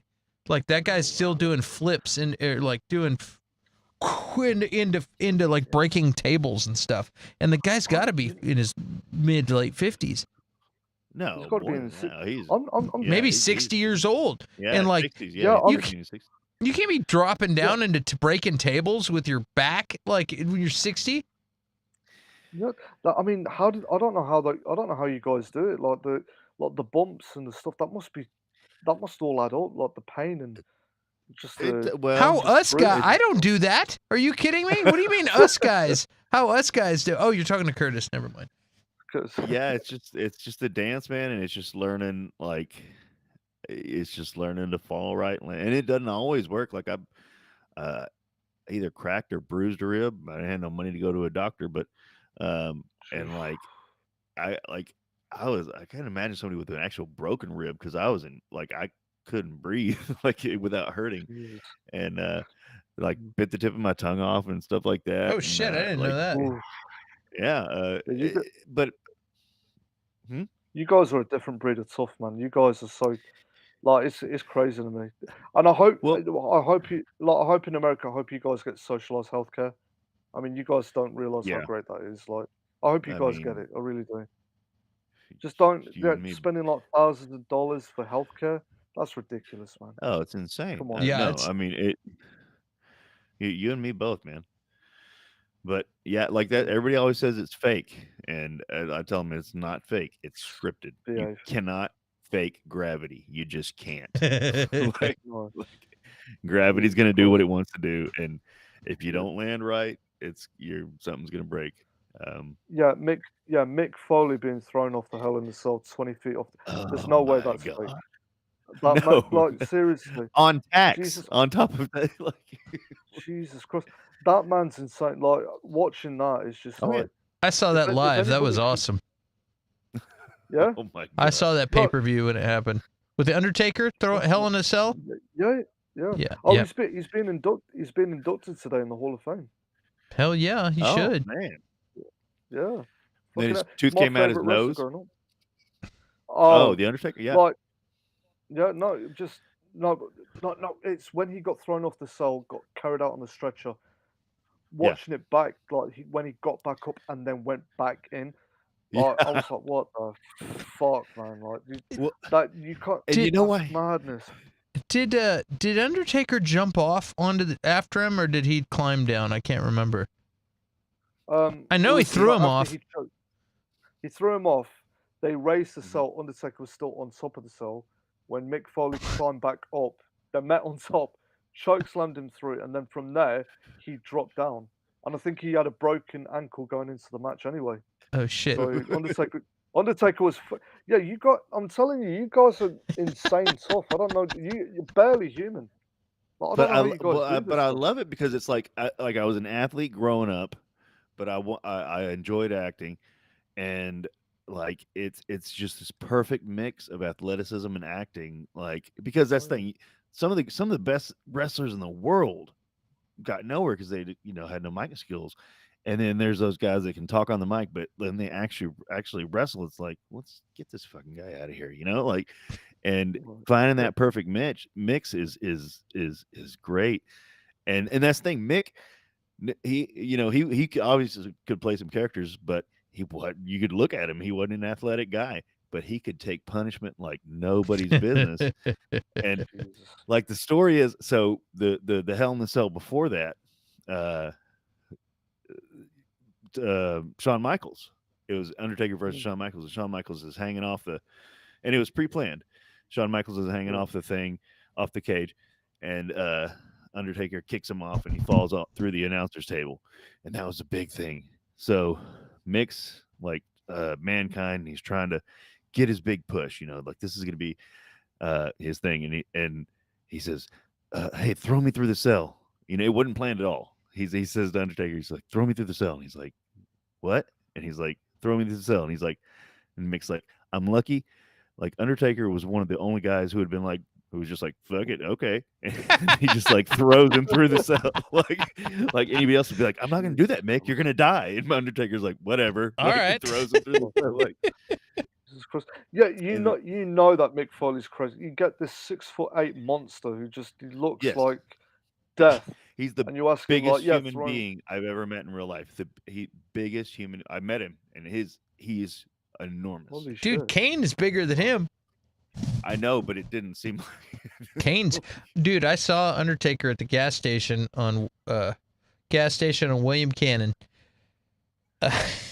And I was getting gas, and then I ran out, and I was going to my car, and I look over, and I knew that Undertaker lived in that neighborhood because I had been to a Mexican restaurant where I ate at the bar, and they told me, like, yeah, Undertaker comes in here all the time.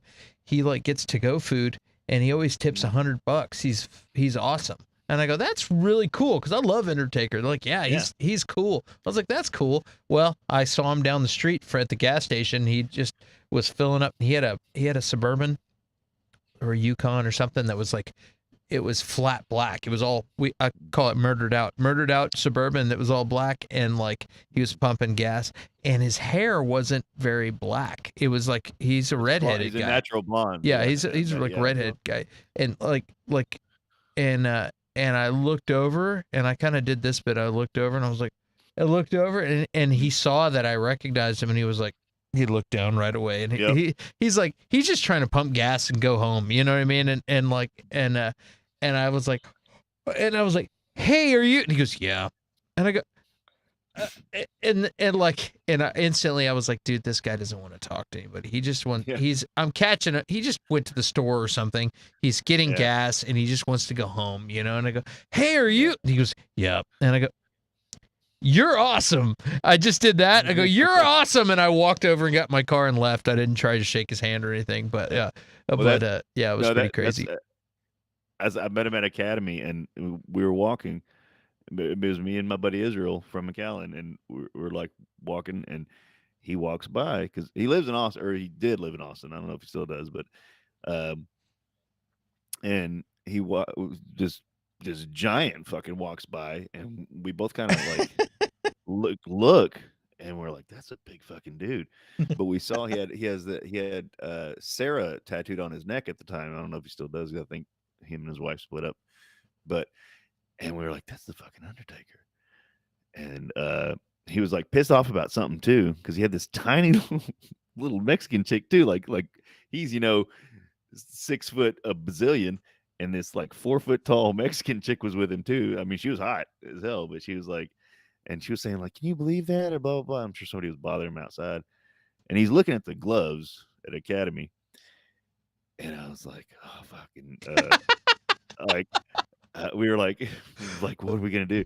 And I just walked up to him and I was like, excuse me, I didn't even ask like, are you the Undertaker or whatever, because I was like, it was him. I was like, excuse me, and he just like gives me this look like, this motherfucker. What And I the was fuck like, do you want? yeah. I was like, I just want to shake your hand, man. And he was like, and he shook my hand, and it was like I had a fucking baby hand, and he had a catcher's mitt on. Like it was like this giant fucking hand. Like it was insane. And but that That's was it. crazy. Did you tell him you wrestled? No, I wanted to go into the whole thing, but I was like, because I did when I met him, like I was actively wrestling and stuff like that, but I wanted to go into the whole thing. But Dude, I would have. I would have been like, he I could tell you no, don't he want to was be. he was already No, I would already say, pissed off hey that- man, I just want to shake your hand. I could tell you don't want to be wrestled with, but I'm a wrestler, and I had to say hi, and I'm gonna let you go. So get back to your night. So, but I wrestle at the league, blah blah blah, or whatever. Yeah. That might not have would've. been the best thing to do. Well, that might not have been the best thing. I mean, I'll put it this way: like if I saw Christopher Nolan or Martin Scorsese, I would Mhm. say, yeah, I'm an independent filmmaker, but I wouldn't sell it up too big. Mhm. You wouldn't what? There's a hierarchy there. I wouldn't want to try and sell it too big. Like, oh yeah, I'm a filmmaker, I'm a director. Oh, I'm a Here's- filmmaker. Like, dude, I'm kind of a big deal. I just want you to know that. Yeah. Cool. So- See you later. because I do remember meeting someone who was like, oh yeah, they were like, oh, what do you do? I'm like, I'm a filmmaker, I'm a director. They went, oh, I make films too. I was like, oh, cool, let me see. It was like little stuff they did at school when they were like 14, and they said it in such a braggadocious way. And I'm like, okay, that's really cool. And then they saw my thing while I worked with the crew and had everything light up and set, and they were just like very super critical. And then I was just like, who the fuck is this guy? Get the fuck away Like, from it me. just exactly. It's just like, because I don't want, like, if I meet Scorsese, like, I don't want to be that guy who goes, oh, I'm a filmmaker, and he Right. goes, Look the at fuck yeah. is this clown? Yeah. So don't worry, Exactly. I'll be there one day. It's happening. It's happening Dude, slowly but surely.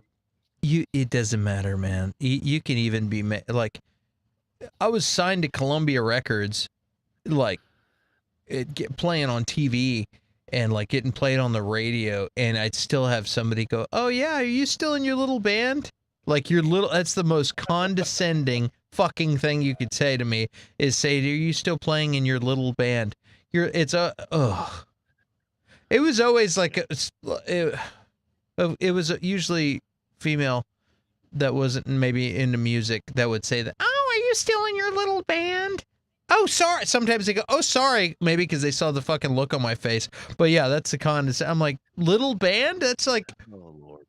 that's super condescending to say that. Yeah. Oh, are you still working on your little movie? You know what I mean? It's like, oh, fuck yourself is what you want to say when that happens. But, oh, I hate that when people do that. But people do You that. know what? They were probably jealous. Like, you're probably touring and had your groupies. And For sure. they're probably jealous because they probably wanted to join in, but they're like, oh, well, he doesn't want me, so fuck him. I'll just say. Or they're like, oh yeah, I'm a successful architect, and you're like, and you're playing Peter Pan. You know what I mean? They like, oh, that's cute. You're doing your little band, and I'm a Whatever. I'm a college professor.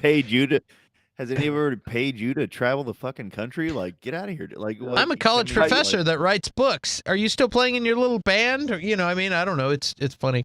No, country, Europe. Honestly, you're. It's just the most condescending thing you could say to any musician at any level. At any level, if you call it your little band, I'm like. Yeah. It reminds me of my son got this off of YouTube, and he's been singing it, and I love it to death. My wife hates it, but he's got this song that he goes. Is it Who's Gonna Be in Doctor Strange 2? Not yet. Oh, Not just yet. checking. This one is, looks like you've got a baby penis. What's that penis up to now?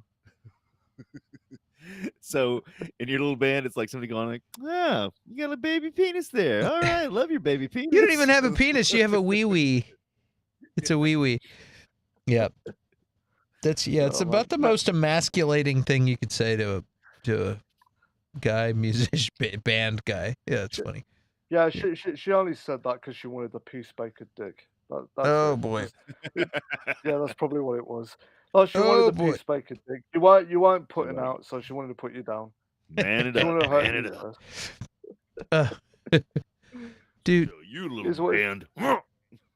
Yeah, I mean, you know what it is. I think being a creative, being an artist, I think it's difficult because like most people think they don't realize the craft and the hard work that goes into it because there is effort. I mean, it's not like you wake up a genius overnight. It's consistent, but speak for yourself, man. it's Just kidding. I know you're no, I know you're a hype no, but you're a hyper genius, so that's fine. You got your own YouTube show and everything. I'm just who the fuck am I? Right, Dude, but I've got 3 YouTube channels. there you go. That's it. Okay, now you're just showing off. Jesus Christ, man. A little bit of humility goes a long way, man. Jesus, like you don't have to lord it over me like this. Fucking hell. Oh, I got 3 YouTube channels. Go fuck yourself, Raj. Okay, loud and clear. Look thank how you. big. Look how big. Look how important I am. So Yeah, anyway, no, you're right.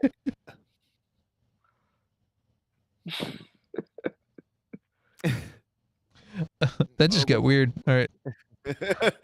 Good No, night, Ed. no, you're right. You're right, Raj. At the same time, like that's what I mean. Like, whenever I'm teaching math, like these kids think that math is just this innate ability. Like, everybody has aptitudes and stuff like that. But like, it's like the only way you get better. And I always tell them, how do you get better at football? You practice football. How do you get better at an instrument? You practice an instrument. How do you get better at drawing? You practice a drawing. You do it over and over again. That's how you get better at math. And like that's the thing. I'm a creative person, but I'm not a creator like you guys are. I can never, do that as like it just I don't know. It seems too overwhelming to me. It's not. I don't know. Like I don't know. I can raise the kids, but I can't make the babies. Like I don't like it's it's hard. I mean, it's insane what y'all do. Like, but it's still work. I know that like all these guys, like all of y'all, like it's still work. You got to get in there. You got to dedicate yourself. You got to do the work. And they just like think that there's just this magic that some people have, and it's like no, no, you don't have to like math. You don't have to be good at math, but you got to be good at something and just do it. Yeah. I'm still in my little filmmaking band. Yeah, so that's still going. Thank Curtis, you very are you much, still Kazak. teaching your little mathcore band? I am. Raj, have you started Indian Braveheart yet? Dude, we're ready for this shit. Right. yeah, Well, I mean, I've got 4 short films left that I've got to complete.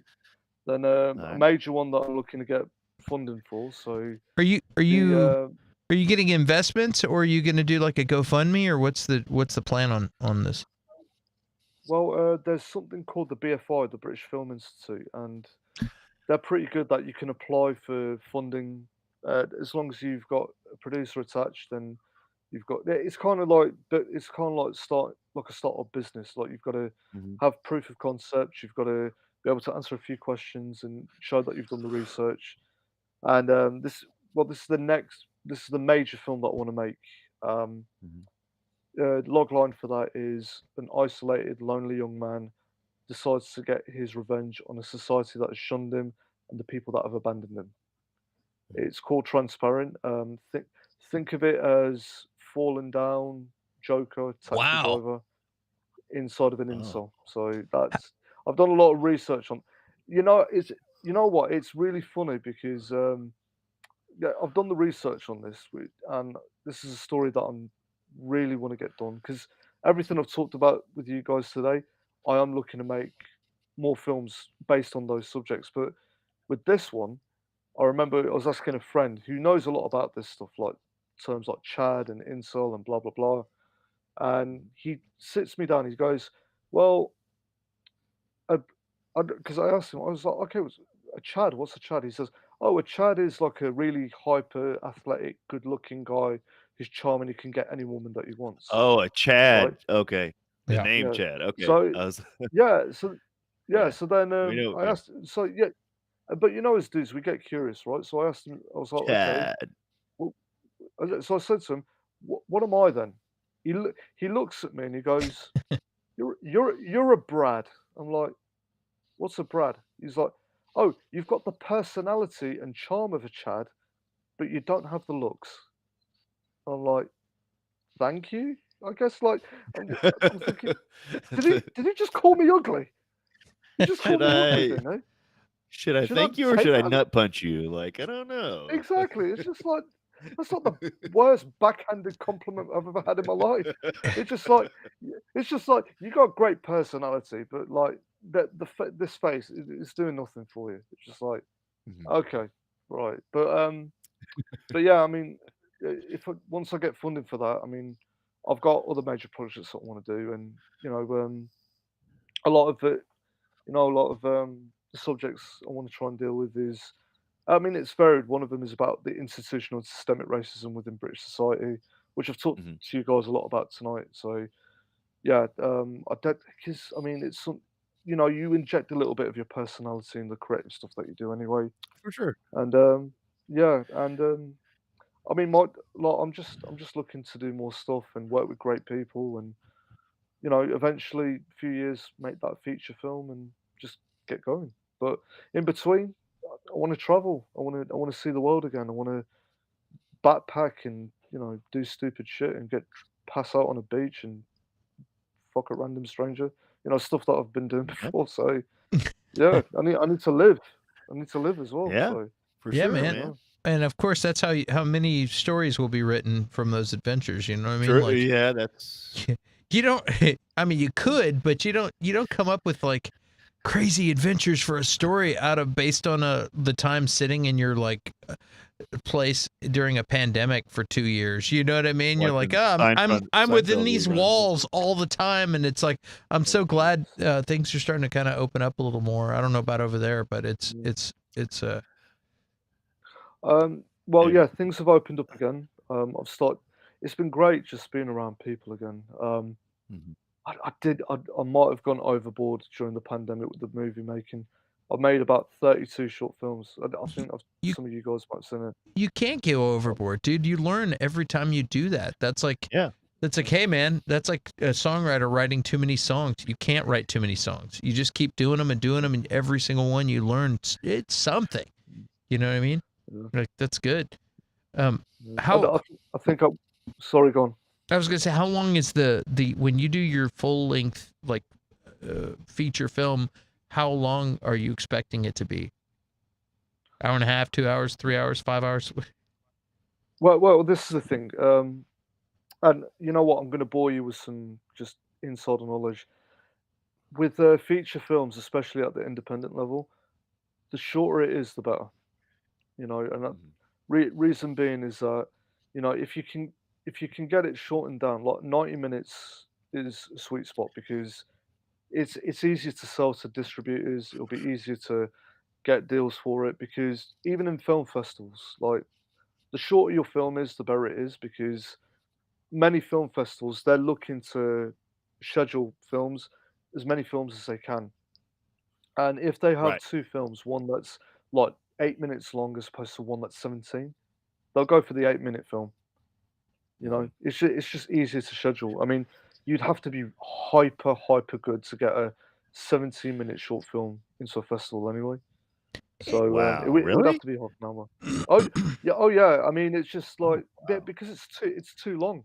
It's too long. I mean, like 17 minutes, they could easily fit five short films in that slot. But And that's not even a short film. That's like a Vine or something. Like to me, I'm an old man, so but like yeah, that's not even a like That's ridiculous. So That's a commercial of 17, something. 7 minutes. Yeah, no, 17 minutes is long. Yeah, it's like You you know, you just need for a enough short time film. just to show them you know how to make a film. Yeah, like look, I know how to tell visual stories, and then after you do enough of those, people will say, "Here's a bunch of money. You've proven yourself with these short bits. Now go ahead and make a big, make a long one." See, you say that though.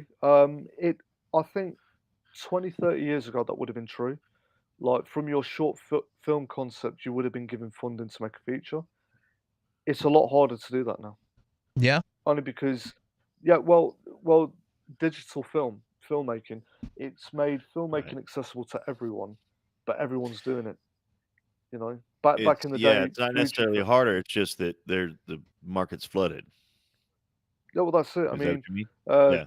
yeah, well, that's it. Like 20, 30 years ago, if you wanted to make a movie, you'd have to get film stock, like 16, 32 millimeter film. Like if you could go to a local film school or a local network television station and they've got some film stock, you could probably borrow it off them. But it was expensive. When Robert Rodriguez and, Quentin Tarantino was doing it, they had to spend a lot of money, but there was less people doing it. Right. So back then, harder to make a film, but easier to get into the in crowd. Like if Right. you made a good enough, decent short film, and it was really good, Less that would be competition. enough. Exactly. Whereas now, everybody's got an iPhone. Everybody's got access to film something in 4K 4K. Yeah. resolution.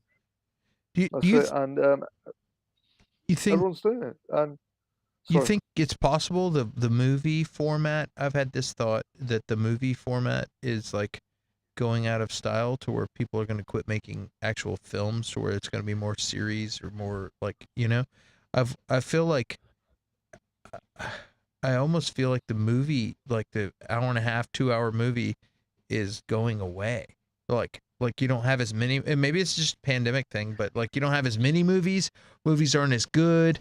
um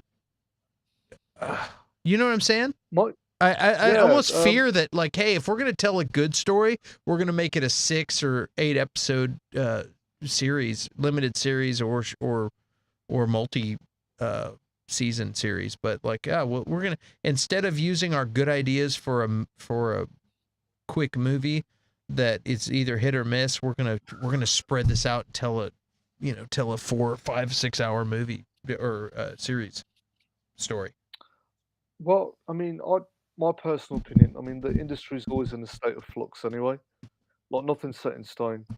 I mean, and the big studios, they're in trouble, like because they're having to compete with Amazon Prime and Netflix and many of the other big streaming outlets. And we've talked about Warner Brothers being toxic in the past, and which is which is true. But like, there's so many different options out there, and I don't know if cinema itself will go away, but there is more options out there, and people are more likely to want to stream a television series. Not, I don't even think because of just 6 episodes. I just think the storytelling, like the storytelling options are just more vast. I mean, Hmm. for the last 10 years, we've been in the golden age of streaming and television. It's just like we've got things like Ozark and Top Boy, and you know, just what else? Euphoria, like all these different great TV shows, right? And yeah, yeah. I mean, and that's the thing. Like, this is what it proves. Though, I mean, the audience isn't stupid. Like, they want good stories. They want great Right. content, and if they feel like the only thing they're getting is from cinema is Marvel movies, which, by the way, I'm not dissing. I'm No, I not. know. But but yeah. I mean, But like, you're there's right. something. But the same Yeah, thing. They're getting the same thing from movies. Like TV is yeah, exploring new outlets, and Netflix and streaming. They're exploring these new ideas, new stories that people want. People want new yeah, stories. We like our comfortable old stories, and mm, there will always be a place for them. The hero's journey, like we were talking about earlier, or y'all were talking yeah. about on small screen. I don't even remember, but Uh, that's fucking thousands of years old. We're always gonna love that. but at the Yeah. same time, we want news stories as well. Um, Yeah. and TV is exploring that where movies just aren't because No. now I would say that the comic book movies are new, to us, like Yeah. we didn't have that stuff, and it like that's a new realm. That's why it's making money. But for kids growing up, it's not new to them. No. But Yeah. Yeah. I mean, Yeah. it No. just like I would agree. it, it has more freedom. They have more freedom because they can put all these different shows out. But I do think cinema will always have a place. Movies will always have a place. But I think that like Absolutely. those 3 hour movies and 4 hour movies that they're making now, like the Batman being 3 hours and stuff like that, like not that they're priming the audience, but like they're like everybody's kind of getting to where it's like, if I'm gonna watch a 3 hour movie, I'd rather watch it at my house so I can pause it and go pee and make a snack and get something to eat. Dude, Like, Yeah. Well, that's Indian it. Yeah. Braveheart, eight episode series on Netflix. I'm calling it right now. There you go. No, Eight but you're, 53-minute episodes. there we go. Yeah, let's do it. But no, you're right. No, you're right though. I mean, it's film itself, like cinema itself, isn't going to go Mhm. away because like that's still popular. I mean, you see Power of the Dog, for example, if you saw phenomenal, right? I mean, there's always going to be I content haven't like seen it. that, but it's just have you not? I'd definitely recommend it. No, but it's that thing though, because it's because like I'm talking about that option. What what the cinema theaters are competing with is they're competing with you, Curtis, getting getting into your car with your family, spending $10, $15 on some each on a cinema ticket, probably Yeah. popcorn, get some, get some drinks, sit there for about 2 hours, drive back, spend money on gas or petrol. As whereas another option is sit at home, Netflix, order a pizza if you're hungry. Hmm. That's what they're competing with. It's like, can they convince you to leave your own home, to leave the comfort of your own home to go to the cinema? And I mean, and I don't want to sound like a Snyder geek. I guess I am. Sue me, I guess. But no. But that's why I was always a fan because it has not only does it have an independent art house feel to the films, like to the Hmm. Snyderverse, but it's different from what we were seeing from the MCU. And I think variety is the Yeah. most important thing. I don't think the comic book genre is bad. I just think one type of comic book genre, one style, it's not that great because not everyone gravitates towards it. I mean, Yeah. the I mean the escapist action comedy of MCU is brilliant. Like sometimes Hmm. I love Spider-Man 3 No Way Home. I thought it was fantastic, but Yeah. sometimes I want to sit down to a Joker or to a Zack Snyder's Justice League, you know, Right. and I think that variety is important, Otherwise, I mean, the genre itself is going to end up dying out because, It's going to be the well, same thing. Same thing. yeah, Same thing. well, Yeah. I put it this exactly. Well, I'll put it this way: anyone that creates a startup business, and it's probably different in America, but there's something when you create when you're trying to start a business, you have to answer a USP, unique selling point. And basically, what that means is in the market that you're in, with who Hmm. you're competing with what you're doing, what is it that you're doing or what is it that you're selling that's completely different from everyone else around you that's doing the same thing? Hmm. If you can't answer that question, people are either going to go for the cheapest option or they're going to spend a lot more money with an entity or another business that they trust more than you. Yep. If that's where Warner Brothers completely screwed up. Like they were trying to be Marvel in the tone and the style. I'm sorry, if I want to watch a Marvel movie, I'll just watch a Marvel movie. I don't want to watch a MCU ripoff. You know, Hmm. and yeah, it is what it is. But yeah, I think with cinema, like yeah, it's just the actual theaters themselves that might be the problem that people are going to try and get to now. It's just unless, yeah, I mean, unless they take it off. I mean, I don't know. And no, I mean, I think cinema will exist. It'll just be more like theater. People still go to the Yeah. theater, and watch live Yeah. plays and stuff like that. Of course, yeah. And They just go cinema for will, major releases, like yeah. I mean, it'll be a major release or an art house release or, something like that. But I mean, unless they start doing that's what I mean. Unless they start putting money behind new ideas and new. Like I still want to see all my comic book movies. Don't get me wrong. I'm not fighting that either. Yeah. But like, Yeah. just like if it's not a comic book movie, it's just the same old here's blah blah blah. Look at me, blah blah blah. Some kind of in stupid bull crap. 5D. Yeah, and then they don't take any chances. Because I mean that's their job. Their job is to make money, and it's like, well, this has made money before. They don't. It's like the conversation earlier. It's the money men versus the art. Right, that's not a you prick.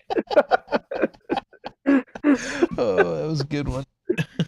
Oh, that's hilarious. No, but no, I completely agree, Curtis. It's Oh, look yeah, at this yeah. one. Go on. So, go on, take him. I don't care. I've got a million more. Brad Brad. Niche charm. Fucking Now, oh, I'm regretting telling that story now. Fucking Christ. I hope this doesn't stick. That's funny. Oh, fuck me. No, but Now- no, I completely agree with you, Curtis. Yeah, it's like one thing I would say that the advantage that an independent filmmaker has, such as myself, that people at the studio level don't. It's that yeah, they have all the money, they have all the glitter and the charm and the all the all the benefits of what they've got. What they don't have, which I do, I can take risks in the stories that I'm telling. right. Yeah. And many independent filmmakers, they can take risks.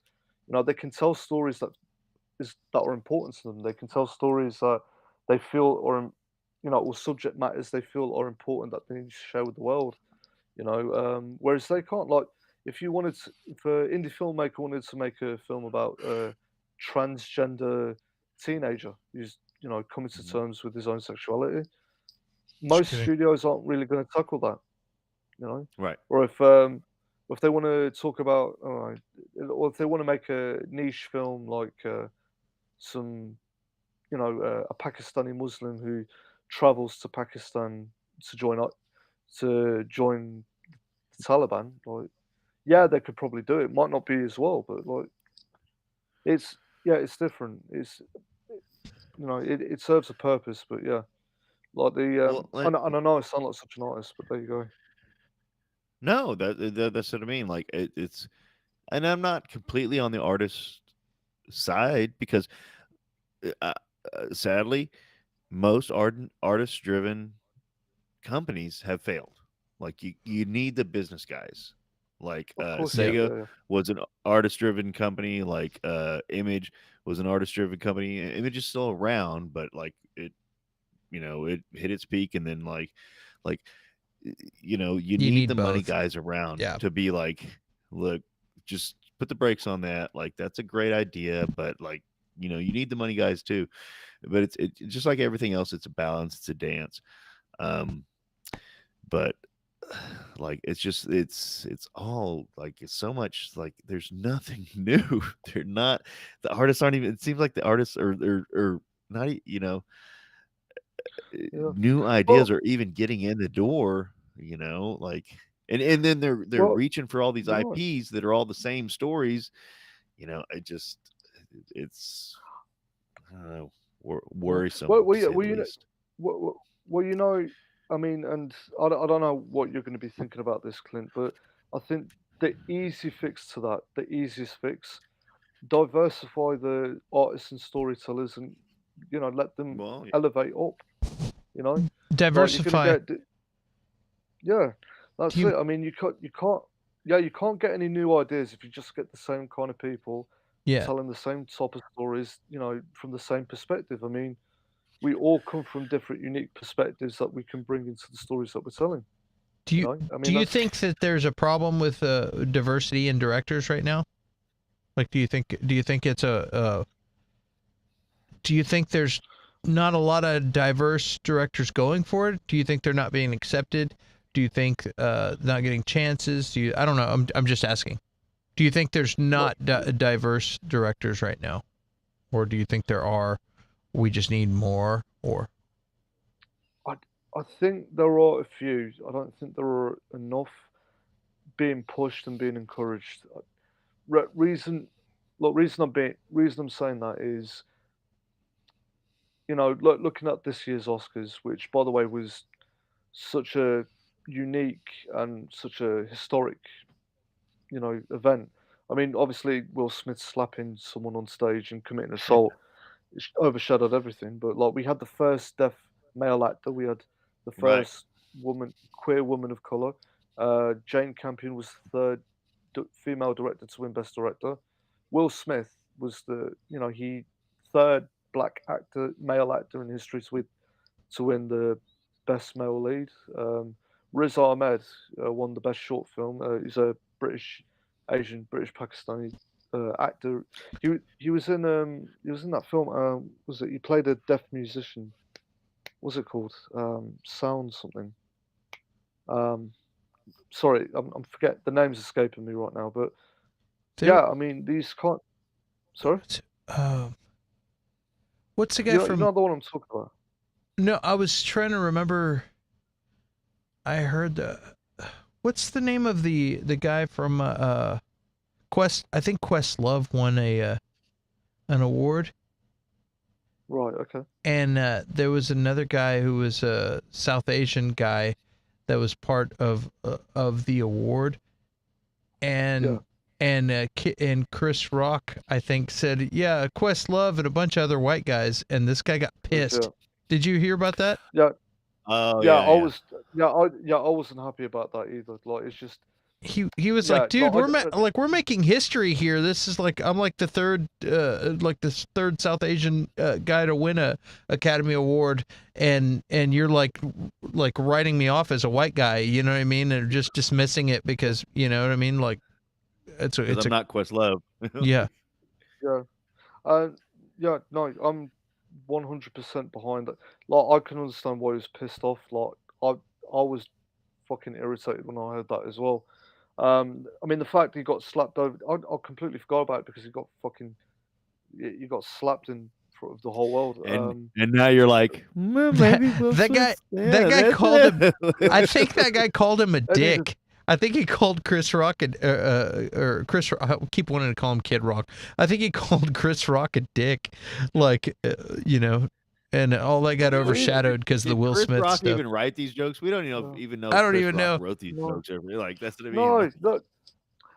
I'll tell you what. I didn't mean to derail your what you were talking about. It just came to mind all of a sudden. I was like, I read a lot of stuff when I'm like falling asleep, and I'm like, I think I read that, and then I was like, yeah, I did read that. Go.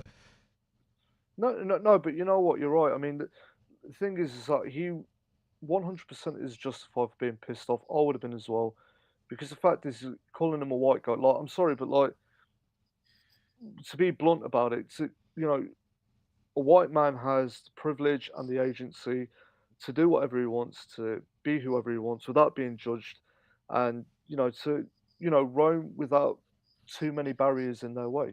Whereas someone who is South Asian or any person of color will have to try and down certain barriers, try and have to prove themselves in certain ways. You know, certain cultural, certain societal barriers that they have to navigate through, certain ways that they have to navigate across the world. That changes your perspective, maybe even implants a little bit of paranoia. And then to say, "Oh no, yeah, no, you're a bunch of white guys. Yeah, everything that you've gone through, no, that doesn't count. No, you're part of the white person club. Meaning, yeah, your life experience, that like everything that you've got, Right. no, it doesn't quantify. I can understand why he was really pissed off with that, and I would have been as well. But that's bringing back to the whole diversity thing. This is why we need more people, more producers and directors and writers and actors from different perspectives. They can tell different stories, and if they're being encouraged, and if there's more opportunity to be on those platforms to tell those stories, then yeah, like that's only going to make things better. You know, you get a Black Panther, for example. I mean, Right. I'm sure that Spielberg would have done a good job, like if he was directing it, but like that's not his background. That's not his life experience. That's not his culture to tell that story. There was God, I forget the name of this film. There was a there was a Mexican film that I saw recently. I forgot, but Oh, You, Me, and Dupree. That one? I'm not sure. I'm not sure, I but think, yeah. You, Me, and Dupree. I think that's what it was. El Mariachi. I'm not actually. That's an old It film. just- That's very old. I know you guys are fucking with me right now. I'm very well aware of this. Was it? Like, no, Was not it? Owen Wilson. Was it Jesus Christ. Encanto? Was it I Encanto? have no idea. Encanto's I don't know, but a Pixar movie. I don't know, but look, but but the I mean Desperado. The point is that, but you know what? I mean, I've not seen Encanto, but that kind of proves the point. It's just like those type of stories, they need to be told, and Yeah. the more people you get from different backgrounds to tell those stories, it only makes it more interesting. It only makes it more, It's and it solves the problem of people being bored Holy because they crap. don't want to being told the same It- stories. I So mean- there you go. I went No, for a it- nap but and you that's guys like- are still streaming. Dude, we're at four look- hours and 48 minutes, dude. Hey, Jesus. hey, Nuts. don't interrupt me. I wanted Hey, to hang up, but hey. I wanted to go get I was gonna shut it down, but then I'm like, dude, we got to hit 5 hours. Like we have to do it. You gotta do it. We Yeah. have to. Congratulations. Look, I mean, So- we're so hanging out culture with Brad Niche, and like we needed to. Oh fucking hell. how are the but- monologues going, Raj? Yeah, I've got 12 of them completed. I've got about 4 left. Then I'm gonna Beautiful. take a break. Beautiful. So, going to take a break in between, and then I've got some major projects that I want to do. So, and some of the stuff that I've been talking about, future projects are going to include that as well. So, It's fun. We've been talking about just a lot of different cultural stuff, and we all have a different perspective. We're on a different side of the world, and so it's been really interesting just sharing his experience, contrasted against like the American experience, and it's interesting. It's been interesting. It would have been nice if we had the Canadian experience in here. But, Yeah, we didn't have a Canadian I'm experience. just saying, like Yeah, I again, went they for- dropped the I went for a ball. nap. I can tell you all about that another time, though. I can tell you when I was 19, I met Hassan, my best friend. He was like 38. He was from Lebanon. He was like 6 years in Canada. And I was 19, and we became instant best friends. No culture, no skin color, just instant best friends. And God rest his soul. He was a really cool dude. And he really opened my eyes to the Middle Eastern culture, that's for sure. Is there a have you noticed a prejudice against Middle Eastern culture in Canada? Is there a lot of Middle Eastern people there? Moved Or out west. What's that? And a little bit, and some in Ontario. But I used to dispatch limousines with like the whole office was people from Middle East, except me and one other Canadian. There's like Palestine, Iraq, Iran, Lebanon, and I was there when 9/11 happened, and then that's when it was kind of scary though, because there was like one guy was getting celebratory phone calls for it happening, and then oh shit! And then like Hassan was just devastated, and some other people were devastated, and some people were like, "Yeah, damn those Americans." So it was a weird thing to be in there, like when you're 20, 21 years old, and you just wanted to make films, right? Yeah, that's So wild, dude. so when that happened, I was like, wow. Um, and yeah, but it gave me a broad scope of like all the different viewpoints from in that small little bubble I was in.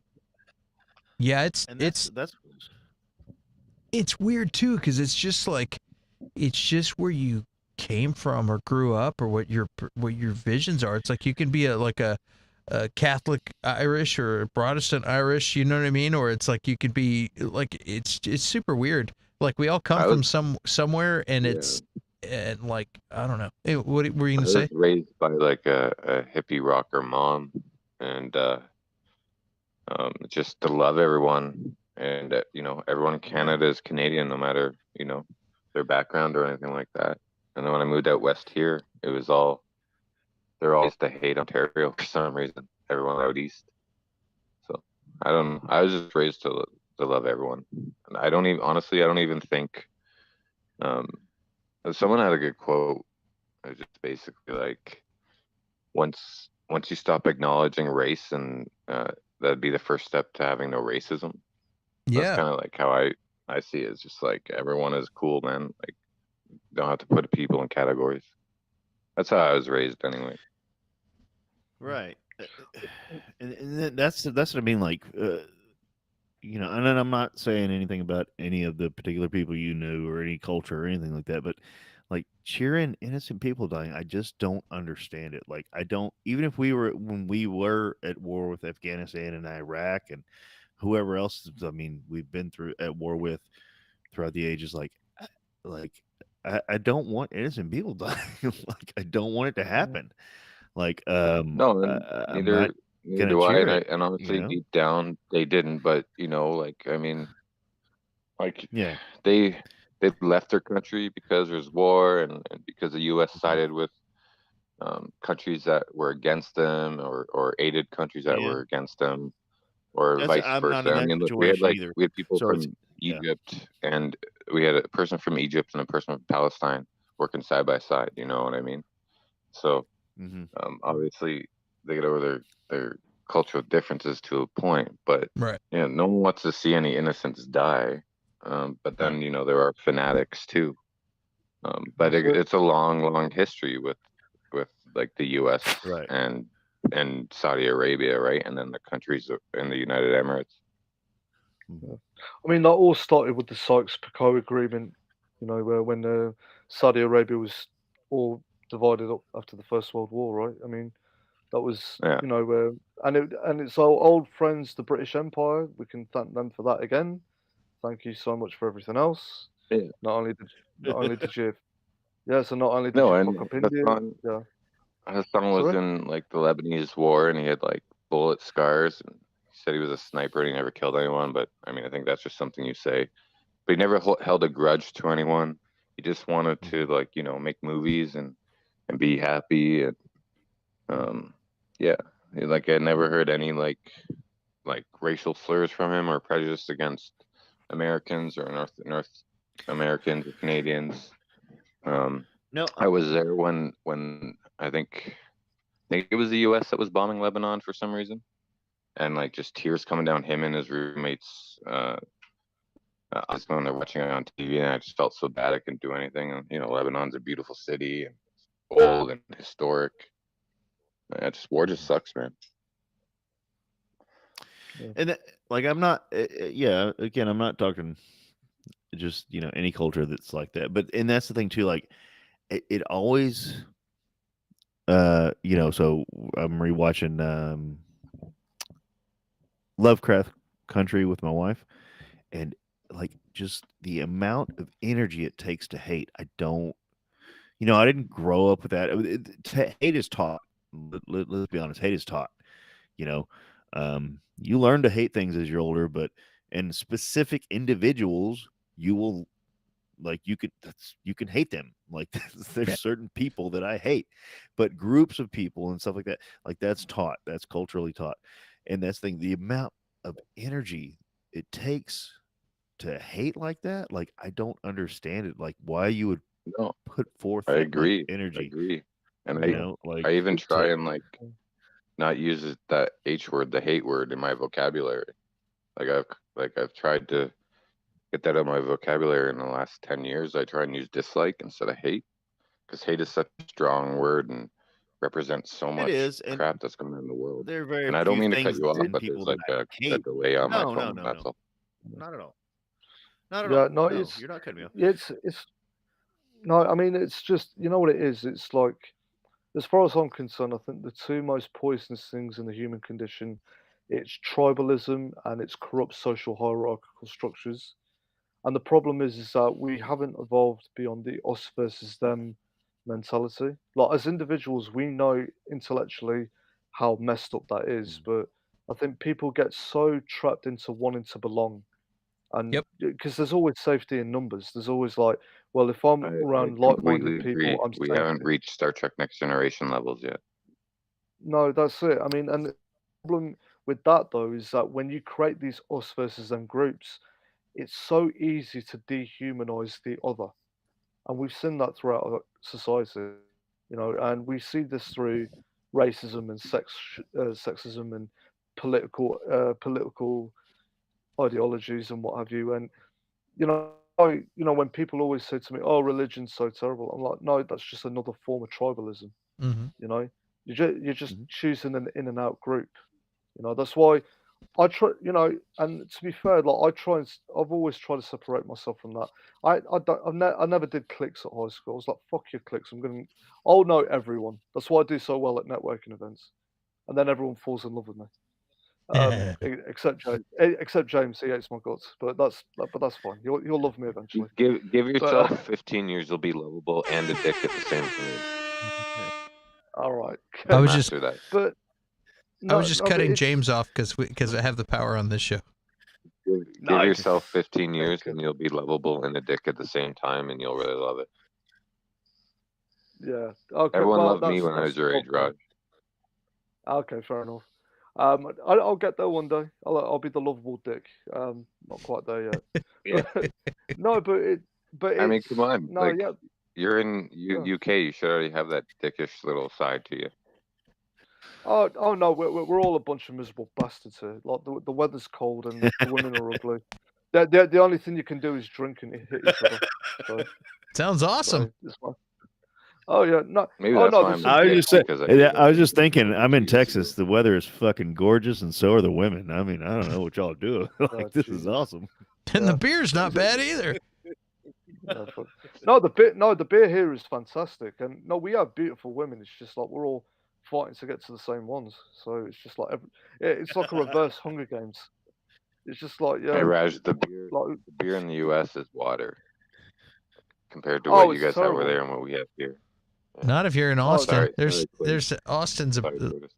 I think Austin got changed to the beer capital of the world. There's more beer breweries brewery? in a square mile radius than anywhere else here. There's so many beer places here now. Is there a lot of Drink. California people moving to Austin still? There's a lot of Oh what? God.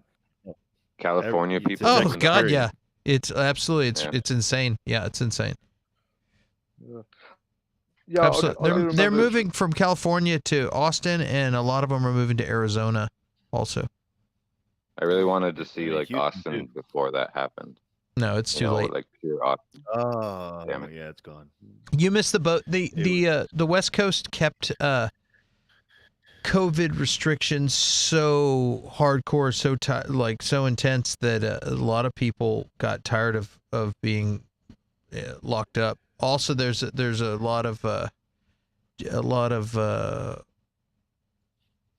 street people and stuff in California, like in a lot of places, to where a lot of richer neighborhoods had like tent cities outside of their houses and stuff. So they were like, okay, we're going to take our money and get out of here. Also, because there's a state income tax, so they're like, hey, we can go to Texas, not pay a state income tax, and not have all of these problems, and also be able to go out and hamburger for dinner and not be stuck in our And get- place. So everybody just moved here like crazy. And get 4 times the house and land Yeah, for that's a quarter of the price. that was the big thing, you is know? like a very average house. Like, oh, yeah, it's a $900,000 house. It looks like a piece of shit house. It's like a Yeah. basic little house, a- and it's like nine. And then they sell that $900,000 house and come here and buy like a 2-story, 4-bedroom fucking mansion. giant house in Austin for like three or $400,000. Now it's going up and up and up, but like $300,000 or $400,000, and then they have like $500,000 left over that they just have sitting in the bank. They sold their big ass house or their shitty little house that was super expensive, moved here, no taxes, huge house, whole bunch of money in the bank. There's no restrictions, and it's, you don't have that Pacific Coast breeze like you do over there, but other than that, it's pretty good. Like, so it's a lot of in the Austin area, there's a lot of fun stuff going on. So, and it's a hip city. Aren't you guys like on an isolated power grid in Texas? Yeah, like we sell Yes, power we to. are. Yeah. Yeah, we were selling power to California too for a while, but we have a power grid that's not used to cold weather, so we had a lot of problems last year during the ice storms and stuff. Yeah. Yeah, I mean, with California, I mean, like last time I was there, like, gotta there go was just a back. huge problem. Right, okay, it's okay, man. See you Later, See you, Mephisto. Brad. See Hey, you, You man. guys hit the 5 hours. Yeah. We are at 5 hours and 2 minutes. Awesome. Congratulations. You got it. Later, guys. Later, dude. It's okay, man. No, yeah. I was gonna ask. I mean, last time I was in California, there was a huge problem with homelessness and just Yeah. like city tents. And is that something that's they've sorted out? Or is that still a big problem? No, it's still like that. It's like that all over the West Coast. A lot in Portland, a lot in Seattle. It's all over the place. Sure. That's another reason. Like, rich people don't want to look out their window and see that. So they're like, if they're not in But they don't want to gated communities either. What's that? They don't want to do anything about it either, because like that's the thing, they don't want to do anything about it either because like everybody's being priced out of everything over there. Like that's why they're moving here. Everybody's being priced out. Like there are like apparently in San Francisco, all the major cities in California, none of the teachers can afford to live there. So they live like 2 hours outside of the city and drive in. And it's not just California. There's a lot of places getting that way, but like they can't afford to live, and that's why Hawaii has this huge teacher shortage, because the teachers can't afford to live there. If they pass some laws, I'm fucking moving to Hawaii. I'm just telling you right now. Like, I've been talking to my wife about it forever. Like that was our plan. Like that's literally one of the reasons I became a teacher, because that was our plan. We're gonna move to Hawaii and become teachers because they needed them so bad. But it's like it's just not feasible. Like you can't own property. You can't have a house. You can't have a place to live anywhere, and expect to live and be a public servant. And that's just a public servant. So these people are, trying to make a living doing whatever else, and they just can't do it. And they're like, fuck it, like, Yeah. they don't, Yeah, they don't want to see these people, but they don't want to help them.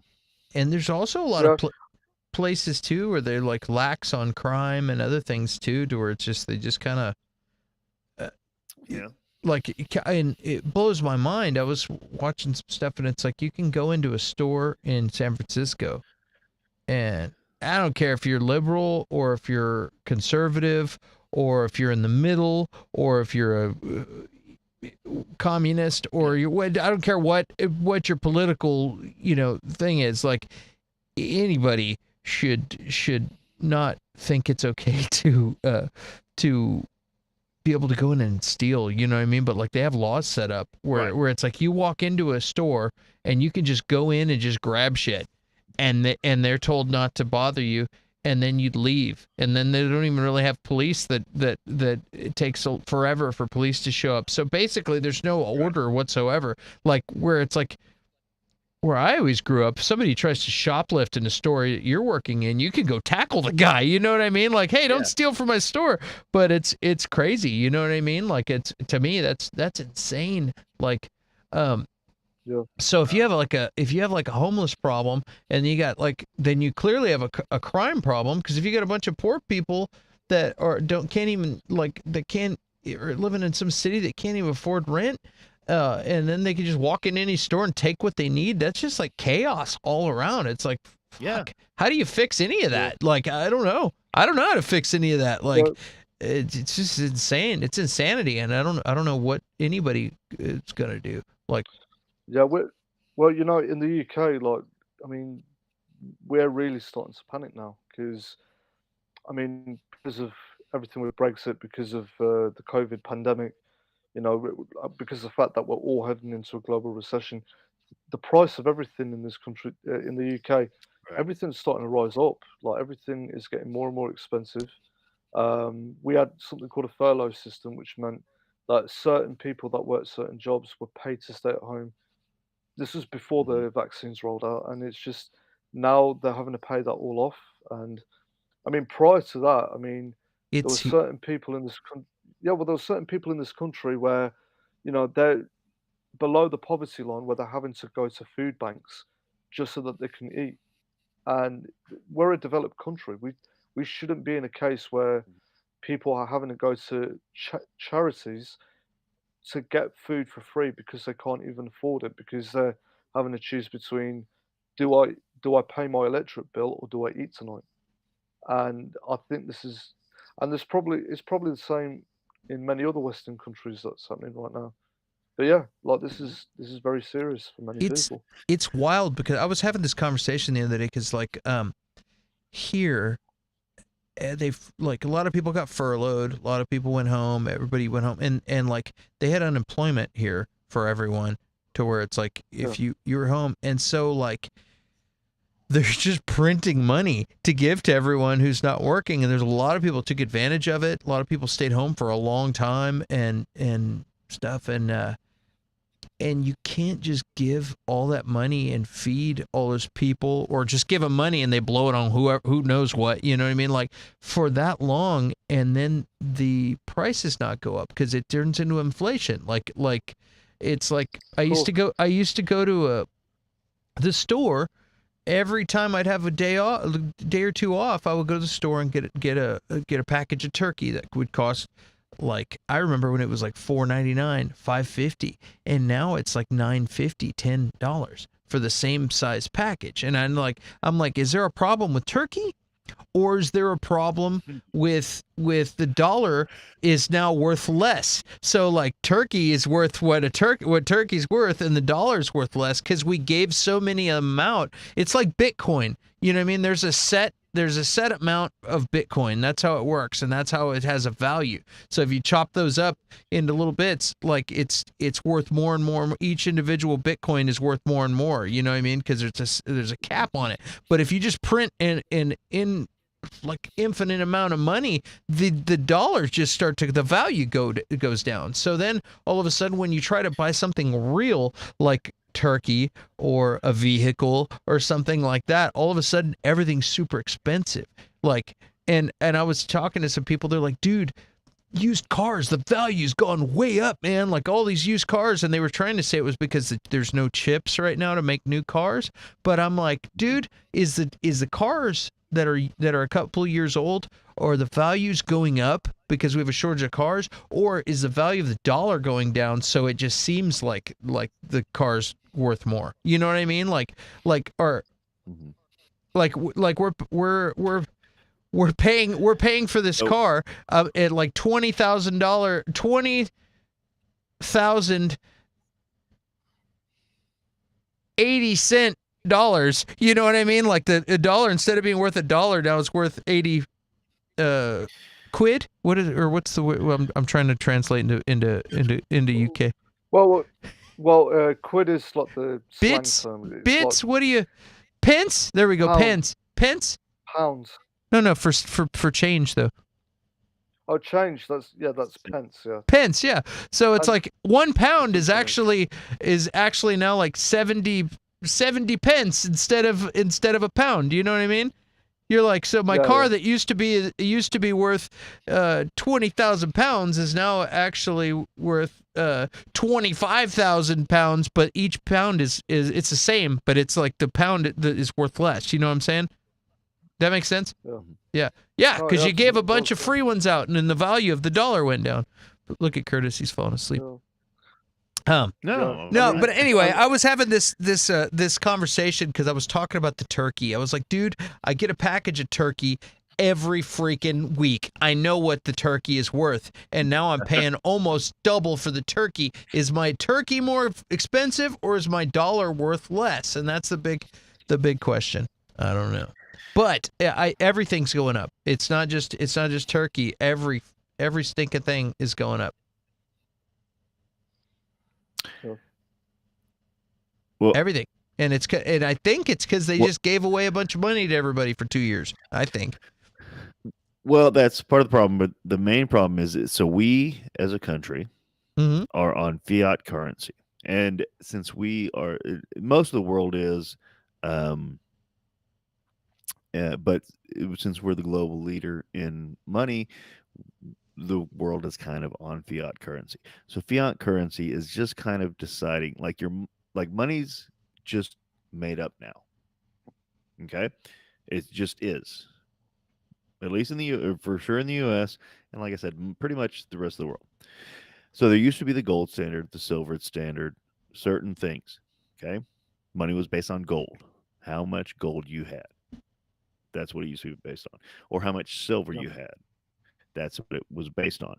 Okay, money as the idea of money has to have certain things. It has to be rare.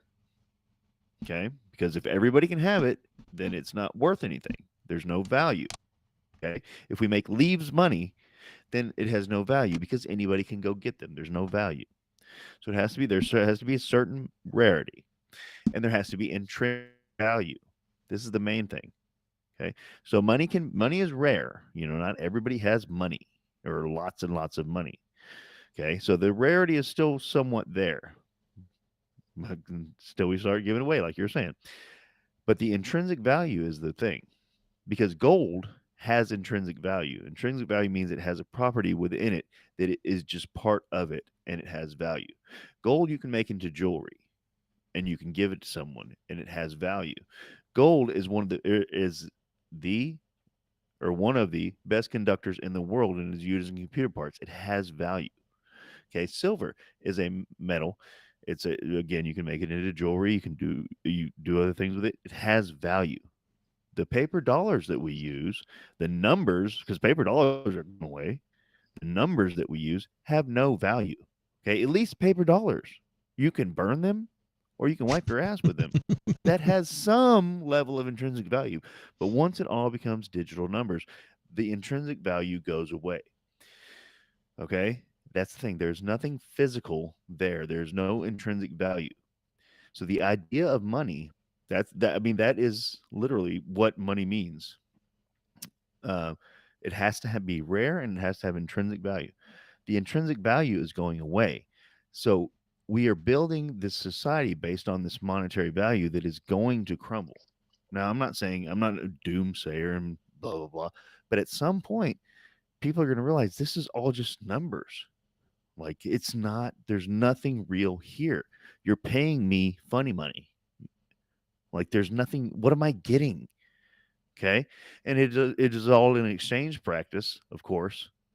But when it's based on something that is real, that has intrinsic value, I'm not saying it has to be gold. I'm not saying it has to be silver, but something that is real, that has intrinsic value, that you can actually trade, whether there's no money. Money's like the world crashes and burns and there's no left, but you have something. Like, I have this. Can you trade it? Dude, I'm going to If you have start a bunch of dollars and someone else has like a hammer, like I'd be like, I want a whole wheelbarrow full of dollars for my fucking hammer. Fuck you, get out of here with your $5. I don't care about, like, I have something worth value. Like, that's the thing. Money is not based on anything of value anymore. That's the problem.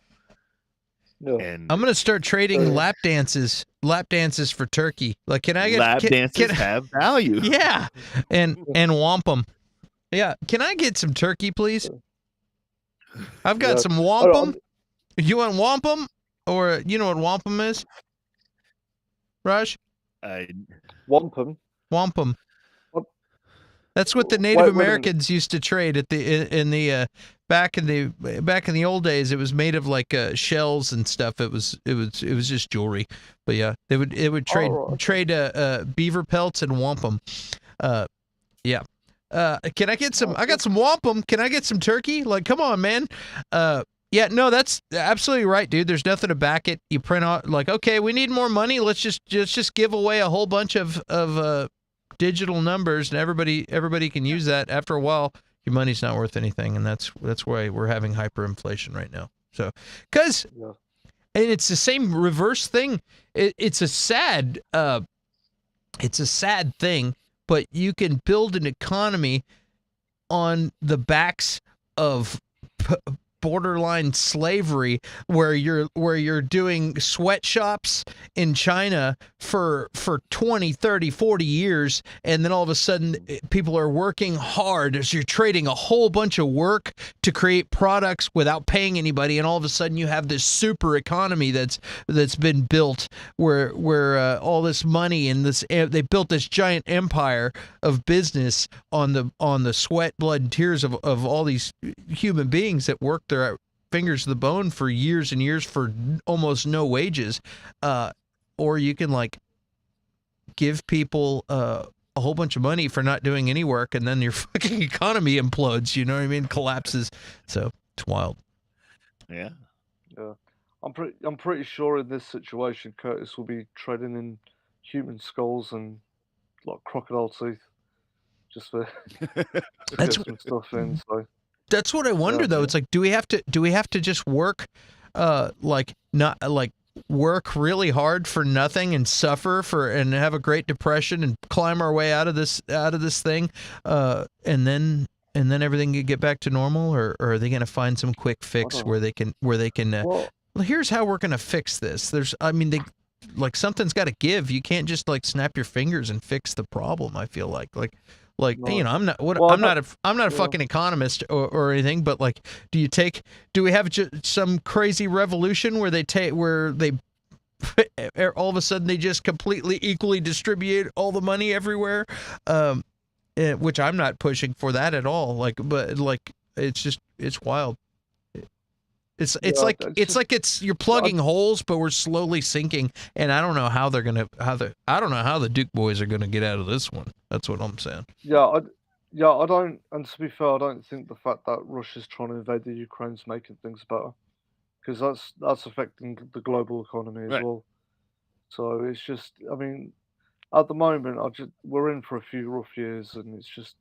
And to be fair, I understand the whole idea about how giving people free money is causing the problem.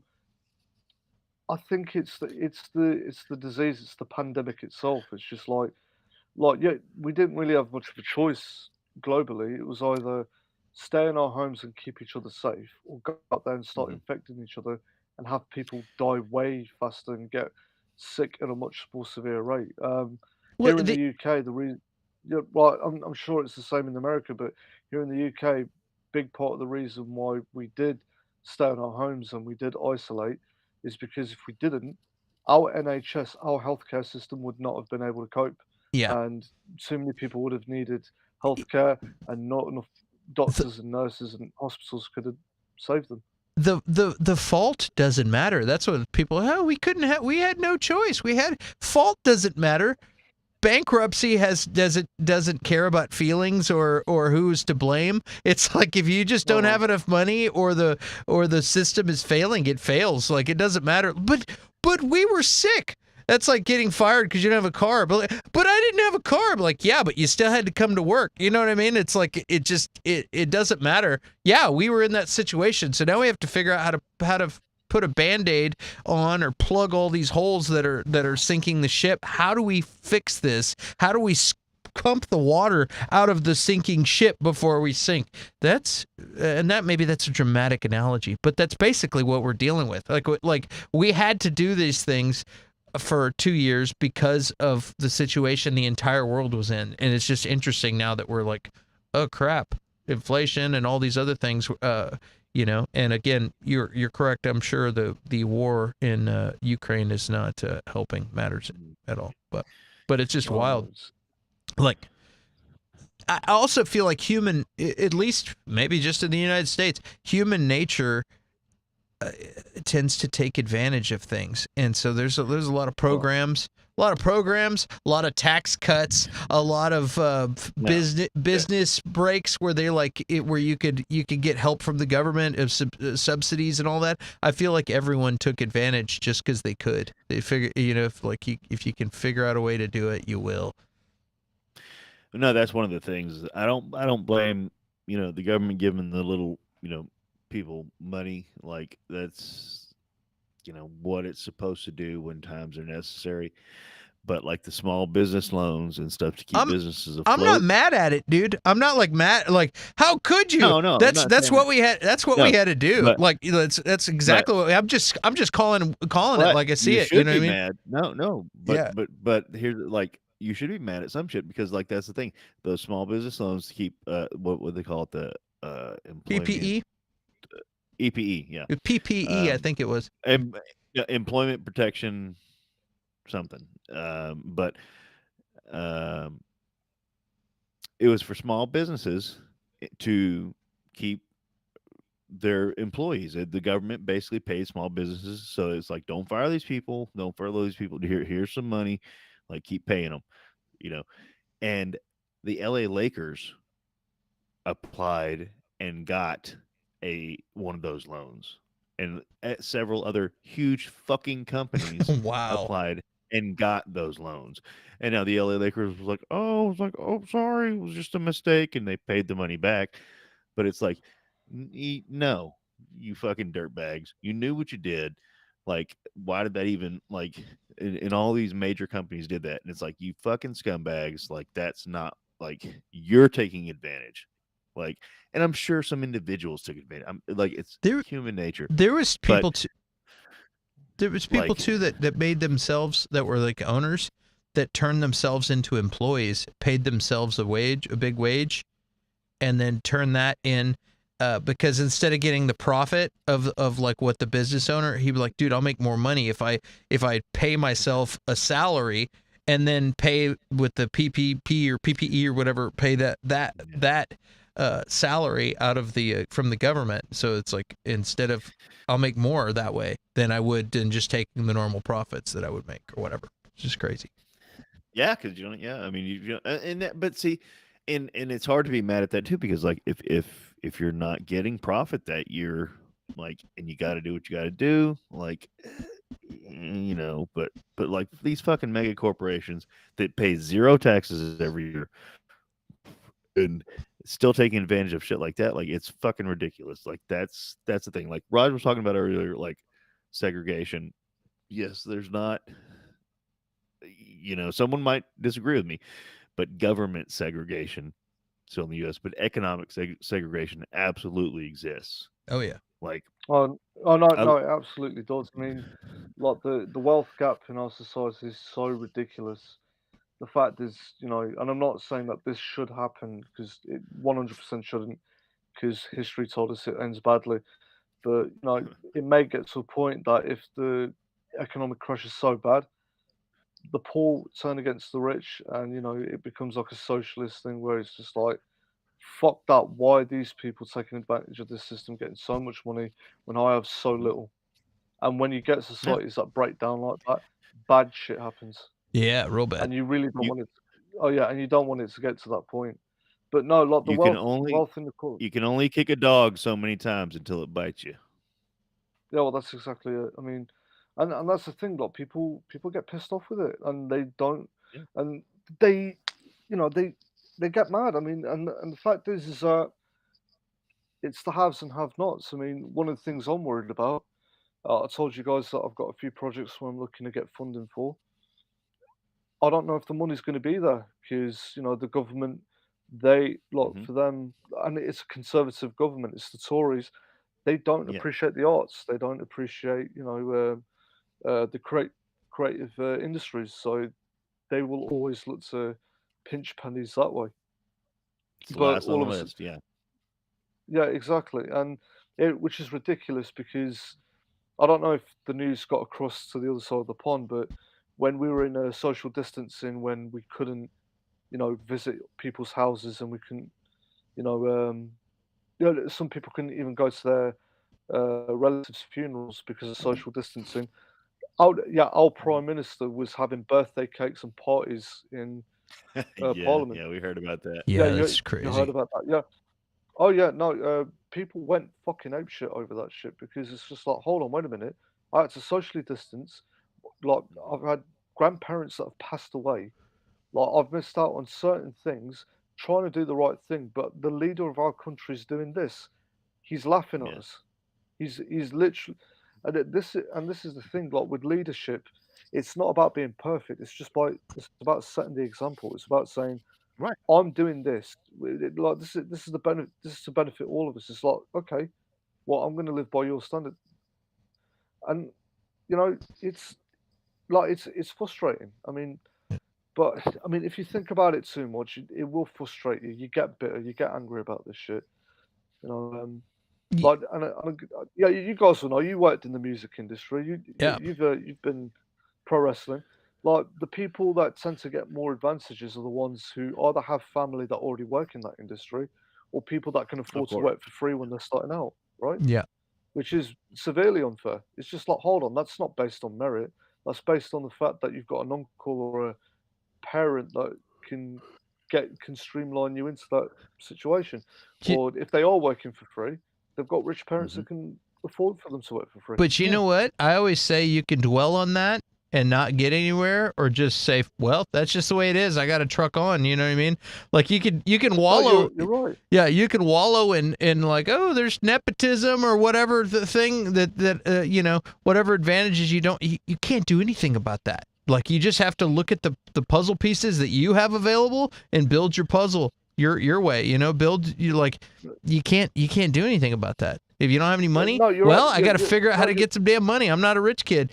I don't like my dad's not my dad doesn't own WWE. I got to figure out my own way to get in there. That's just the way it is, Like there's no shortcut. Some people have it easy, you're, some people don't. no, you're right, and you're absolutely right. I think the fact that even though this is all true, it's so easy to just dive into that mindset and go fuck this and fuck the world. But everybody's running their own race.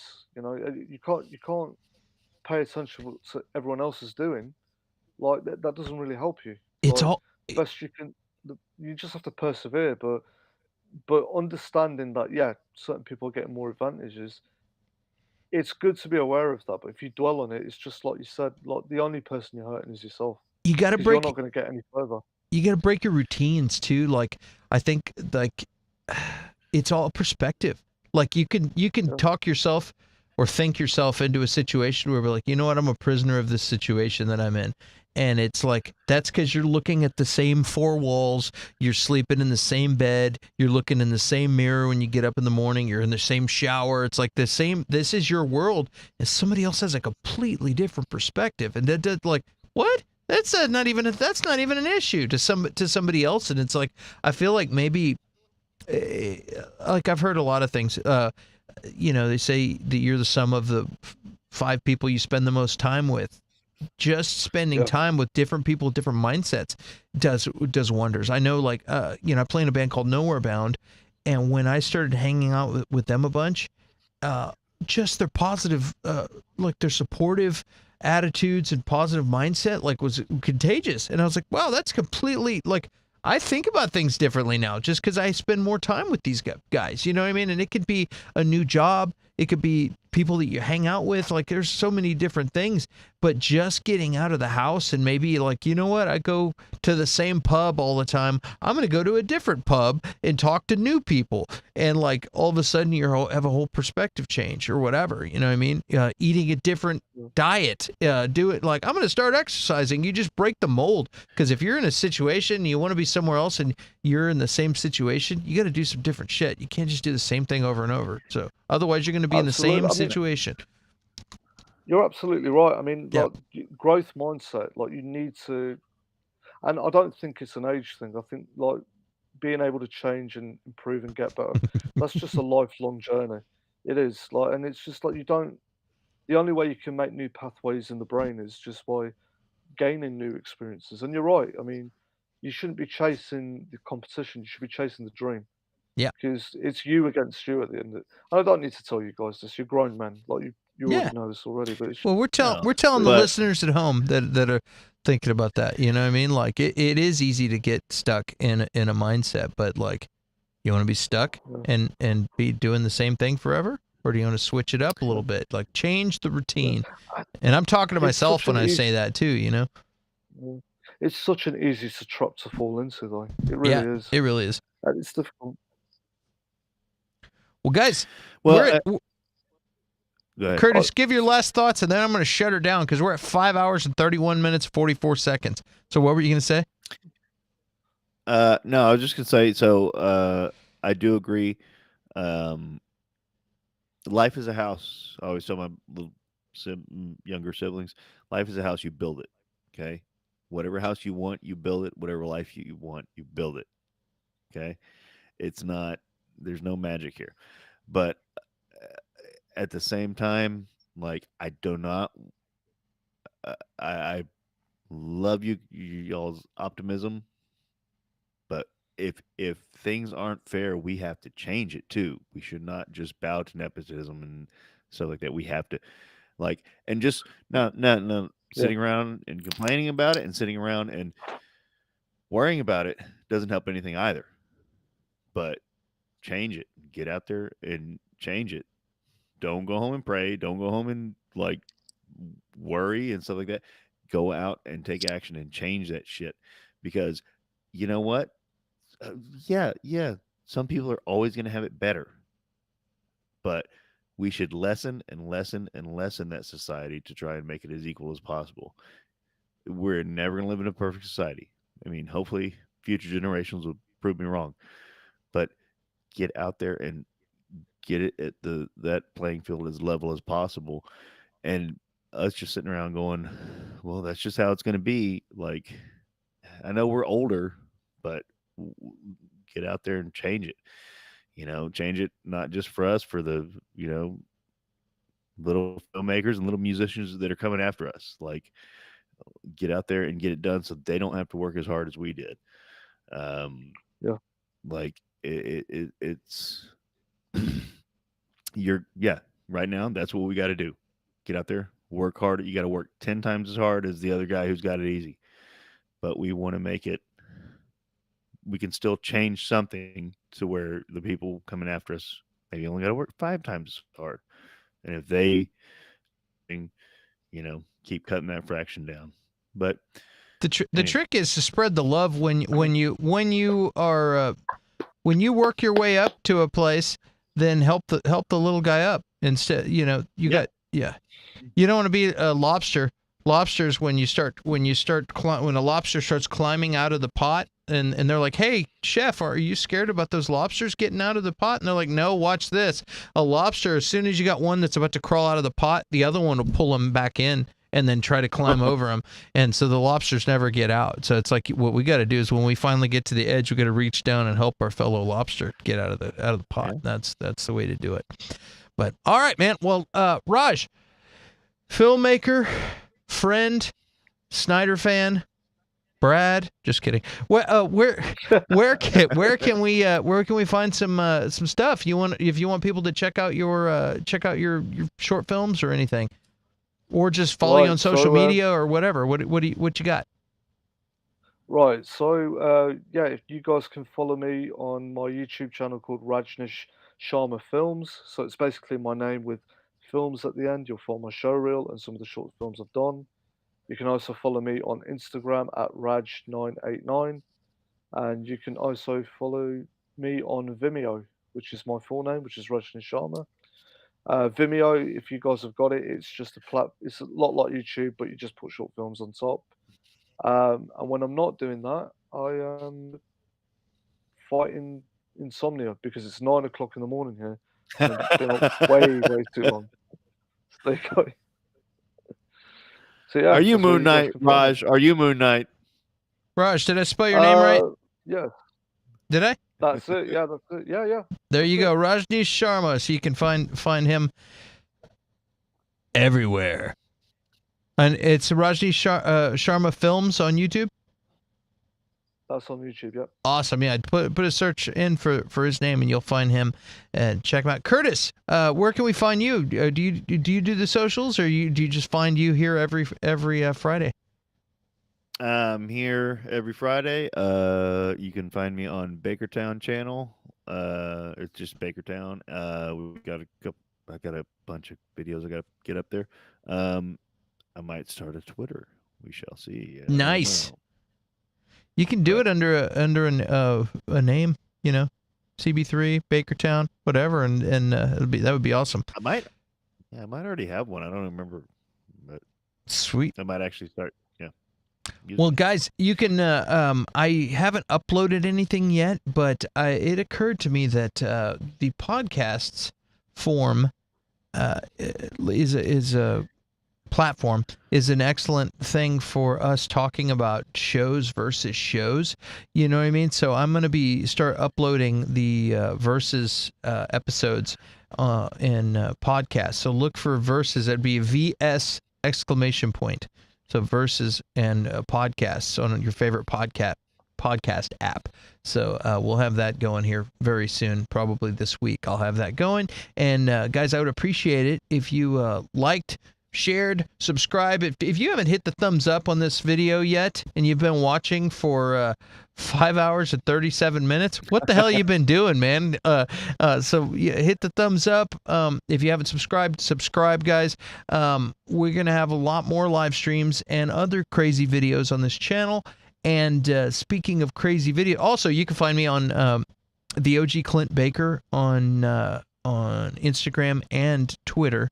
The OG Clint Baker, and you can also find me on Facebook.com/The Clint Baker Show. So on Facebook, or just do a search for Clint Baker. You'll see my big head on there. So, guys, please share the video that we just did. Me and James just did a video for who's going to be in Doctor Strange 2. So I'm going to do that instead of doing our normal outro. I'm going to go ahead and make that our outro today. So, and if you haven't yet, please share this on your social media. We're hoping it'll spread and maybe get some subs for this channel. So we appreciate you watching. Guys, thanks for talking to me and hanging out with me so late on a Friday. And I hope you guys sleep tight and yeah, so here we go. Here is the outro for today. We're going to do an air horn because I believe when you hit 5 hours and 39 minutes, you deserve an air horn. What do you guys think? I concur. Yes. Yes. All right, then air horn. Hey, cut me some slack, man. I'm fucking exhausted. Me too, man. Me too. All right, here we go. Who's going to be in Doctor Strange 2? Who's gonna be in Doctor Strange 2? Who's gonna be in Doctor Strange 2? Who's gonna be in Doctor Strange 2? Who's gonna be in Doctor Strange 2? Loki, Sylvie, Ant-Man, Wong, Myrtle, Charles Xavier, Miss Marvel, Bruce Campbell, Wolverine, Reed Richards, Black Belt, Hulk, Thor, Iron Lad, Namor, Tom Cruise, Iron Man, Scarlet Witch, and Spider-Man, Daredevil, Nick Fury, Punisher, She-Hulk, Jessica Jones, Hawkeye, Hank Pym, Moon Knight. Who's gonna be in Doctor Strange 2? Who's gonna be in Doctor Strange 2? Who's gonna be in Doctor Strange 2? Who's gonna be in Doctor Strange 2? Carol Danvers, War Machine, Domino, Charlie Sheen, Black Widow, Wasp Blade, Captain Britain, Beta Ray, Ultronix 23, Adam Warlock, Shang-Chi, Black Knight, Spectrum Biz, Watcher, American Chavez, Darcy, Shuri, Peggy Carter, Kang the Conqueror, and Ralph Boner. Who's gonna be in Doctor Strange Strange 2? Who's gonna be in Doctor Strange 2? Who's gonna be in Doctor Strange 2? Who's gonna be in Doctor Strange 2? So I got this theory. What if it's like the Mandela effect, where the universe got broken and it merged with another universe? So instead of pulling people out of another universe in our universe, like the X-Men, maybe we all join into one universe. And like, maybe there's a Shazam movie. No, Shazam's DC, man. You know who's not gonna be in this movie? Mephisto,